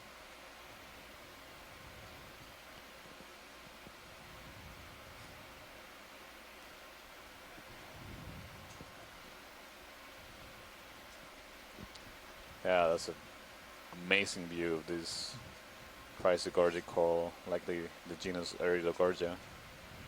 Though just getting a note from scientists on shore that there's another genus, Rhodan Iridogorja. I wasn't familiar with that. Okay, whenever you're happy with this shot video. Video's clear. Maybe We're a full little wide. different from Iridogorja. Should think about a move, huh? The axis being more Starting to fly of down a a wiggle little than bit. a spiral. Yeah. I Well, think I'm gonna wait. What do you Yeah, think, let's- wiggle or spiral? let's just get me out. I think spiral. Yeah, me but too. Yeah, this is a spiral, guys. Hi, Santiago and Matt. This is Chris. Hi, Chris. The difference between the Iridogorja and Rhodaniridogorja I is bet the there's a lot of corals Rhodaniridogorja here where stem has much less of I bet there's a lot of spiraling corals at this on it, crest. and Yeah, maybe. therefore the We could branches do a are 10 far meter move. denser. Just get And Les closer to it. Watling Sure, sure. sort of characterized the species Yeah, what do that you he think? found off of Hawaii a number of years ago. He Yeah, we've been called it sitting for a while, so- Rhodaniridogorja You could do 20. Chewbacca. 20, Sort of 20. a name All right, from the worst case, Star you'll be on Wars, top. very Okay. hairy, sort 20 of, at... what you call it, the creature that Han Solo was buddies with, Maybe a little off. because it kind of looked like it was a really, really good name. D2 is looking around 330. Rhodaniridogorja still hasn't That looks been pretty good. described. Yeah, That's the effect, Chewbacca. the difference We in gotta the get spiral Tim. and the way the branches come So off of the maybe stem if you will spend, create. Yeah, I think if you just get him over Great. his Thank nose, you, Chris. like, I wasn't due aware north. of that. Due north? Other Yeah. genus. And then we 20 can, meters due north. we can adjust the Another next genus. one. I'm sorry. Copy that. You see, right now we're looking at a juvenile of Iridogorja, so you see how it starts developing the spiral. Yeah. So this one only has I'm gonna get out of here. a little bit, just one turn, or a little bit more than a turn in the spiral. So different sizes and different stages of development, which suggests possible different events of recruitment of larvae. Or there could be, there's a possibility it could be a sexual reproduction as well. Yeah, there's another one of those spirals on the left. So we're seeing to reaching a more level terrain again here. So we're getting closer to the summit.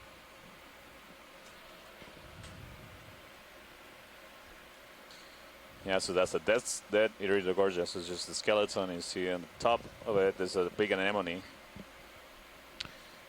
Video. Let's try to get this anemone with me floating here. These anemones are Venus flytrap anemones. You can see why they got their name because they kind of look like that plant, Venus flytrap. This one is in the genus Actinoscyphia. Really, really beautiful anemones, and they're often found on live corals or on dead stalks like this. You don't see them nearly as much on rocks. They don't seem to use that substrate, whereas the hormotheid Venus flytrap anemones, they'll colonize rocks. So these are really beautiful creatures.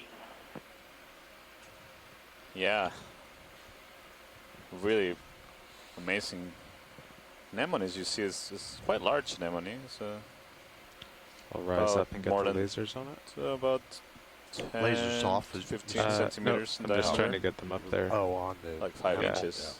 Yeah. Just as the oral. This That's such an angle from that tentacles more close to 20 to 30 centimeters, so close to a foot in diameter. And in the background, you see multiple dead skeleton bases attached to the rock, likely of large corals. What's interesting is that there seem to be large corals that are branching, but so far we haven't seen any large branching coral here that is living. Can you get any more stable All on the disc? Large corals we've seen are either whips or kind of bobbing out here on my tether. I'll just get a little closer and try to give you 10 seconds of smooth. So this might be an indicator that the fauna in this area has had a transition, and there we go. In their last thousands of years. Yeah, and ship's moving, so you should get some. Given that some of these stocks are encrusted with manganese crust, so it's likely that's the time scales we're looking at here. I can see them next to my box. You see on the bare skeleton of the coral, you see a lot of hydroids, as well as ophiroids wrapping their arms really tightly around that stalk. Oh, look at that close trying to get me. Oh, look at it. So does it trap prey like this, Santiago? The trap prey, yeah. So the tentacles of this anemone, just like any cnidarian, have stinging cells, cnidocysts, that have microscopic harpoons that inject venom. Opening back up. Yep. They can also use them just to hold on to prey, don't let them go, but also at the same time inject venom. And yeah, do you see that behavior? You can imagine how it would be advantageous to not let go of the prey that it can get. A sinister description of this creature. Okay. Lasers back on. Yes, please. Sometimes when you get a small school of fish or some fishes that get attracted to the lights of the ROV, you see them bumped into this kind of anemones or anemones. It's instantly they get, basically trapped by the tentacles, and you can see how amazing, how good they are at trapping live prey. Okay. Man, so I haven't touched bottom in about 10 minutes, and there's still all this sediment in the water column.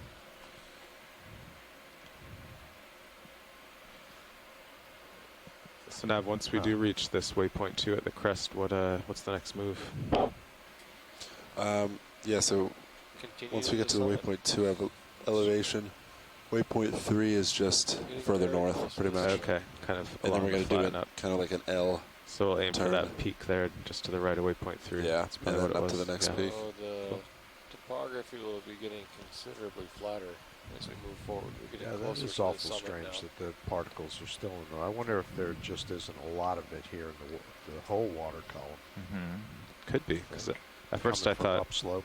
First I thought I disturbed it, but it's been a while. Yeah, right. Yeah, it's still ahead, like far out there.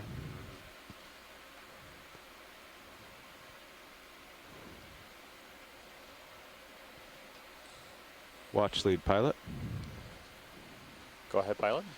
Yeah, if you see all these particles, at first we thought we had stirred some up, but I'm still driving ahead and looking out in the distance to where I haven't been before, and there's still just lots of particles suspended. Seem to be kind of coming at me. That's really interesting observation, and thanks for letting us, pilot. So, yeah, all those particles that are spent in the water column could be being washed off from the summit, perhaps by a strong current, and slowly sinking down. Sometimes you can get particles suspended like this, just due to a massive export of carbon from the surface when there's high productivity happening, but that's extremely unlikely to be happening here, since there's not a lot of phytoplankton at the surface in these really clear blue waters in the Central Pacific, South Central Pacific. Looks like a whole forest of corals. Video, what's this in the water column here? Yeah, I see something drifting It is along. a swimming polychaete. Another one? That's another polychaete worm. Wow. Yeah. You can see the tentacles. See if he behaves. Extended. He's very close in your lens. I'm near focus Maybe like max. a parachute disposition. Not actively swimming, but just drifting along the water.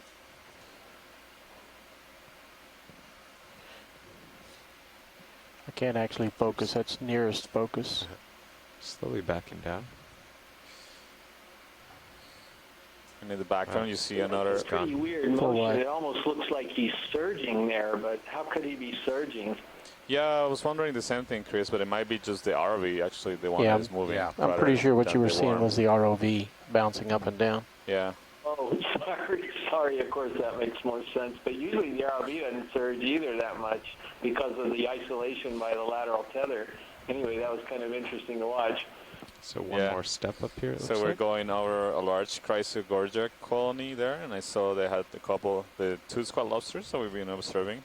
Don, you in can those spin and Chrysalis follow me. I'll just stay on this colonies. local high. So that was a large We'll one. do our next move that Couple way. feet Yeah, actually, you tall. can see it rising to report. You there. see again, we're arriving to for another next move, really steep. How do you feel about maybe like 3, wall 4, here. 5? Kind of center Sirius. So we're going through like a stepwise west. Ascent where we Yeah. find areas that are not Towards waypoint as 2, steep, yeah. and Has then Sirius been suddenly stopped for a really while? dramatic walls. You might have like a minute more I think swing. we're still swinging. Yeah. I It think should it could go end even further to port to center on me. Okay. So maybe like 330. Is that a potential white starfish on the left You edge do of the screen? 20 meters, 330. If you're good. Yeah, Sirius I'm is out there. surging Yeah. an awful lot, though. Say it again, I Capilot. said we are surging an awful lot on Sirius. Okay. Do you feel comfortable with the 20-meter move, or do you want to? Yeah, no, that's Okay. not a problem. Sorry, video. Where'd you see a starfish? Bottom left corner, possible starfish, possible sponge. No, I didn't see one. I see it. I think it's star-shaped. Looks like a cookie cutter possible. Oh, yeah, I see it on the bottom left corner. May also be a sponge. That's another of those cookie stars. It looks like Small. in a really bad spot for sampling. Yeah, we learned that the other day. At least let's take a look at it.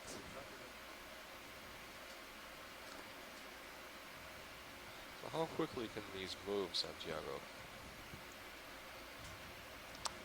I don't have a number, but very, very slow. Okay, video, let's go in. Well, that's relative. For us, it will be slow, but. So this one looks like the center is a little bit inflated. Looks like a different morphology from the other ones that we've seen so far. Just spinning to You my see a right. central porous, in the center of the Come partial video. cookie star. There is a hole, so that's the anus of the animal. So the mouth is facing the bottom. There we go. Can go in. Max zoom. You see this one, the plates are round. I think this is a different one. Like you were saying, it doesn't seem to have the spines along the peripheral scales that Chris Ma was looking at. Yeah. It just looks a little bit different, to me at least. Yeah, to me too, I agree. I bet that could fall into the scoop if you tried to sample that, because it's on the slope. What do you think, pilots? Could give it a try. If it misses the scoop once, I think we'll lose it, but Hoping Chris Ma will chime in. We can try. If it looks too difficult, so Sirius we is should in a probably 20 move meter on. move. Yes. But we can I give it a just quick stopped try. it. Thank you. What if you position the scoop under it and then use the other arm to bump it? The other arm doesn't have a very long reach, unfortunately. Yeah, pilots, we made about 8 meters in that last 20 meter move. Okay, that should be good. Yeah, if you come up now, co-pilot, to get ready to approach that wall, then we won't have to do it. It's actually a bit awkward here. There's a rock right in its way. It's going to wait until you position, then come up a little bit. Okay.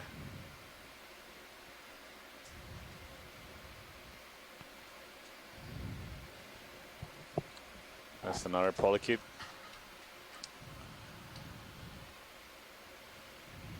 Swim it around.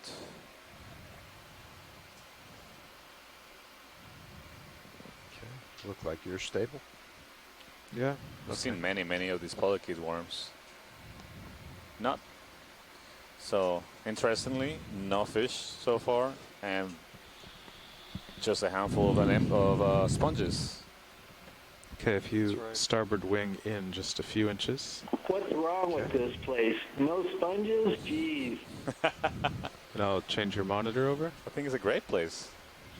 I know, lots of corals. I tilted it up. Sorry, Chris, I thought this white critter was a The sponge. seamount without its sponges is like pancakes without syrup, you know. Okay. That's good. Yeah, actually go back a couple inches, yeah. Okay.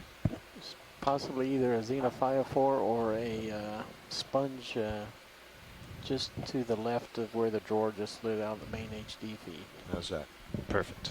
I can just see it in my camera there. That's what I was going for. Okay, good.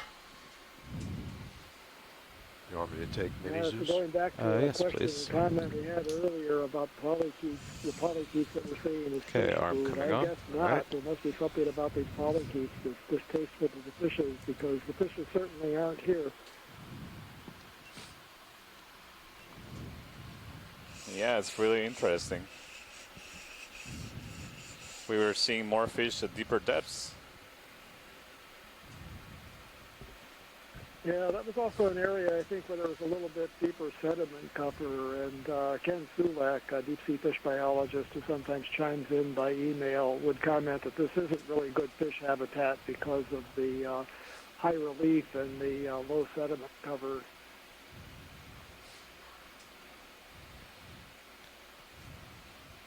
Even so, Bruce, wouldn't you expect to see at least a few synaptobranchid eels on terrain like this?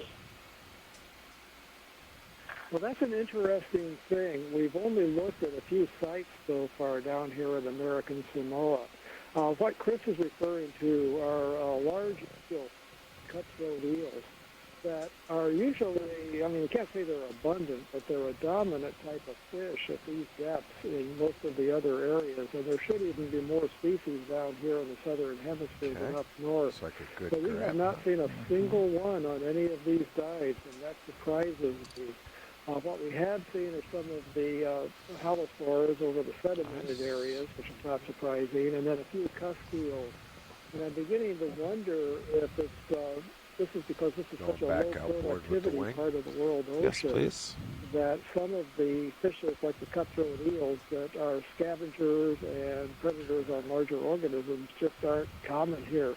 The other thing Okay, will that you we're not center up seeing the that's often a dominant, mini-zoos now? type of fish in this depth range, or a little bit shallower maybe, are the rat-tail fishes, the macquaras, which are also large predators and scavengers. We're seeing the cusk eels, and Jeff Drazen at the University of Hawaii, who studied some aspects of depth zonation along with his students, has come up with an idea that as you go deeper and food becomes more limiting, the rat tails drop out of See, the I might fauna, need and my they're main HD replaced loses by the it. cuspials that are predators on smaller types of invertebrates. And maybe we're How's seeing can you try to take pilot cam 1 and see if we can get a view of it? productivity here. The pilot cam, the bubble cam up top. bubble cam. Okay. Yeah, the PTZ. Okay. So it'll be 1 enter on the... Oh, Yeah. gotcha. Yes. All right. 1 enter. There we go. Okay. So we continue to see all the suspended particles in the water column. So I'm curious to see when we get to the It's top kind of what tricky. that It's looks like backwards from all the other cameras, but could be yeah, sediment that one's not blown inverted. off from areas higher up, or even on different So I sides of can the see slope. it now because in mini currents are views. washing off and resuspending and bringing them out here. I'm going to bring it up on the big monitor. Or are you good? I'm going to transfer you next. You can also imagine all the Oh, that's pretty good. No, that's abundance okay. of corals that has Of course lived it's here. backwards, See but all yeah. those attached coral bases here. They're dead, but Whoop, they're push very abundant. myself. At some point, there was a lot of large corals here. We've seen large corals, but none of them that are branching. So this are likely, very likely, to be different kinds Looking of good corals there. that have lived here at some point in the past.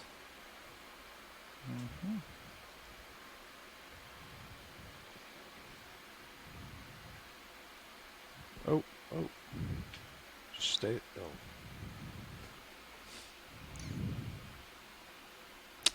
Seems like you fell in a I crack. don't know if you're still Yeah, Yeah. I was very hopeful. Yeah, that was a good try. I had the lip about a 1/4 inch under, but Yeah. I'm still here, Bruce. Thanks, pilot. yeah, We'll keep trying. One of Yeah. these days, we'll get one. Starboard wing coming in, board. thank you. That Chris Mambo must be suffering because we've tried so hard to get this one. So far, no success. Perfect, thank you. Yeah. All right.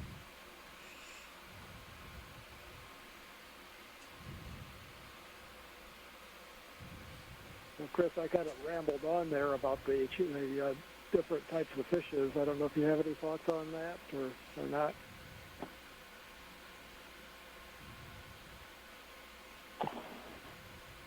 I'm sorry, Bruce. I missed the last part of what you were talking about. Emily had come back in, and we were talking about something on the side here while they were trying to get the sea star. So what was the comment about the fishes you were making? Well, just that we haven't seen any cutthroat eels, any synaphobranchids in this region thus far, and we also haven't seen any macrurids, so I was speculating about food limitation, maybe having a control over the absence of certain kinds of fishes and the presence of things like the cuspial.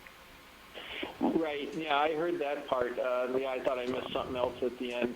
The absence of the cutthroat eels is pretty bizarre because we pretty much see them every place we've gone the last couple of years at these depths. So I don't understand that at all. Macrurids, yeah, I guess we've usually seen at least one or two species of macrurids on dives at these depths in the 1 to 2.5 kilometer range. So that's a little bit strange as well. I don't know if it's productivity or whether these seamounts are too remote. They're let me right, see, out in the middle of some nowhere lines there. here. But I don't know. Aren't we close to that equatorial countercurrent, Bruce? I think that's from further north, up in the region of Jarvis Island and Palmyra Atoll, so on the equator up to 6 degrees north or so.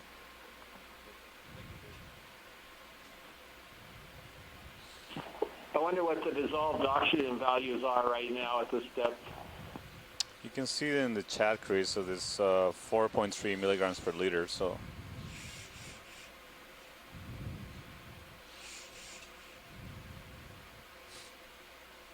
Oh, that's better. and yeah, we're That doesn't seem all that unusual. It's a little bit high, I guess, for this depth. I'm trying to think that 2,000 meters in the northwest Hawaiian Islands is somewhere around 3, I think. But it's probably not that big of a difference to be the reason why we're not seeing these fish. Yeah, no, I wouldn't think that, no.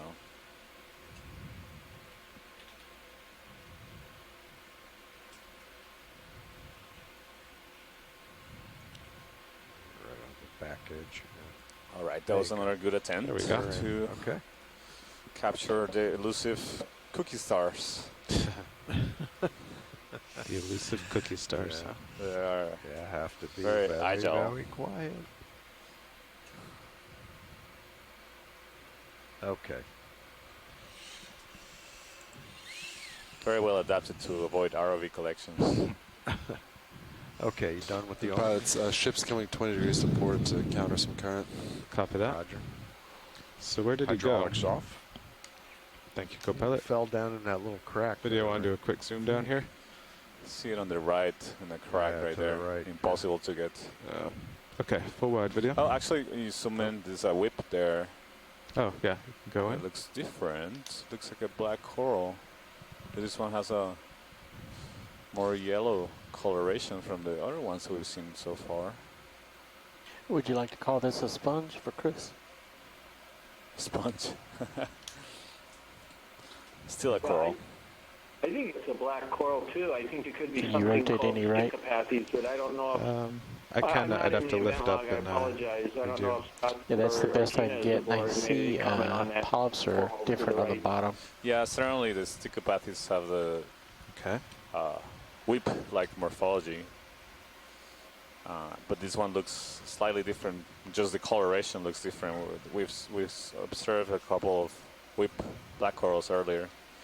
Also, pilots. Okay, you want to go in there, But video? this one looks a little bit more yellow. Say The again. other Matt? ones were more I was just gonna say, it looks purple. like in the past 5 minutes, our tracking on HiPAC has gone a little wild. So just be aware. And I Hydroid see on it. hydroid attached to it as well.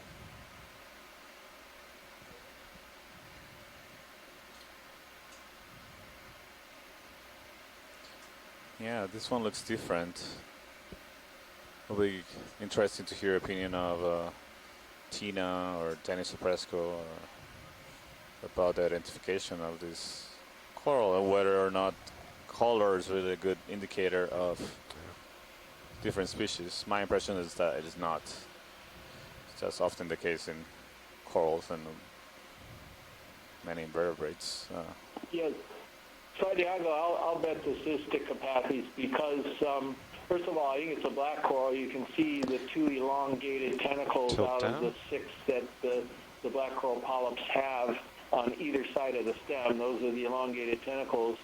And then also for Stichopathes, you typically find the polyps only on one side of the branch, and they all look like they're on the opposite side to the camera right now, so you don't really see the Looks like rest there's of the a polyps, if I'm creature at interpreting the it bottom right. with 'Cause you can little see part of the tentacles. stem through the tissue there But towards he's the got bottom. his So wrong side to I'll us. bet Stichopathes is what we're looking at. Yeah, I agree with your reasoning. Okay, you can go wide video.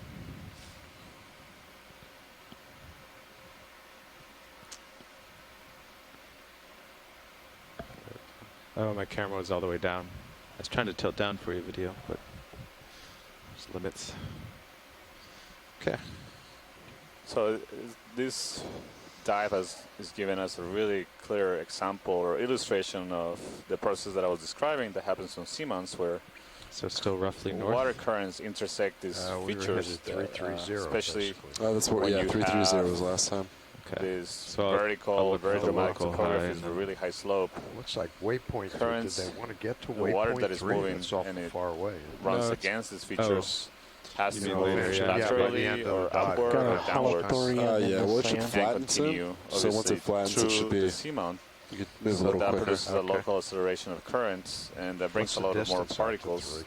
3? And those are places you often give see me one animals sec. attached to them. So again, we saw on the left, we just saw Yeah, the Copa, back. it looks like there's a local large is- whip of bamboo coral. About We've seen 250 several meters of away. these 070. really tall, I'm sorry, more than pilot, say again. 6 Looks like feet local tall high is about 070. colonies. If you want to turn to face. And in general, on looks vertical about that walls, for you too. we see a high abundance of corals, suspension feeder organisms. that capture particles from the water column. So like the particles we see right now in video, you see the white dots moving in front of the So do you camera. want to move maybe Sirius north? Those And that should meet up particles pretty good with you, I think. are often produced by biological sources at the surface. Let me get out. Let me make a move where here. there's photosynthesis and primary productivity occurring. And they use those particles for energy. See if they have any and interest growth in these and two, and then reproduction. we can move on. Yeah, Okay. copy.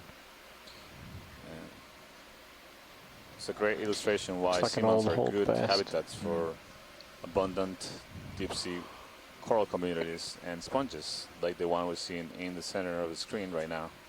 So this is one of the first sponges we've seen in this dive.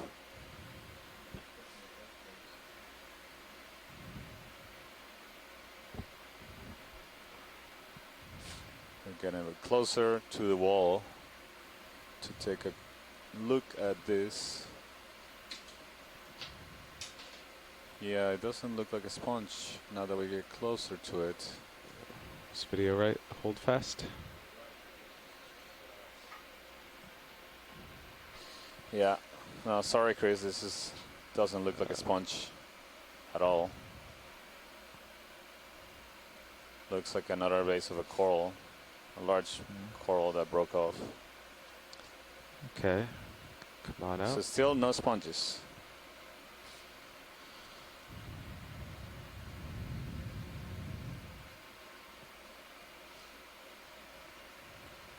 A lot more of those Yeah, do we start holdfasts now? of Yeah, corals in this area. 20 meters due north. Sounds good to me. Sounds good. Science, do we have any macro creatures like fish or larger predators that consume corals? Are we familiar with any?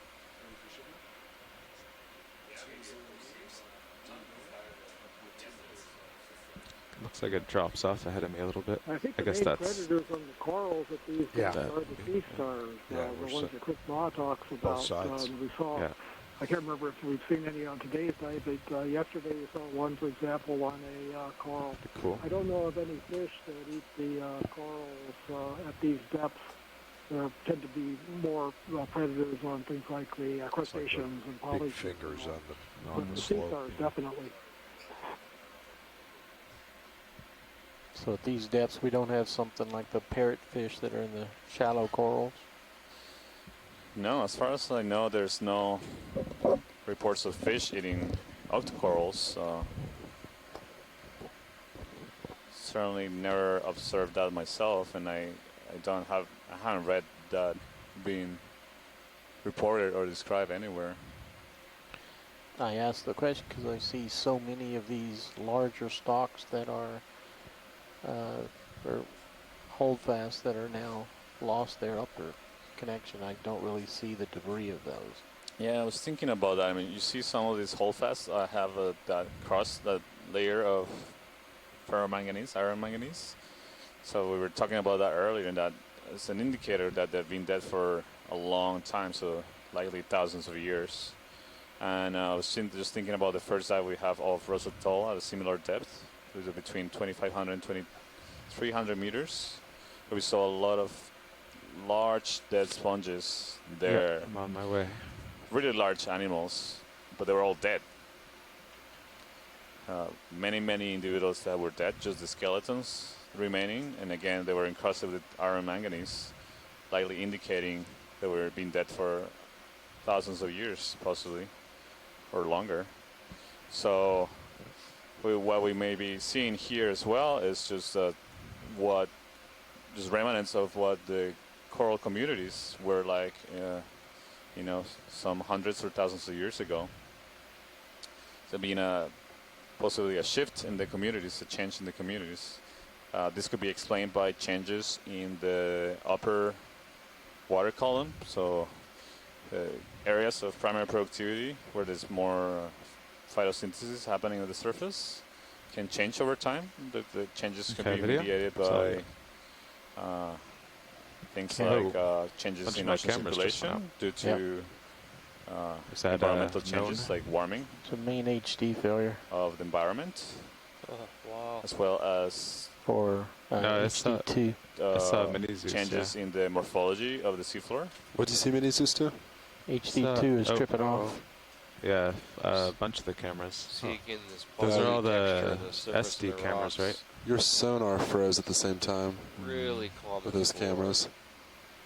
These iron So is both deposits. rails, my SD display, the Manganese. Another factor And the also that pilot. we need to remember is that D2 sonar for some reason. these seamounts, Okay, in pulling out. general mountains, but the seamounts are, Guys may want to investigate. you know, they seem like static features, but over Yeah, there timescales they go of again. millions of years, hundreds of millions of years, they are moving. They're riding along tectonic plates. And in fact, as they move away from Just sit here for the a moment. point of formation, so where there are when there's melting and Oh, volcanism, and my tether. they cool off. And Video, do as those all they cool share off, they some common point of become failure up shorter. here? I think the only thing they get deeper. share in here is the The same analog thing happens with the focal oceanic crust, where device. they are riding along. Nav, will you write a note of that? Yeah, it's noted. Okay, of the 5 that did it, So because I saw the tether does it too on Seamounts would D2. have formed over a volcanic hotspot at some point. Tether, pilot cam. And when the seamount is over the volcanic hotspot, it will Mini grow Zeus. during successive volcanic Yeah. eruptions. As And then what else? Both rail cams? Both swells rails, to the yeah. surface and Right, erupts as pilots, lava FYI, cools. have contacted The workshop, volcanoes and grow they're going as to track the down tectonic Jeff for plate Bobby. Okay. carries the seamount All right, I'll off proceed the- then. off the Try one thing. hotspot. I'll just touch down and see if they flicker again from vibration. D2. The volcanism ceases, and Nope. the seamount actually begins to subside as it moves off the swell generated by the hotspot. The swell actually pushes up the lithosphere, the plate that the hotspot is on top of. The seamount can subside by 1,000 meters or more as it moves along with the motion of the plate away from the hotspot.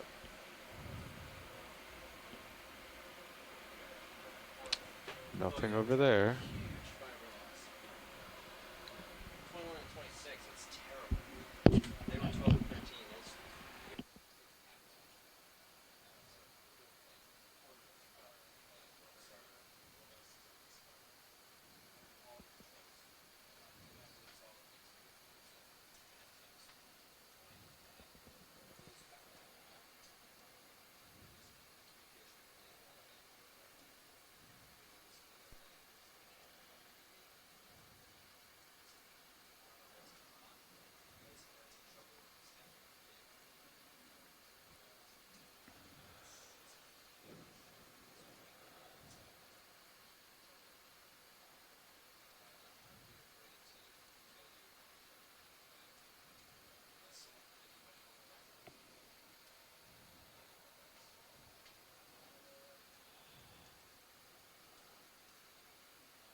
We'll proceed, but let's talk about what would happen if the vehicle did go dark. I'd coordinate with the bridge. But what exactly would you coordinate? Bailout plan, pretty much, right? Yeah. Pull up on winch, go south. Yeah, so with respect to the broken corals that were seen, Yeah, I was I mean, I guess at this wondering point we earlier could, if it we might could just actually go be forward rock to Forward slide, and rock slowly have falls them that come are more breaking south. these things Yeah. off, Yeah. but that Okay. couldn't explain why some of If the we were to decide to recover dead now, stems are relatively tall. to do it quickly, Yeah, it seems like there's lots of old ones that were I tall and would large. turn to And currently, what port. I'm seeing, you know, To stretch out. relatively small compared Yes. to those Um, large older stalks. No, but actually, maybe that's not some true. Geological Sirius incident would actually happened, turn. you I know. would keep this heading. Folks on shore were just having an issue with the vehicle. Sirius that would we're- turn. Turn to port. The ROV pilots Yeah, are you would working on turn to port, and that would actually on no, that would solving put at a the wrap in moment. me, right? See, So I've got a negative turn. Yeah, that's we correct. may not be So I moving need to go the other much way, for right? just a little bit here. I think both. Yeah, I need to go Both to would have to starboard. turn port. No, you would go to port because that would put negative, Yeah. and I would actually then have to do a full wrap. Oh, okay. You All onto right. the fiber stuff. Did things start flickering?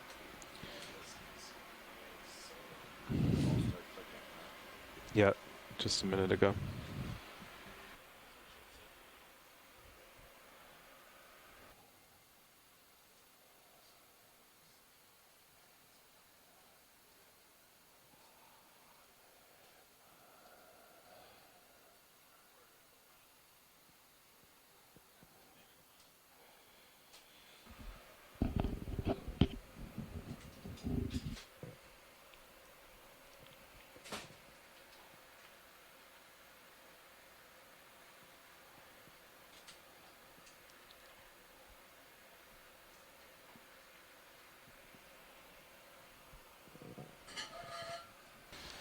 Well, co-pilot, see, I believe you would have to turn a half turn to port, Okay.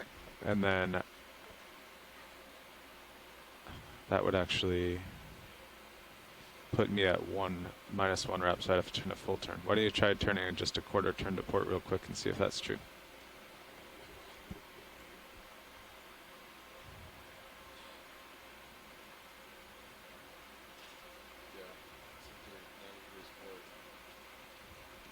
Keep going. Mine hasn't changed yet. For one.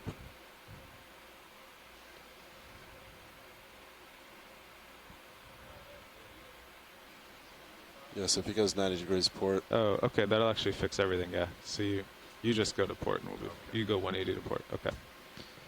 So yeah, you align with the ship, and I just stretch out on this heading. So I'm already good. So we would actually. That's good. Yeah, right. We would most likely not come up with a wrap. That's what I was wondering. So we would naturally come up correctly. Right. Mm-hmm. Orientation. Yeah. So you just gotta, both of us just have to come up then, and I'd turn to port. Yeah. All right. Okay. Well, till we hear otherwise, should we do another ship move 20 meters this way? They're closer to the primary action is closer to the middle of your band, so that's. Yeah, I can put in. Check the other fibers.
Okay, yeah, let's get that 20-meter move in.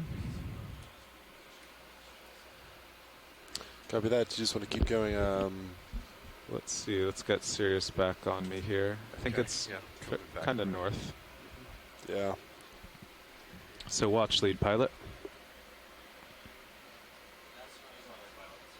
Yeah, we were just concerned some of the flickering cameras we have here could be symptoms of losing connection to the vehicle altogether. So we're just talking through the scenarios, but we feel comfortable moving on. Do you want to do maybe 350? Does that work? 20 meters, 350? Sure. Sounds good. All right, so we're just going to wait a few minutes for Sirius to move. We'll hang out here. For everybody watching, seems like we have assessed the possible problems that we were observing with the ROV, but the pilot's pretty confident we can continue with the dive. So we are getting settled to continue moving along the seafloor and making more observations.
Want me to take mini Zeus for you?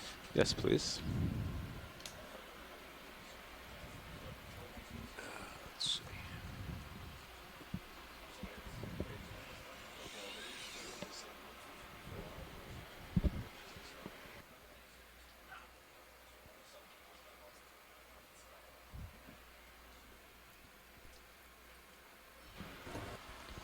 So pilot, do you think we can take a look at that coral that is between the lasers?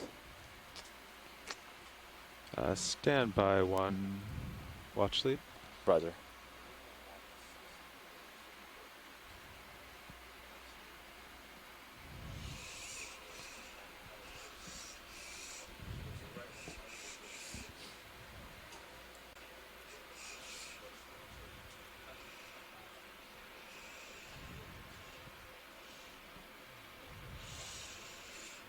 Draw out, or are you good? No, I'm good, thanks.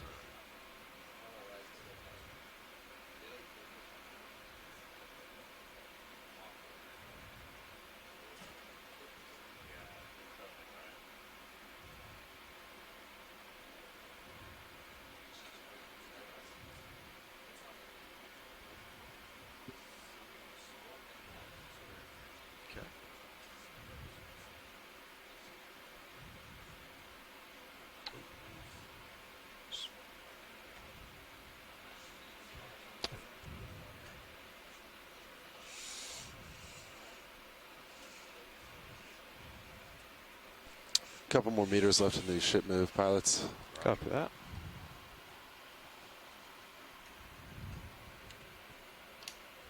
Okay, will you just move the mini Zeus over? Let me check my... Yeah.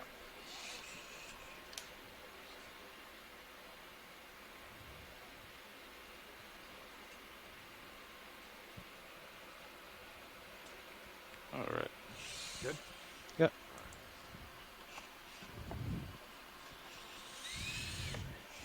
Okay, then I'll drop back down to that coral.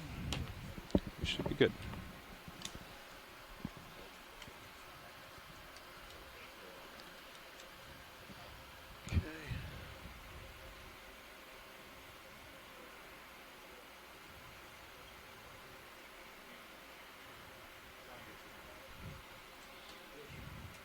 HPU off. Thank you, co-pilot.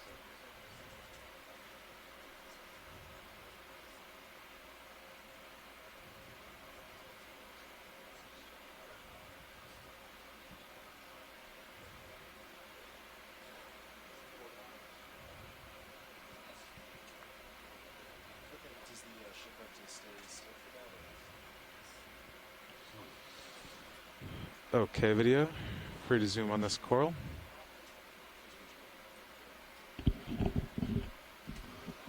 And pilots, they're going to do a CTD cast in maybe 20 minutes, so the ship will have to be stationary for about 5 minutes during that. Just heads up. Okay. Is that what For just for 5 minutes? That's what I heard, yeah. Okay. Is that a single CTD or one of those rosettes? One of the rosettes, they're just going to toss it over and cast it. Yeah, just let them know there's a small chance we might have to start coming ahead. Yeah, fairly soon, I discussed it with them. They're Okay. aware. Okay, video, is that full?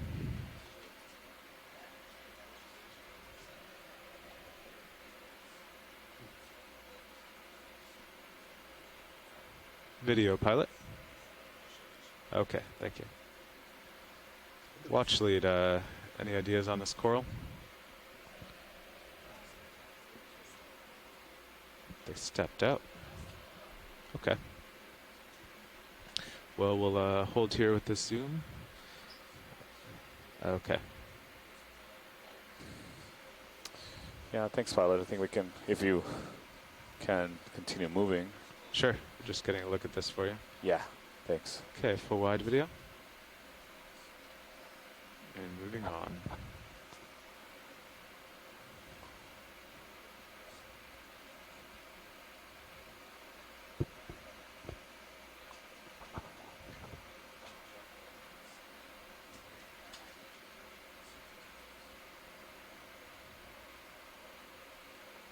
And yeah, maybe a couple more minutes of swing from Sirius.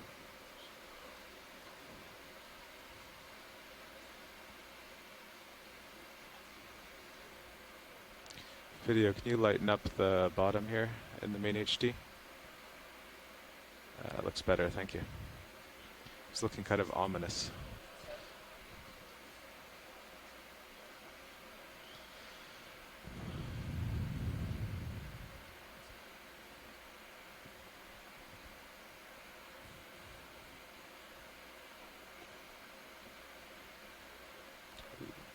Is that our first fish of the day? You see a fish? I do.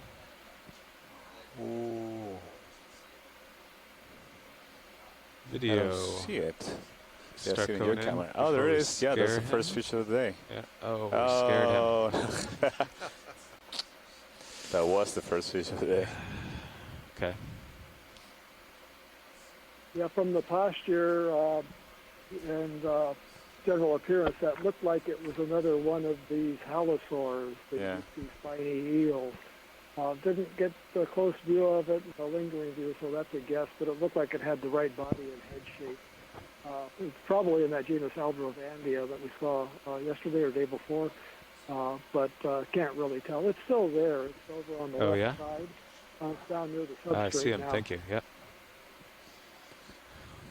Yeah, hopefully we'll see it again. Okay, video, let's go in from here. No, it's still there. As I said, it's on, where did it go? Okay, coming near the over. substrate. Oh, yeah, there it is. I'll try to get I closer had now. paused it.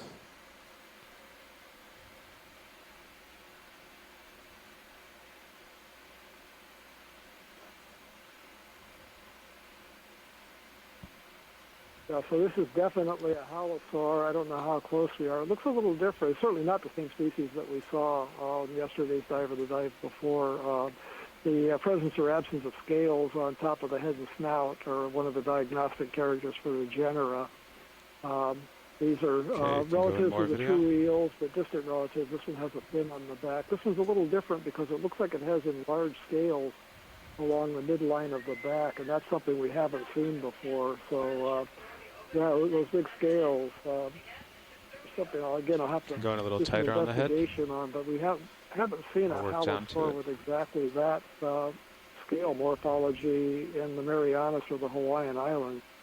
Very definitely a different sort of species. I don't see... how much longer do we have on the bottom? I do see indications... Okay, that's interesting. So it'll be roughly an hour I ascent. think I'm seeing indications so that gives us about an hour and a half left. And the snout. So this probably is not Aldrobandia. This is probably one of the other genera. It doesn't look like the genus Halosaurus that we saw in the Hawaiian Islands for the very first time on the Okeanos expedition. There's another genus, Halosauropsis. Yes, we can. It's a possibility for Yes. this. So as I always say, it's going Probably to after require this fish, more research, but this looks like a halosaur in a genus that we haven't seen. Do you have any more before. Zoom video? That's very interesting.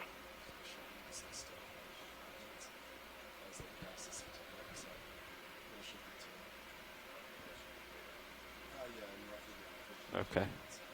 It's being pretty well behaved.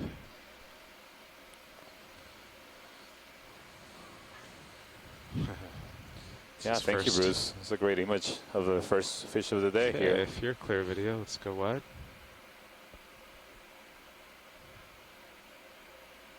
Come back up.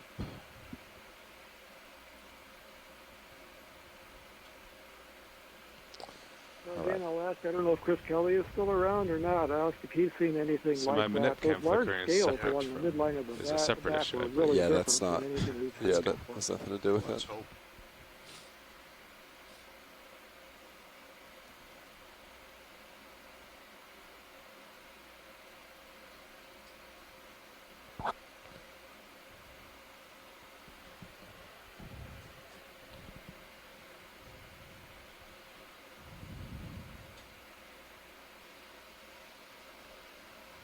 Yeah, pilot. So Sierra should be done swing if you're up for another ship move.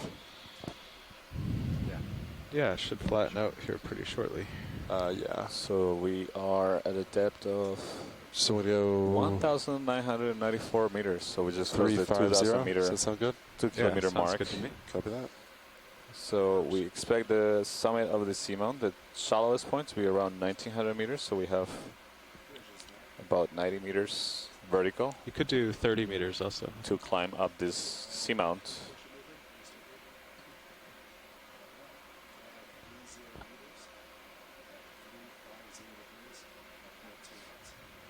I'll hang out here, co-pilot, till you get more tether. Okay. Pilot, do you see the coral on the, right now it's in the center top part of the screen? Yeah, I see that. Yeah, can we take a look at it? It might be another one of those Chrysalis corals, but it's hard to tell from a distance. Might be something else.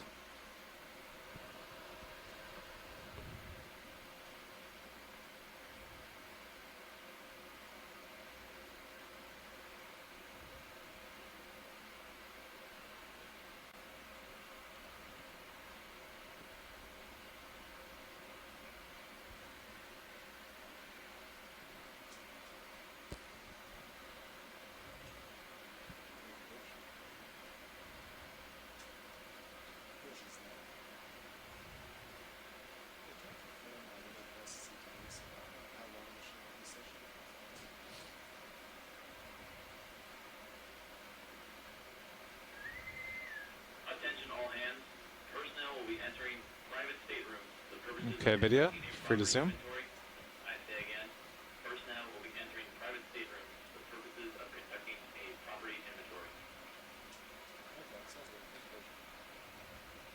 Yeah, this is another Iridogorja Coral. You can see the squat lobster associated. We've been observing.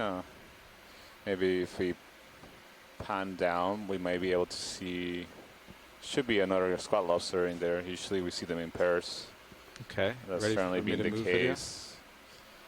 Roger. throughout this dive.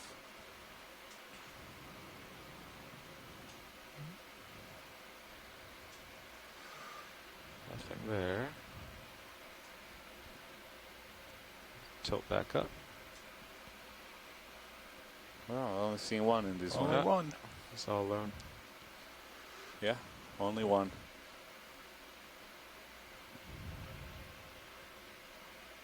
But this coral, this one, looks a little different to me from the other ones we've seen before. The coloration is a little bit more pale, and also see some... oh no, I thought I saw a bending branch, but I think that's a hydroid in the back. I think that's not part of the coral.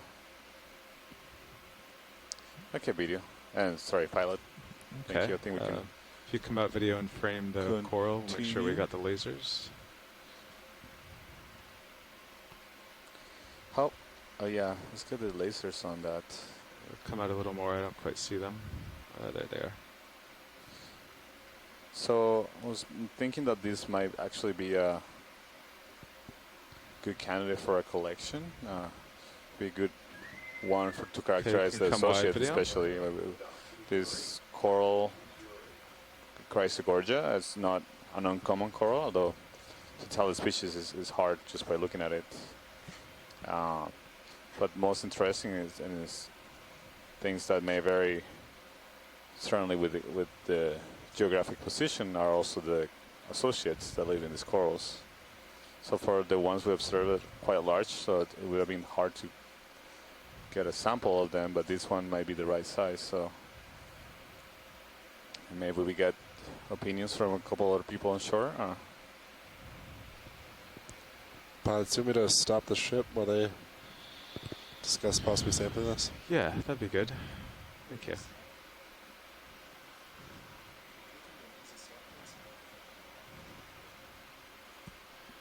How far into that move were they?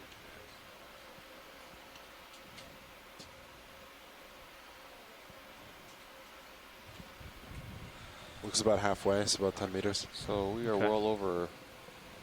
All right, About co-pilot. 2/3 of the way done with this come dive, up to and we don't have a bio sample yet. Yeah. Yeah. Okay, pilot, I think we can go ahead and try to collect this. Okay, you'd like the whole thing? I think so. I mean, we're trying really interested in characterizing or collecting the associated squat lobster that is in it. So to do that, it seems like we had to grab it from the base, and then. Yeah, it's only about 15 centimeters tall, I think, too. So it's right, quite yeah. small. Yeah. And it's a good one because the other ones we've seen are really tall. Yeah, they're big. Okay. So we're going to attempt our first biological sample of the dive. I think you'll be able to do the drawer. We'll put it in. This is a valuable sample. Port inner, probably. Port inner, to be able to characterize not only what specific coral we're seeing here. We know it's likely in the genus Chrysalis, but it might be a different species that it's hard to characterize. Would be good. We haven't collected this kind of coral yet in this expedition, in this genus, so it would be good to know whether this is a a range expansion of the particular species, and also we're very interested in the associate, the squat lobster that is associated with this coral, to be able to identify what species it may be, as well as how is it related to other associated squat lobsters that we observe in other parts of the world associated with this kind of coral. Whether they're the same species or it's a different species in this area, that's something that we don't know. It's a potential. There could be a separate species. But if it's the same species, it's very likely representing a range expansion. This area of American Samoa is really interesting due to the potential transition of faunas between North and South Pacific.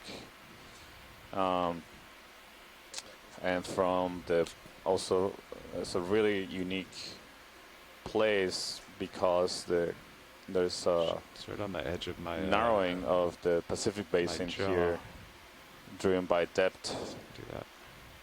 Where right now we are in a gap known as the Samoan Passage, or just south of it is the part, the deepest part of the Pacific, where bottom water can circulate. So it's estimated that at depths below 4,000 meters and likely shallower, more than half of all the water that flows in the bottom of the Pacific Ocean has to come through a gap just north of us. So this also can potentially represent an important biogeographical feature that may be shaping the biodiversity patterns in this ocean.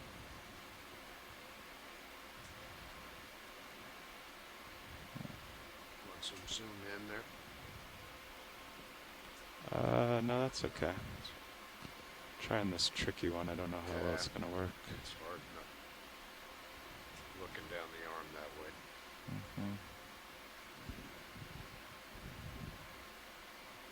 Yeah, no, hold on. Let me yeah, I was trying to do it backwards, but...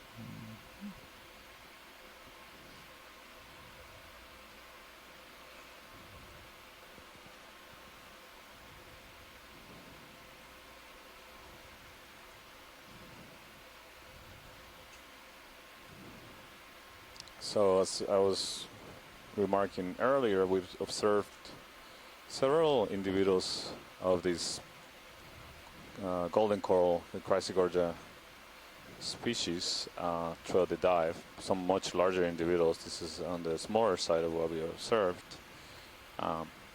This particular coral has associated squat lobster as well as some associated hydroids that live on the coral and take advantage of the coral, the squat lobster particularly, as a place where it finds protection from predators, as well as a high ground where you can obtain particles and food particles from the seawater that flows higher speeds above the ground. You see, the pilots have very carefully sampled this coral with the associated squat lobster still in it. Yeah. Getting ready to open the bio box. So this is a box video. specially designed for the ROV to preserve biological specimens and keep them at there he is. the ambient temperature at which they're collected. You see I the think we're squat good lobster to right there? draw out. Let's get him in there. Are we It's wide? very unlikely that I will swim away from the Roger. coral because they really depend on the coral. They cling on the Okay. coral. Okay. They always Go slow. Make sure we don't unseat me. But see them associated with the coral. It's very rare to see them off the coral.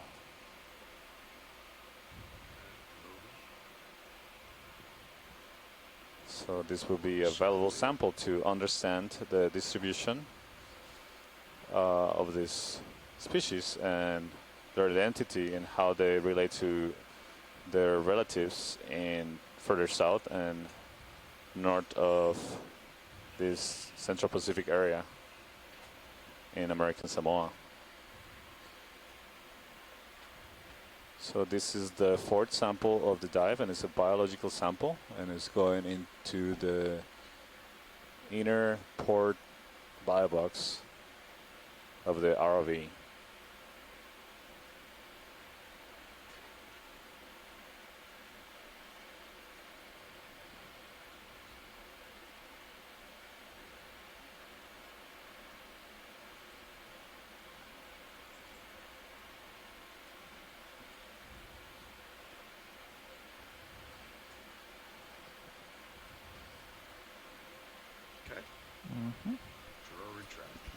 Job, pilot. okay. Thank you, pilots. That was a great sample. Thank you.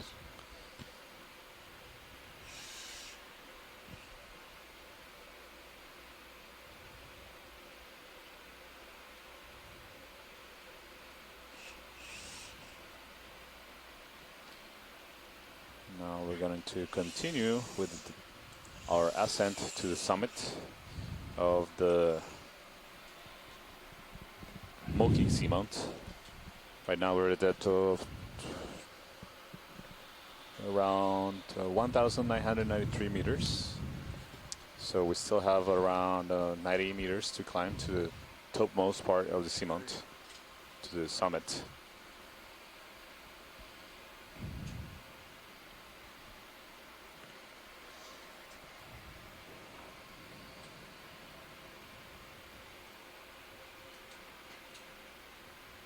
Hydraulics off.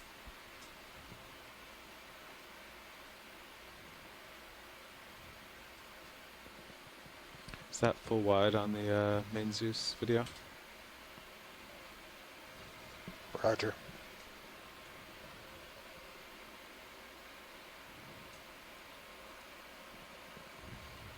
Okay.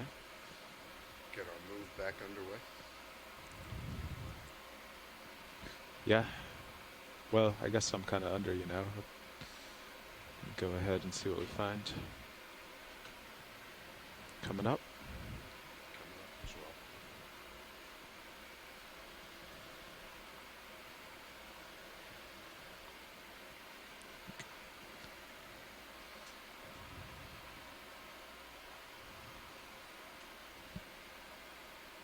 So we're entering another area of gentle slope with a lot of broken looks angular good ahead. rocks. Lots of ferromanganese coating on these, About 20 meters? as with all the other rocks on this seamount. 20 meters, In all the 350 or 340 yeah. maybe? It's true. We don't Yeah, expect it's Vailugu heading to west. have significant ferromanganese covering though, because it's so young. Right. It's going to be The new rock. That was just kind of dropped to show go up. Relatively new rock Yeah. with not enough nothing critical there. No. time in some areas to have enough crusting. Video, will you zoom here center screen? Okay, hold there. So right now we're seeing on the right, it's going to come into Back view.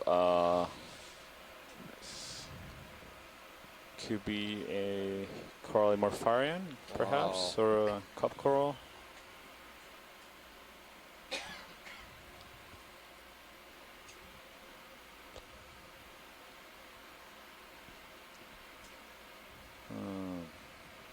Do you want a close look at this watch lead? I just saw it out of the corner of my eye. Yeah, no, this is good. And it's, I don't Can think you we get can lasers off, Copilot? get much more detail. Lasers We'd off. like to see the bait. I don't know if it's a cup coral. They're just looking at from the top. Or it could be a Corallimorpharian. So you see the white tips of the tentacles. Usually find those in organisms called Corallimorpharians. Different from sponges. Sorry, different from anemones. But some cup corals also have these white tips on the polyps. Is that the attachment there at the base? Is there an attachment there, or? No, that looks like another tentacle. I think the attachment is below the central part of the mouth. But we're looking at it from above, Okay, so go wide video. hard to tell.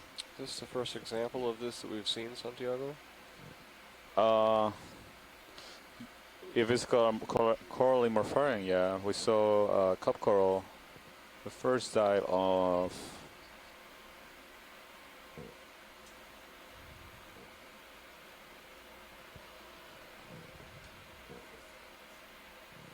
Ooh.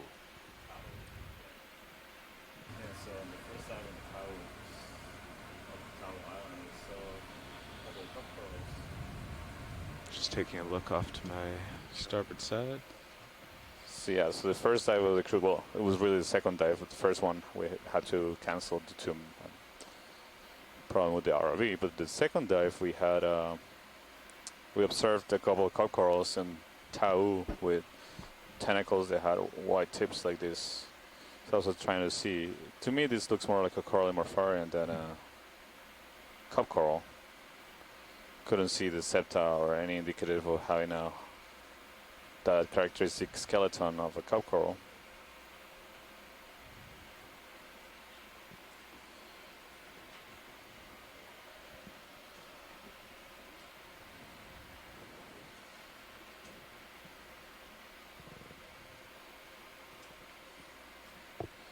We continue climbing up this slope.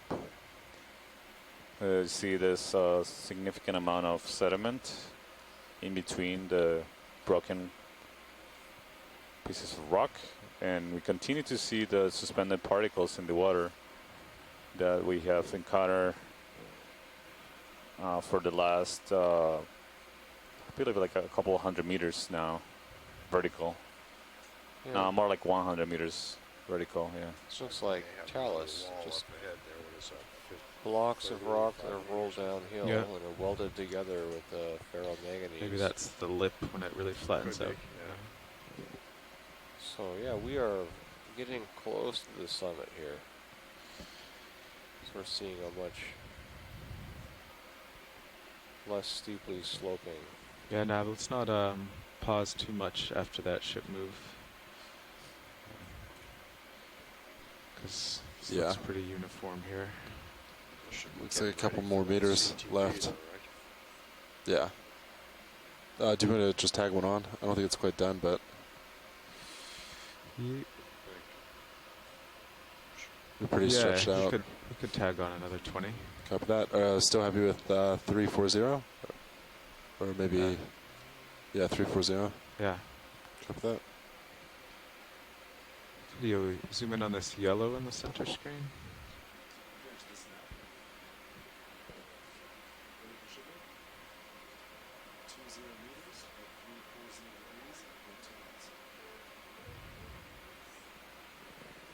Okay.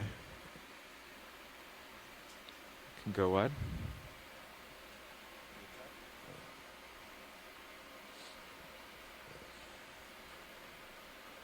So as we approach the top part of the seamount, see that the slope continues to decrease, although we've seen these areas of low slope and then suddenly encountering vertical walls, so I wouldn't discount that. Yeah, we see one more feature in the Sirius sonar about 30 meters ahead that looks interesting. Roger that, pilot. We'll investigate that. Video, will you zoom in on this center? Oh, it's just a crack between the rocks. Look like a coral. Yeah, I was thinking also maybe a small coral. Okay, you can go wide. Oh, you see on the left is the anemone right there. Or I thought that's what you're going for. right, we tilted the camera a little down. Yeah. Oh, down? Oh, I see it. Yeah. Right there. Is that a holothurian? You know, I think it is a holothurian. It is a holothurian. So you can see coming up to it.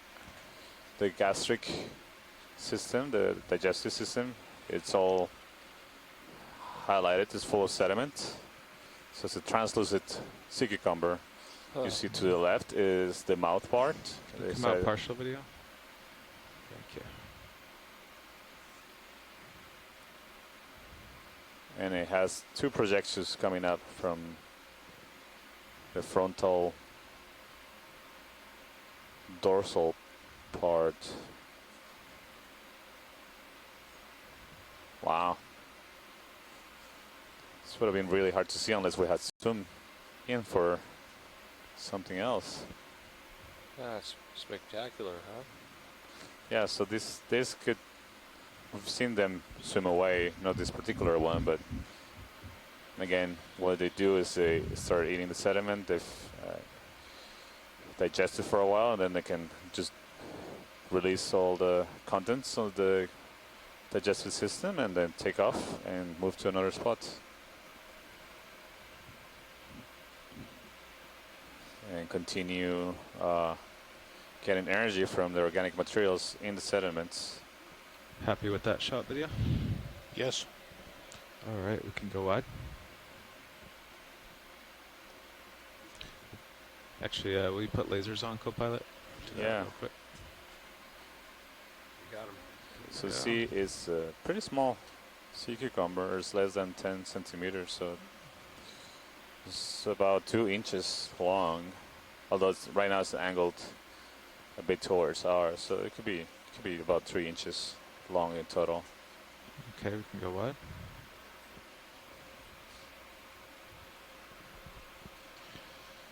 So you got that second 20 meters in, Nev? Excellent. I bet Yeah. we'll have some. Looks like we have about 10 meters left. I bet we'll have some interesting stuff to look at pretty soon. Yeah, it should flatten out according to Hypack pretty quickly. Not yet. Here we go. Not yet. Yeah, so we coming across another steep vertical feature here as we approach the top of the seamount. I don't see a lot of colonization corals here. I see one on the right, center, small colony. See that? I think it's the same kind we've been observing Do throughout the a dive. quick zoom on the center video. Sure. Coming right to it. There's beautiful pillow basalts here. Yeah, it looks like the same kind of coral. Iridogorja, we've been calling it. Okay, we can go wide video. Narrow manganese encrusted pillow basalts everywhere. Thanks. Beautiful pillow structures. You see on the beautiful pillar structures, beautiful corals as well. Well, I think we're going to have an argument about which is more beautiful. Just kidding, Santi. Let's see more of those corals coming Video, into view let's zoom on this on the top. star creature. Oh, good eye. Good hold I there. hadn't seen that. So this looks like a ophiroid brittle star. Okay, we got lasers off, Copilot. Lasers are on, yes. So it's about Yeah, Cirrus is seeing some nice heave right now. 3 to 4 inches all from right, tip. let's tip go of wide tentacle. video. And it looks like I'm gonna come up so you can find me here. similar to the ones we've seen on the corals this dive. Oh. I was just looking up to see. See what was smaller you were looking colonies up of on those purpose. Oh. Yeah. Iridogorja corals. Let me know when you do that. I thought you had Been, lost me. you see another one of the Iridogorja with an ophiroid on the left. Several more Iridogorja colonies. They really seem to take advantage of any vertical wall that you find There we here go. at That's these a better depths. position for me. Yeah, pilots, and that ship move ended a couple minutes ago, so there shouldn't Okay. be too much more forward motion, So if any. All right. several dozen of these colonies along this wall. Saw another one on the ophiroid. And we saw one of those ophiroids just crawling on the seafloor here. Pilot, I see a color colony on the right with a crinoid. I see that. Haven't seen that many crinoids today either. No. Actually, we haven't seen any There crinoids we today go. There's some stuff up on the edge. until now. You feel comfortable down here, Copilot? Yep. All right. You see there's another coral colony on the bottom right. Okay, video. Let's Same go in on kind. this crinoid. Seems to be growing on a dead stalk on the coral. Actually, crinoid is not on the coral, but it's on a dead stalk. Okay, you can It's go in. Perfect. Comatulid crinoid, meaning that it doesn't have a stalk. It's just attaching itself to the substrate using those appendages. You see Okay, at we'll the hold top of the this for screen. your 10-second shot video, then I'll move on up the wall. Let me know when you're happy. There's some big branching stuff up Yeah. to the port side.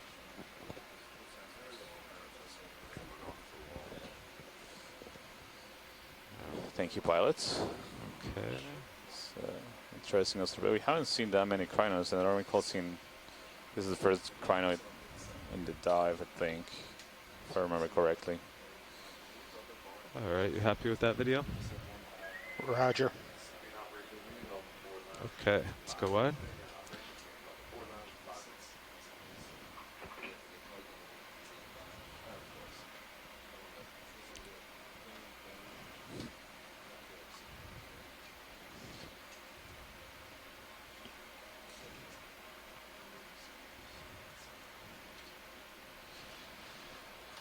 Well, actually, if you look in the Sirius view, there's some big corals up top. Oh, that great. I'm Let's headed take to. a look at them. That's So not yeah, quite we the top, see is it? many colonies of the Plurogorgia octocoral, the golden coral, and Pilot just advised that we are seeing some larger corals. You can see them now on the top view, and these look different Oh, wow. to anything we've seen so far. One on the right looks like a dead skeleton, perhaps. It looks... But of what species? they're probably bamboo. We'll determine that. Let me take a closer look. I see another one coming up on view on the top left. I'm going to take a look up again with Sirius camera and see where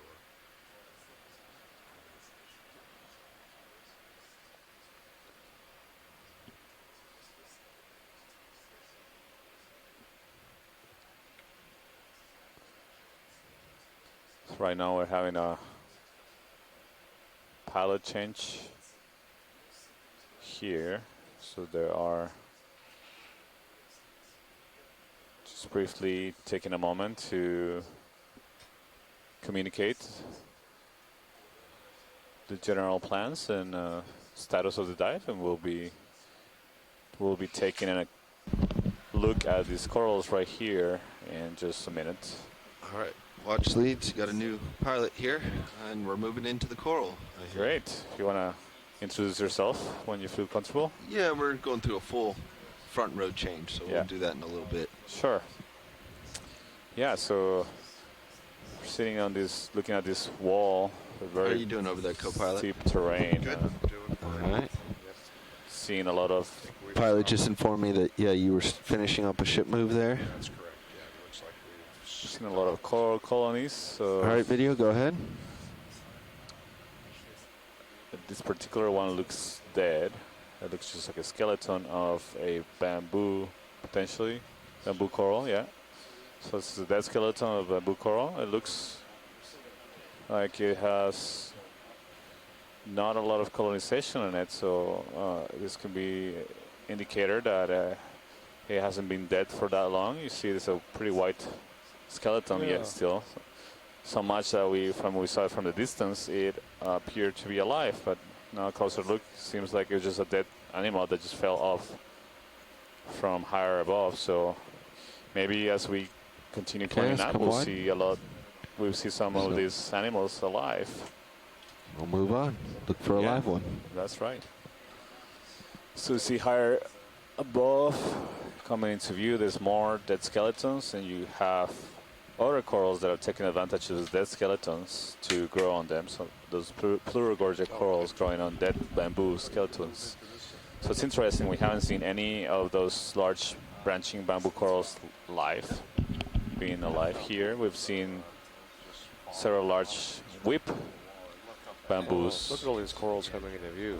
Yeah, so these are a lot of the Plurogorja corals that we've seen very abundantly throughout the dive, also in previous dives, growing on dead skeletons of bamboo corals here.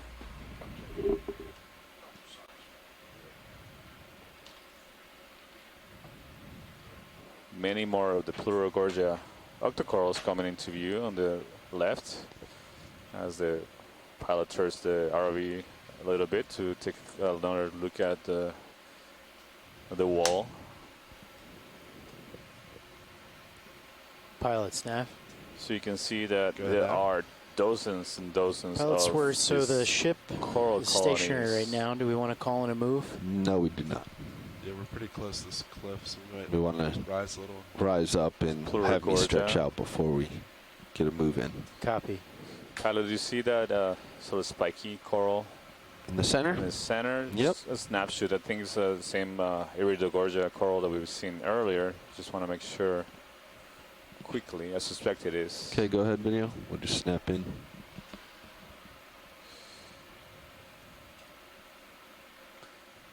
Yeah, so this is another Iridogorja coral, and I see a squat lobster associated with it in the center front. So this one is another relatively large individual. approximately close to probably 4 or 5 feet tall. It's a little hard to tell because it's looking at us perpendicular. It's perpendicular to us, and we're a little far away from the wall, but that's okay. You can still get a good impression of the size of this. Do you animal. want to get a length watch lead? No, it's fine. Thank you, pilot. We've seen several of these All right, corals let's move throughout on the then. dive. You see there's many of those Iridogorja corals to the left. So we can get closer as you need, watch lead. At the moment, I'm trying to keep my distance from the wall actually, so that we can just see more territory. Yeah. But we can always get closer to corals and get right up in there. Thanks. No, I think this is a good strategy to get a more bird's eye view of the terrain and the corals that live here. You see, they're really abundant, really abundant, and you see most of those sea Pilots, fans. be advised, we just crossed Iridogorja having an hour left on bottom. are oriented vertically. Oh, and we see this on the right. We want to image. Definitely, this is, I think, the first living branching bamboo coral in this dive. Go ahead, Bridge. Is there any interest in sampling this, given the relatively little amount of time remaining in the dive?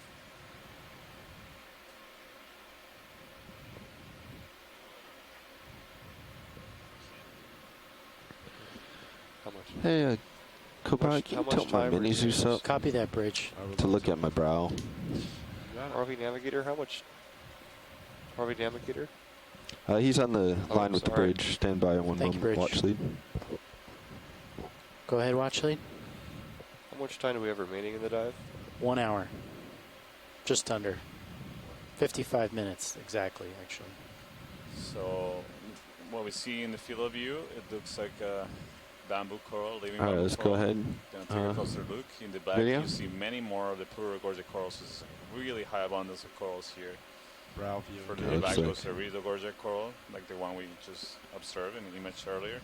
So you can That see looks this like a is dead bamboo portion, so I'm coral gonna try to come because right. You can tell it right away looking at the skeleton. You see there are dark bands in the skeleton. Those are the nodes that are flexible. You see that the branches come not at the nodes, but they seem to be coming. Well, actually, there's two different kinds of branching here. There's some branches that originate at the internodes, so the places where there's not a dark band, but some branches are actually coming out from the nodal areas. So I'm wondering if we're seeing two different species. Basically, just one growing over the other. Okay, you can see that in the smaller branches, the branches are coming out from the nodes, from the dark parts. But the larger branches are coming from the internodes. It's interesting. Very interesting, because usually you use that as a character to differentiate species, or some species, at least. Seems like we're seeing both morphologies in this colony. Again, maybe that we've seen two different species growing together. Although by looking at the polyps, they look very, very similar. They don't have the needle-like structures growing or projecting out of them, or also not evident within the polyps as much. So this is a really interesting observation. I wonder if you could have both morphologies, so Let's come a little bit branching wider. pattern in the same species. Bridge, now. There's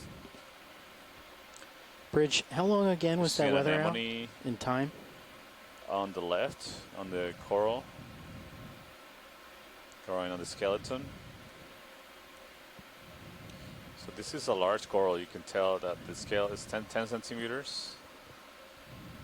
So when we zoom out, we'll get a better idea of how big this coral is. So this is Okay, likely great. those Thank you, Bridge. pieces, broken pieces that we're seeing down slope, probably coming from this kind of coral, or this species of coral. You see there's some dead patches. Okay, I'm gonna come back left. We'll look at the base. No, that's an anemone. See, yeah, there are some hydroids growing on dead skeleton that has been exposed. Yeah, my port toe. Yeah, light bars are in there, so yeah. Just be aware. Every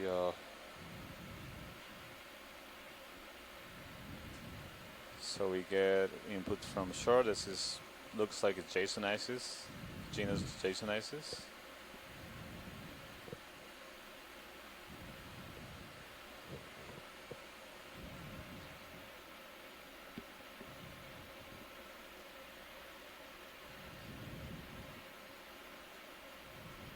It's gonna be really hard to collect floating in the water.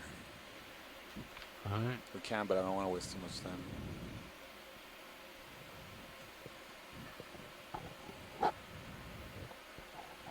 Coming back right. Straight pilot.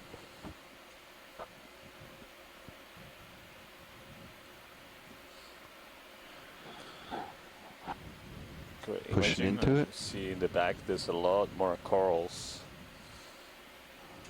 High abundance of corals on this wall. Making this difficult for you. Video. But I want to get closer. I've drifted out away from it.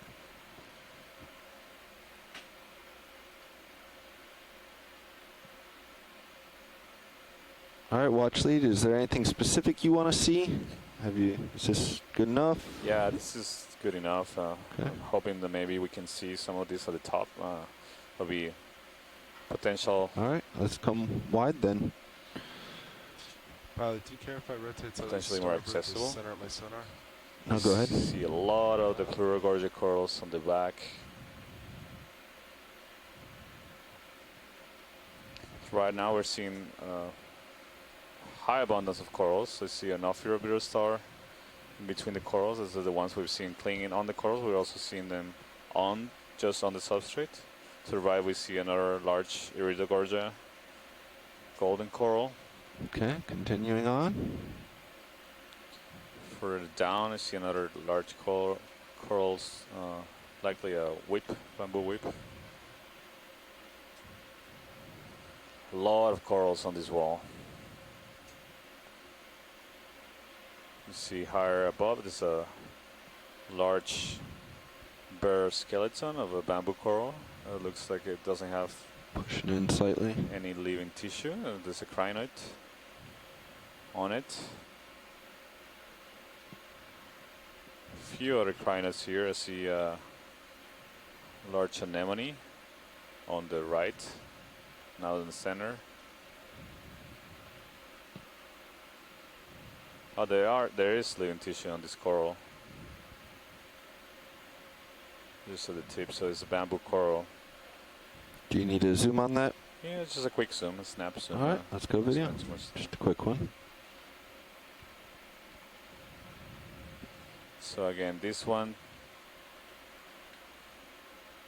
doesn't have any of those needle sclerites protruding from the polyp, but you can see the sclerites in the polyp from this view. None of them sticking out.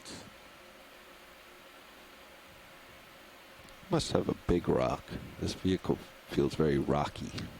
Like back and forth rocky. Oh, okay. You have 3 rocks. When I move my verticals, Thanks, pilot. I'm rocking back and forth instead of just up and down. So Alright, let's come on. Look at that. In the background you see the Venus flytrap Continuing on. anemone. Many dead coral skeletons coming to view to the right and to the left. Here's a view off Intermixed right. with live colonies, Iridogorja as well as bamboo corals. Shift over left, see what's here as we continue up.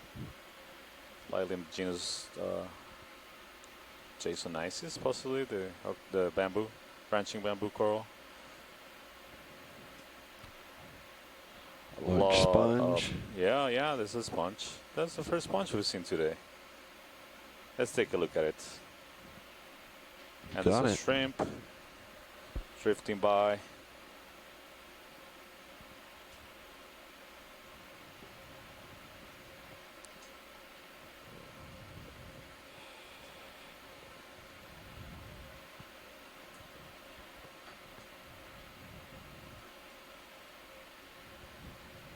So this wall, we're at the depth right now of 1,937 meters. We started seeing the base of the wall at 1,960 meters, so we got more than 23 meters vertical, and we still don't see the let's top. start to go in. Still settling out, but I'll be close. So coming up.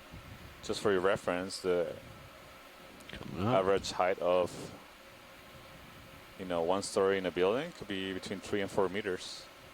So this wall can be. Sorry about that. Coming back.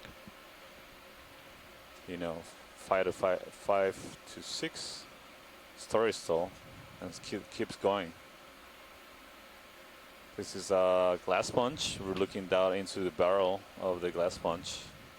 See all the really amazing structures inside the sponge, and there might be actually an animal living in there. You see something in the sponge. Sometimes we observe associates that actually live inside the sponge, and they may never be able to get out of there. Yeah, this looks like a different sponge to me from the ones we've seen in previous dives.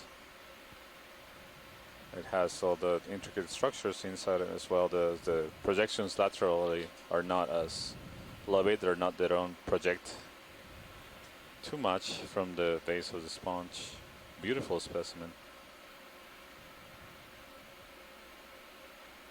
I think I was drifting out on you. Sorry, video.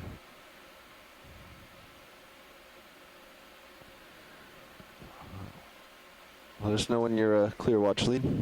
Yeah, this is good. Thank you. Okay, let's come on. See more dead skeleton. Kylo, can we take a look at that? Yep, let's zoom here. Orange. Snap. Furoid or Brisingit.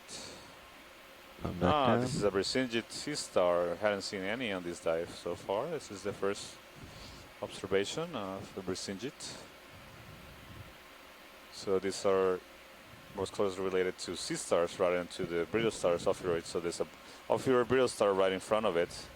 You see they're very similar, but you can tell them apart because the projections that come out of the arms of the Brisingit, so the one in the back, the bigger one, are more flexible. They're 2 feet actually, like the ones in sea stars used for locomotion.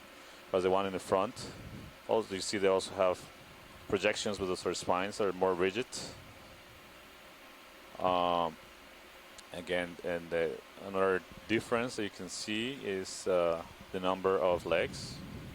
Usually brittle stars, you find them we have 5 legs. Not all, but it's common to have observed brittle stars with 5 legs. You see that the sea star in the back, the Brisingit, has more than 5 legs. It's very active, this Ophiuroid. We've seen this being very active with the corals. We've seen them both on corals and off the corals, jumping off corals. This one is not directly on exposed skeleton, so we've been seeing them directly sitting on or attached to or clinging, the better term, to bare skeleton of corals. Especially this Iridogorja. We haven't seen them in other kinds of corals here. And all these the corals, the bluish grayish Iridogorja corals are growing on dead skeletons of likely bamboo corals. We've been seeing several large bamboo corals here. So even after death, the structures that the corals form provide important habitat to the diversity of animals. Thank you, pilot. This is great. I think we can continue. All right, let's come on.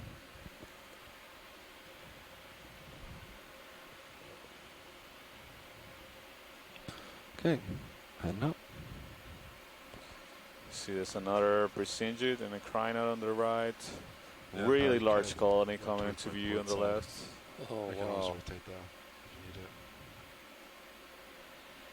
That looks like another bamboo coral, like the Continuing up. Chrysalis that we observed. See something else coming Co-pilot up, like a nav. whip on the left. Good nav. Do you have Turn any left. any idea what that return is behind you? I do not. I've seen that throughout the Whip. dive though. Okay.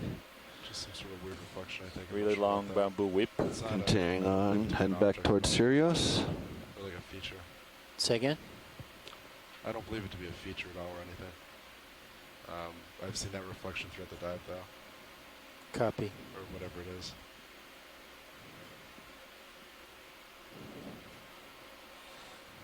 Well, it's hard to tell if we're looking at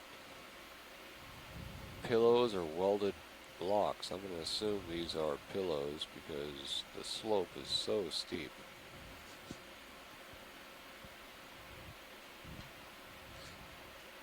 Pushing up.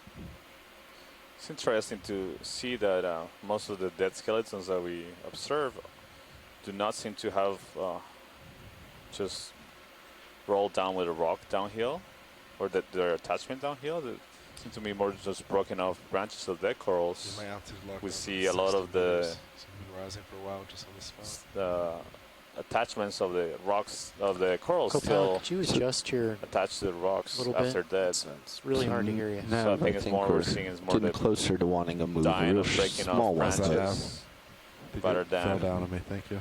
That's better. Yeah, I think we're getting ready for probably the another move, substrate but itself let's keep it rolling short downhill since and we are taking going up with it this the steep coral that slope. is What do you attached think, to it. co-pilot? I think a 15 meter So continue move, to see Yeah. many more Copy 10, that. 15 degrees. of these Iridogorja Or due corals north. Anything within there should be fine. intermixed with branching bamboo Sounds good. corals So like a the 15 meter Jason move Isis. due north. What are you facing? I'd say 1.5. I'd say 1.5. Copy that. Yeah, 1.5. 15 meters at 1.5 degrees. Cool. Seeing some We'll call it in. crinoids attaching to the bare skeletons Bridge nav. of corals, as well as Brisingid, sea stars, and Bridge, could I have a ophiroids. 1.5 meter move? Oh, there go all our cameras again. Bearing That corresponded to a 0.15 heave. degrees. Speed 0.2 knots. Okay, it's another data We're up point. to 31. Yeah, Really Yeah, that incredible dropped. abundance of but that corals corresponded with here, a heave on Sirius. Good copy, Bridge. Yeah. Not a Look very at that. high It's diversity. another up Thank and you. down. Just a handful of corals We've seen dominating. worse than that though. Coming since right it up onto the Pilot D2H2, HD2 is down. summit now. Copy that. Thank Should you, really video. be pulling away. The Stand topographic still for a lines are getting second. much further apart now. I've lost command.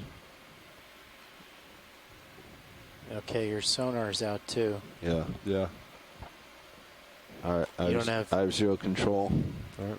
Okay, so Start coming up slowly. Coming Just up keep me slow. in view I'm gonna for now. I'm gonna stop that move. Yeah, pilot. stop that move. So everybody on Bridge shore, nav. please stand by. We're having Bridge, can I have assessing an easy some stop, please? potential issues with the ROV.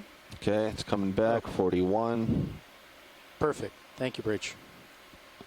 I think Jeff said, yeah, it might take Yeah, a minute all to right, I rebuild. got control. Whoa, no, I don't. Yes, I do. Okay, I'm back in control. Pilot, so that move never got started. Should we That's- move back a little bit? Let's just stay yeah. stationary for the moment. All right, I'm back in control. Sonar's back. Yeah, luckily there's nothing around us immediately. Dive super pilot, if you're listening to the comms, to the control room, please.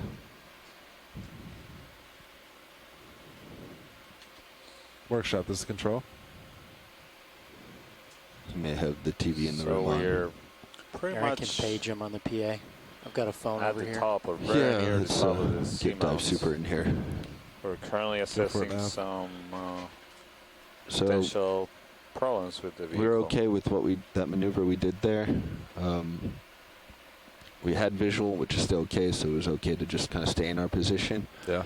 If we would find that it wasn't coming back or you lost comms, you would immediately bring your head about, right? Go tail to tail. And then we'd start rising up and get the ship underway to stream us out. Yep.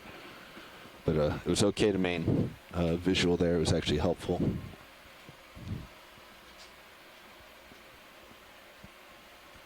Yeah, roger that.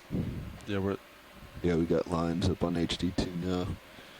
And we've increased by about 3 dB. Yeah, that's weird. dBm. So you've definitely felt much worse heave since then? No, those seem to correspond with every time we tugged on Sirius, which is making me think it's a 6.8 issue. Huh. Yeah, so the uplink is 4 more dB, and the downlink is 8 more. Yeah. As of about 10 minutes ago. And I noticed it with those poles on Sirius that we just got. So even here at the top, even though it's not a vertical wall, you still see a large abundance of corals. You see them on the right and left of the octocoral, the Iridogorja. So this top part of the seamount is likely seeing significant currents that provide particles as well as surface for larvae to attach, larvae of these corals to attach and start growing and provide substrate and habitat to a lot of associated species. So we're seeing crinoids clinging on the corals, resingid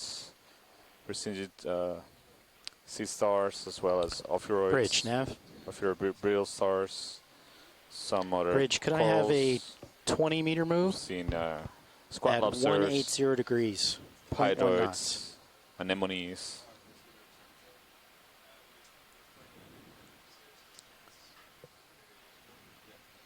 Good copy, Bridge.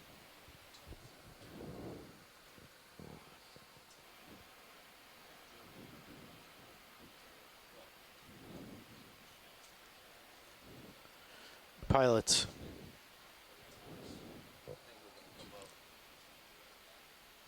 Pilots, I called in a 20-meter move due south at 0.1 knots, so we're just going to slowly back away. Copy that. I'm rotating to go tail to tail with the boat. D2 does not have comms. Maybe good delta. Thank you, Bridge. Swing arms are in.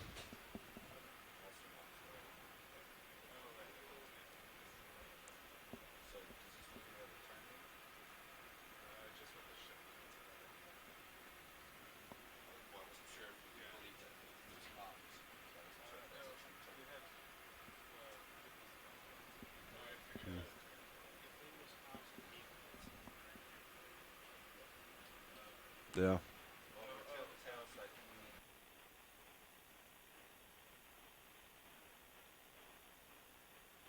Yeah, pilot, right now we're moving a 20-meter move at 180, so.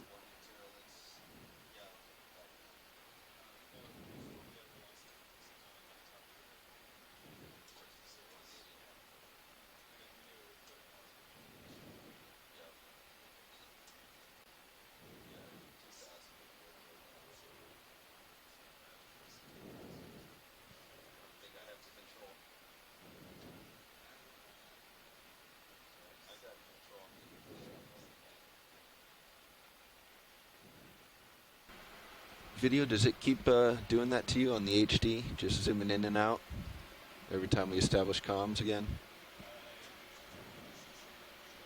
Yeah, okay. Oh.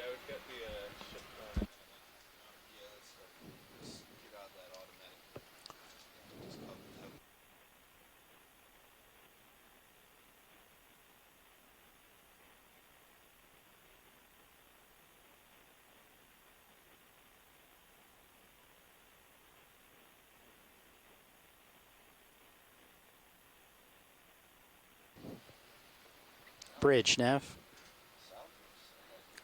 Bridge, could I have a half knot over ground at 180 degrees?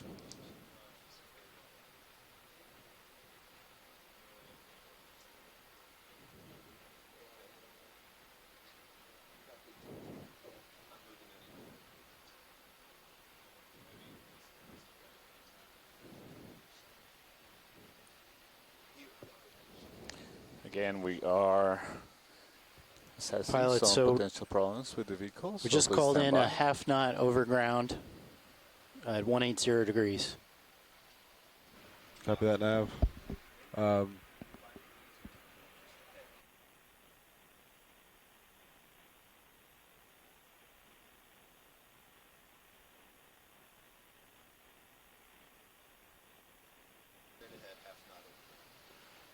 Bridge, Nav. Bridge, can we modify that to be a half knot over ground at your current heading, 231? Thank you, Bridge. Video, can you try to bring me full wide real quick on HD while we have control? Pushing out slow.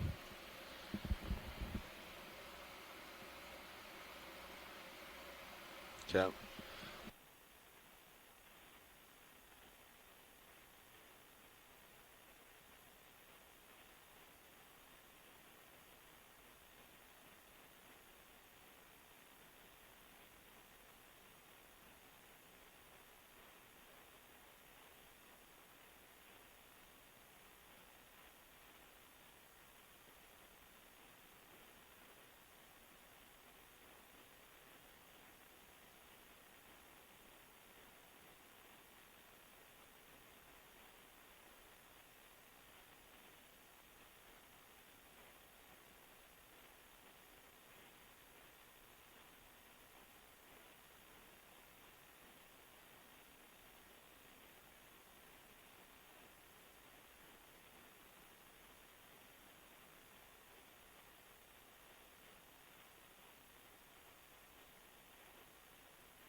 Disable, re-enable. Oh, Bridge, I was hoping to re-enable. go a half knot over ground Okay, I have forward at control 231 again. degrees, so just See, we're tail to keep tail steaming up there. forward. We lost comms with the Pushing forward ROV. as I can. The way Thank forward you, looks Bridge. clear. Try my tail cam. I've got us on one wavelength, just the Titan.